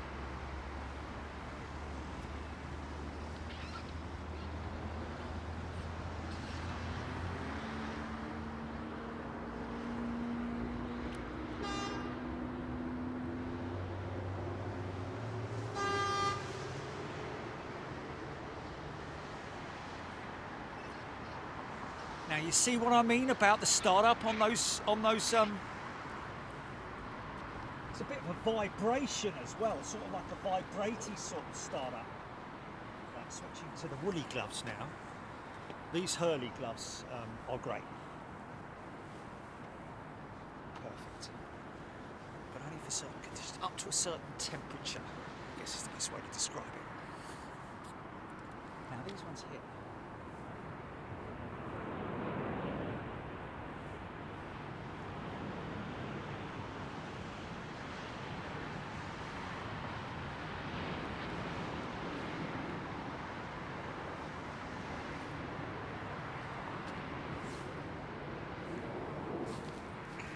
Set of gloves, folks. Last set of gloves. Oh, you can't see them really, can you? Just sort of be around there.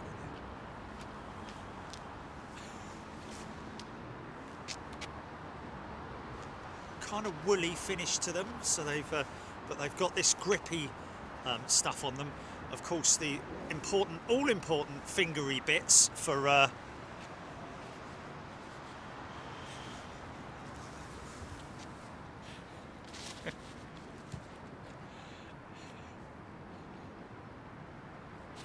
Let's see if it works on the phone. Perfect, perfect, perfect. Works perfectly on the phone.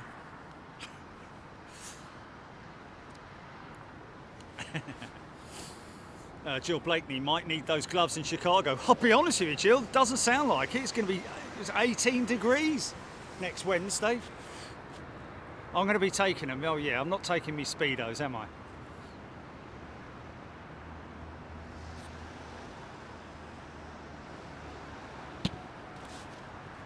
Kevin Beasley, Etihad Dreamliner, due 9 minutes. There's your lufty retro livery. Well, it's not a retro livery, is it? Because it doesn't have the cheat line, but it's all it's missing, really, isn't it?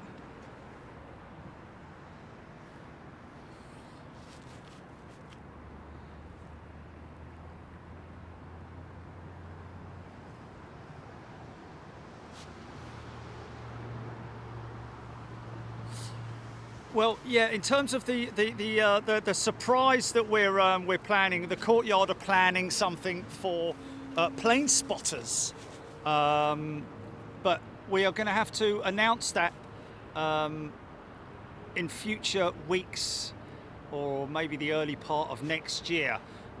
They are putting together a plan, which basically, because the whole problem that they have at the moment is policing people up there. When I say policing, I'm talking about policing the amount of people that go up there. As you can appreciate it, if somebody's spending a decent amount of money, either staying at the hotel or visiting the hotel for a meal, if they're sitting out on the balcony or on the terrace, expecting to see planes, and all they've got is a big load of people standing out there with cameras eating sandwiches and crisps and not spending any money, they can understandably get a little bit upset about that. So, that has been the major issue with as I call it, policing the whole terrace upstairs. It's a totally different thing in terms of the bar around the corner, which has slightly lesser views but still decent enough views. But the thing is that what they're going to do is they're going to introduce a system of pre-booking, where they will be taking bookings initially 10 people at a time, so as not to overcrowd it. And this is during the time when the restaurant is not open. So there'll be 2 4-hour sessions, one morning, one afternoon. And you can pre-book a slot, bit like anything that you're booking for. It is literally a bit of a gamble in terms of like what operations they'll be on. But they will be doing that, and it's not yet though, folks. So don't try and book it yet, because they haven't even got it.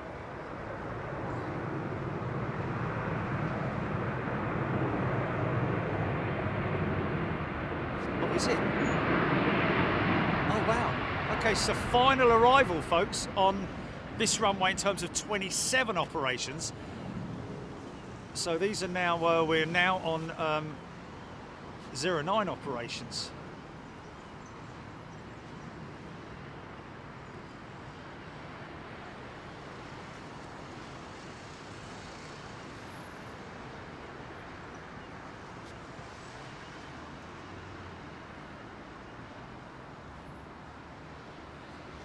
And the decision that was made with Courtyard was based on my feedback and suggestions. Now we're going to have a problem with the fact that my position here is not perfect in terms of arrivals, because we're going to have a lot of lampposts in the way. So do I move?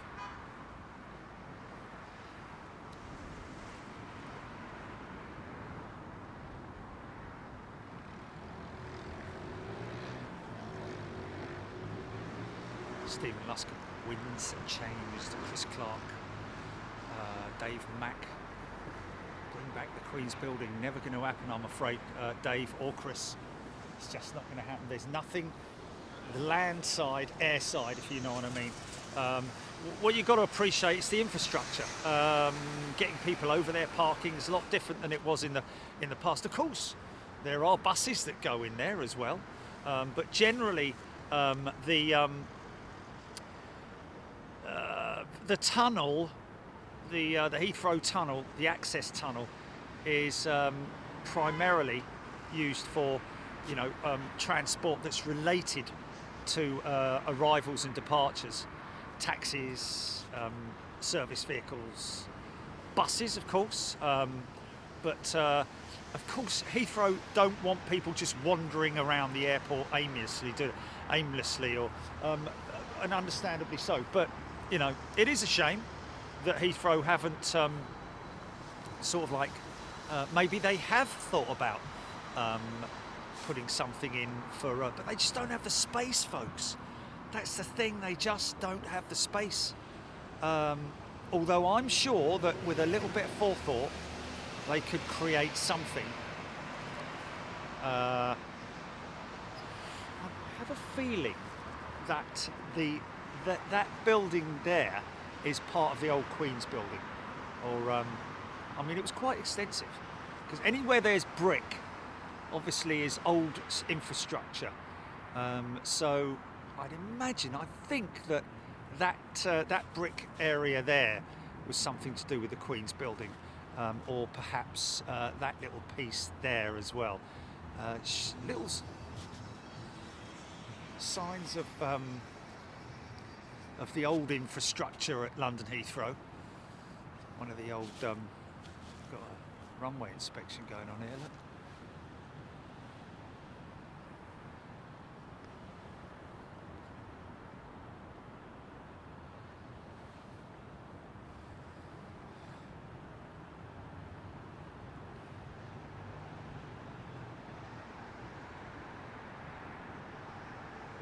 Heathrow Arrow, yes.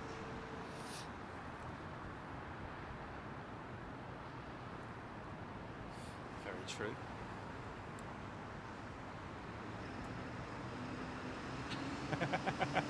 What's that about, Guy Martin?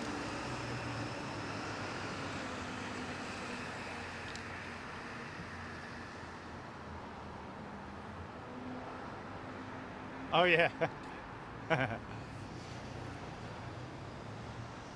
Nick Woodward, wasn't the Queen's building wedged between 1 and 2? Well, if that is the case, then that will be, I'd imagine, sort of like, well, yeah, anywhere across that span there. There's an old brick part there as well, you can see there. New parking lot, infrastructures and air conditioning towers, that hotel. Terminal buildings, terminus, still sending them out on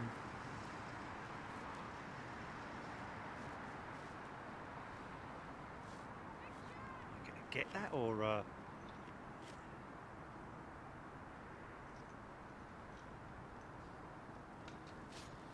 should we walk the camera down a little bit further then?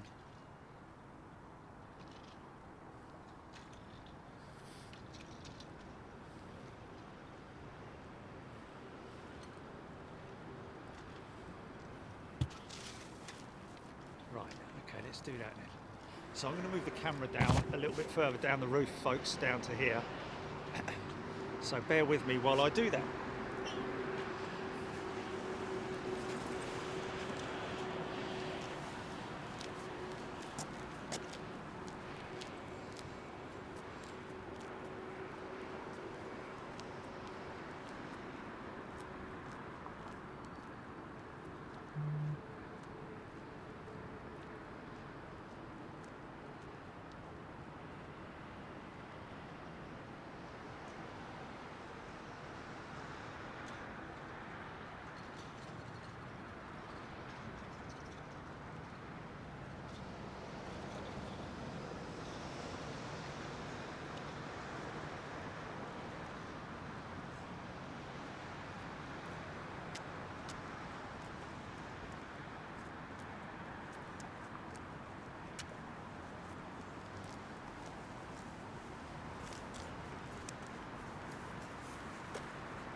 Right, now. Okay. Jerry's roofing services.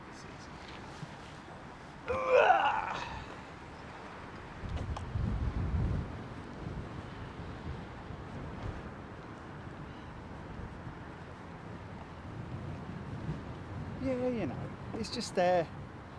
You gotta look at all aspects of safety whilst you're on a roof, even if it's got a vast, you know, area like this. Okay, right, well, we'll get a few arrivals, folks, because well, quite a long way out. So different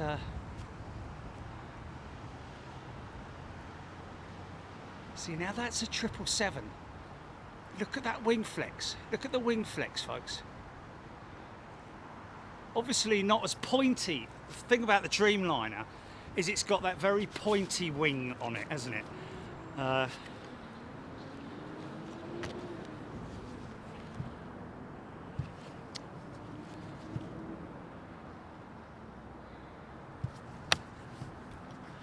Okay.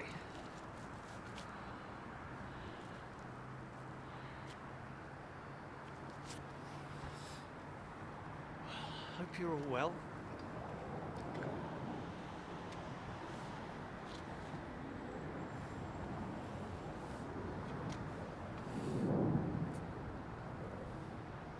So what we got? Lee Cutter, British Airways Neo, first to land.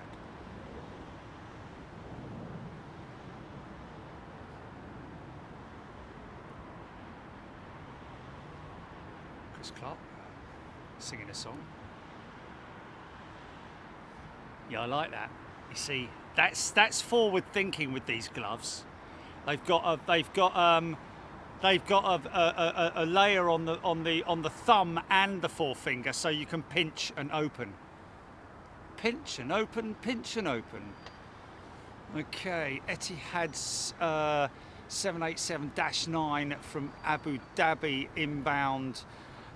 We've got Iran Air's 330-200, long range Japan Airlines 777 in from Tokyo that's been in the holding pattern, obviously awaiting for the runway switch. From Las Vegas, we got BA 274, sorry, A350-1000 in from Las Vegas. I did say that, I think.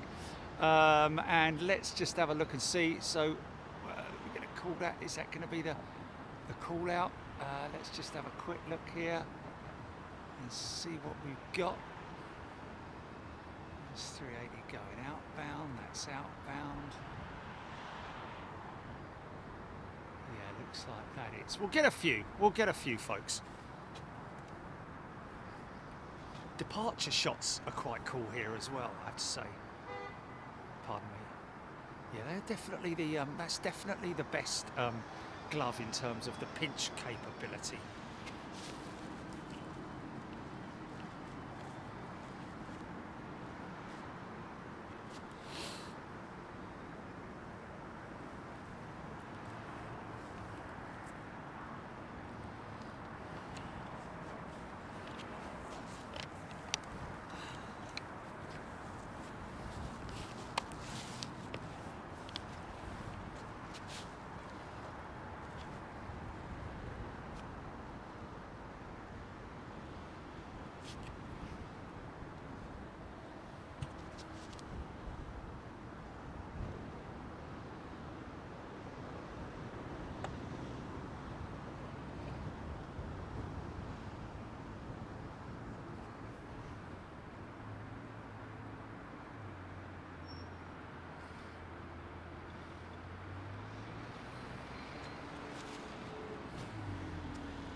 Flex.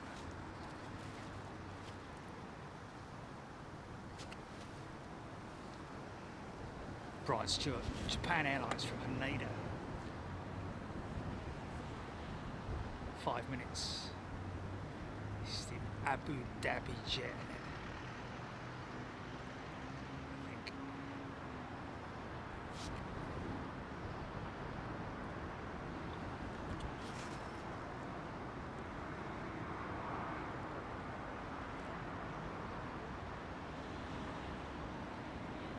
Yeah, very D-rated.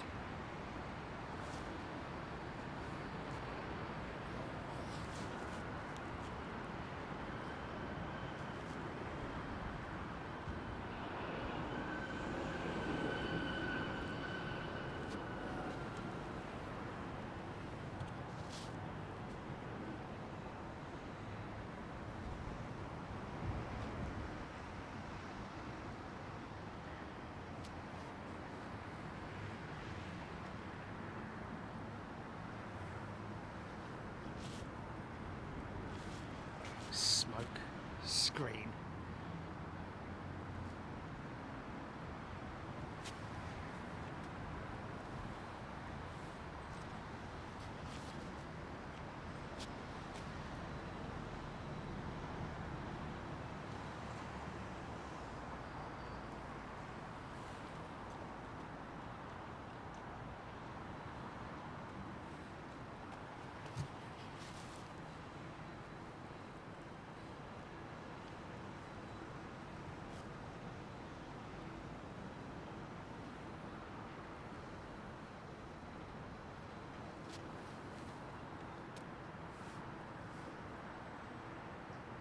Ian Hanna, thank you. Aidan Campbell, Avianca 787-8 Dreamliner from Bogota, 3 minutes away. That should make a noise.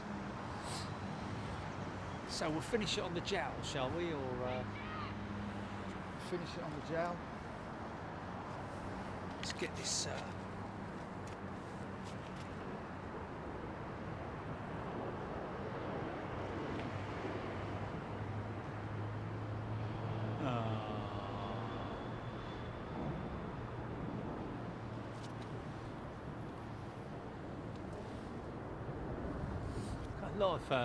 Got a lot of animal fans, and I kittens and cats and dogs.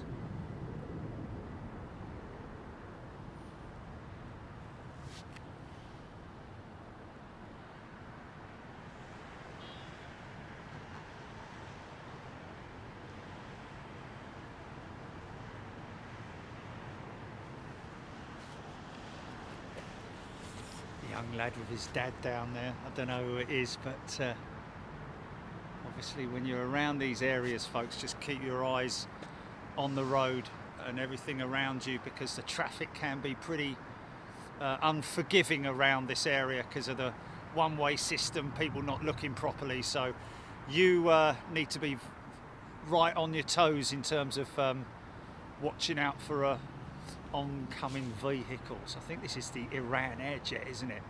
So this will be a very soft landing and a very D-rated one at that. Although she is coming in pretty hot.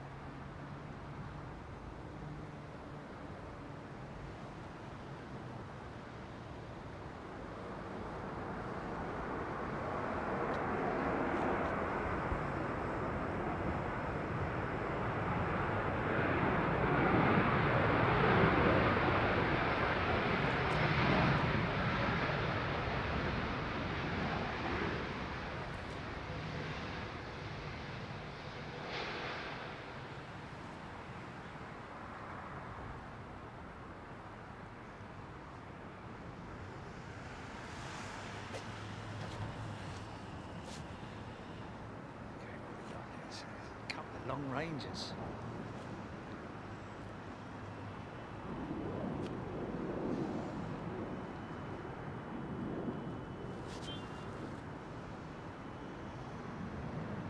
Watch your vector, Victor. Oh, was there no reverses on number one? Was there? Oh, I missed that. Oh, okay. Oh dear, that's not good. Neil Beattie. Beady-eyed Neil. Noticing that I'll have to rewind that. Have a look. Tony Chuty. Cat always looks up. See you, mate. Take care.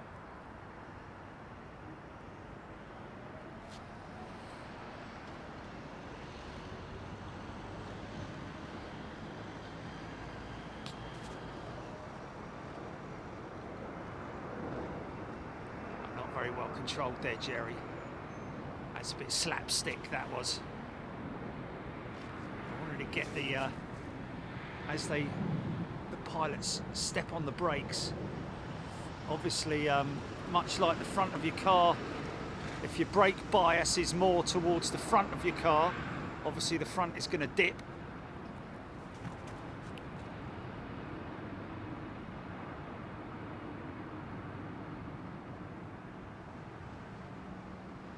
And the same on aeroplanes. If the brakes are applied on an aeroplane, basically the front end is going to dip because there's no brakes on the front. So obviously the inertia is just going to, ooh, scary copter.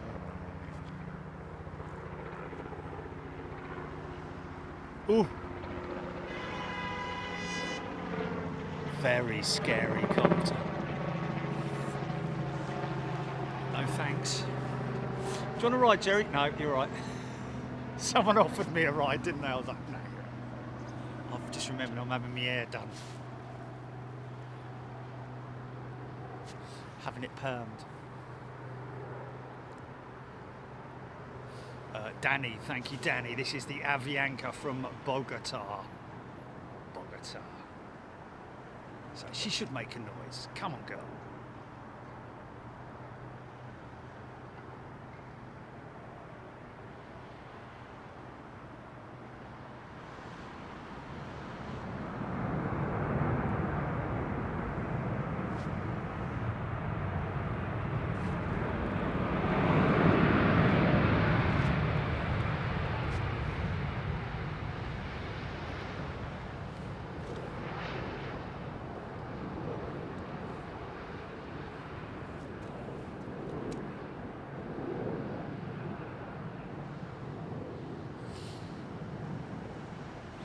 Those pilots on board that Iran Air jet will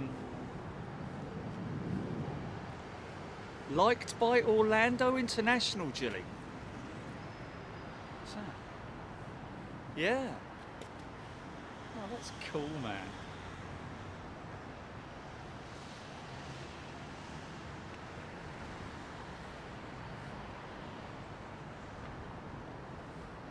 Tony Rivers flew on a helicopter once over New York. Once is enough, he's saying. He's his own radio show, isn't it? Tony Rivers. Perfect name for a DJ.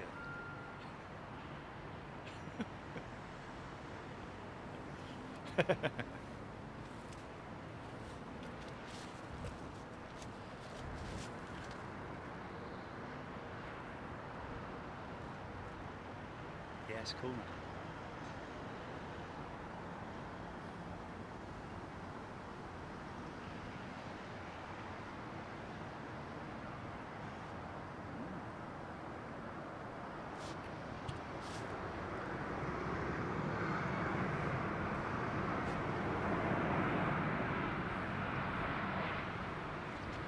Got James Dayton. I think I missed James gifting 10 memberships. Thanks, mate.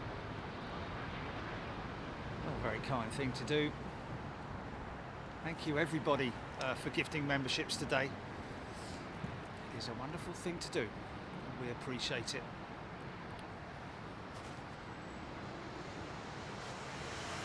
Wider than a smile.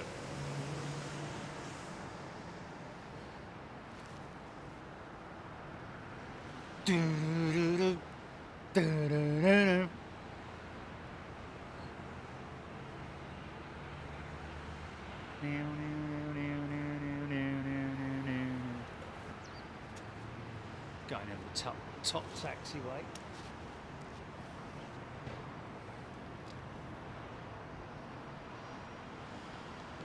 Yeah, God's sake.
Well, that's your lot, folks. Next stop is Chicago. We will obviously be putting the posts out regarding Chicago. You will be able to track us. We'll hand out the flight number on the day, and we will give you updates as well as to our expected times. Oh, might have a bit of a funky shot here. Hold on a minute.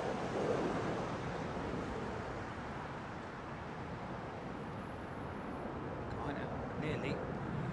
Flipping thing got in focus. Yeah. So stand by your apps. Important that you do that. You can download the app absolutely free of charge. No in-store apps purchases or anything stupid like that. It is 100% free, and we built the app purely as another tool for you folks to be alerted if your YouTube one should fail.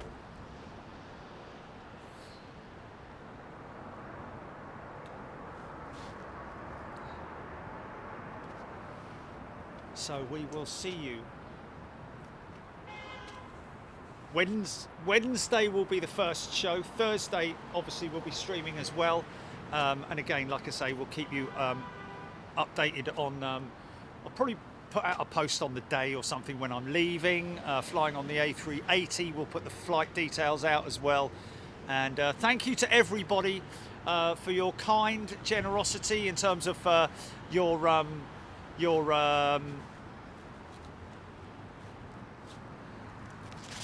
gifting of memberships. We really appreciate it, and everybody really for getting involved in the show. We've had another great time with you, and we really appreciate it. Thank you to everybody. London is 5 hours ahead of Chicago indeed, Aidan. Thank you very much indeed. Thank you everybody for your kind thoughts on giving me wishes on a safe journey indeed. Other than that, thank you London Heathrow. Thank you to the LFB. What's that, GP? 6 hours at Chicago, by the way. Mind you, that's soon going to become 5 hours, isn't it? Because of the time change and all that kind of malarkey, isn't it? No, it's going to go the other way. I don't know. All right. Always get it wrong. Always got it. No, in the air. No, you're wrong again. You're wrong again. But thanks everybody. Really appreciate your company. Thank you, Jilly. Like I say, thank you to the LFB. Just click on that QR code if you get the chance. You can do it if you're watching post show.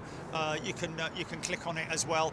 But yeah, you know, even if it's the smallest little thing, it might make all the difference. You know, if we save one person's life or stop somebody from having a house fire or a garage fire or anything like that, it makes me feel fantastic.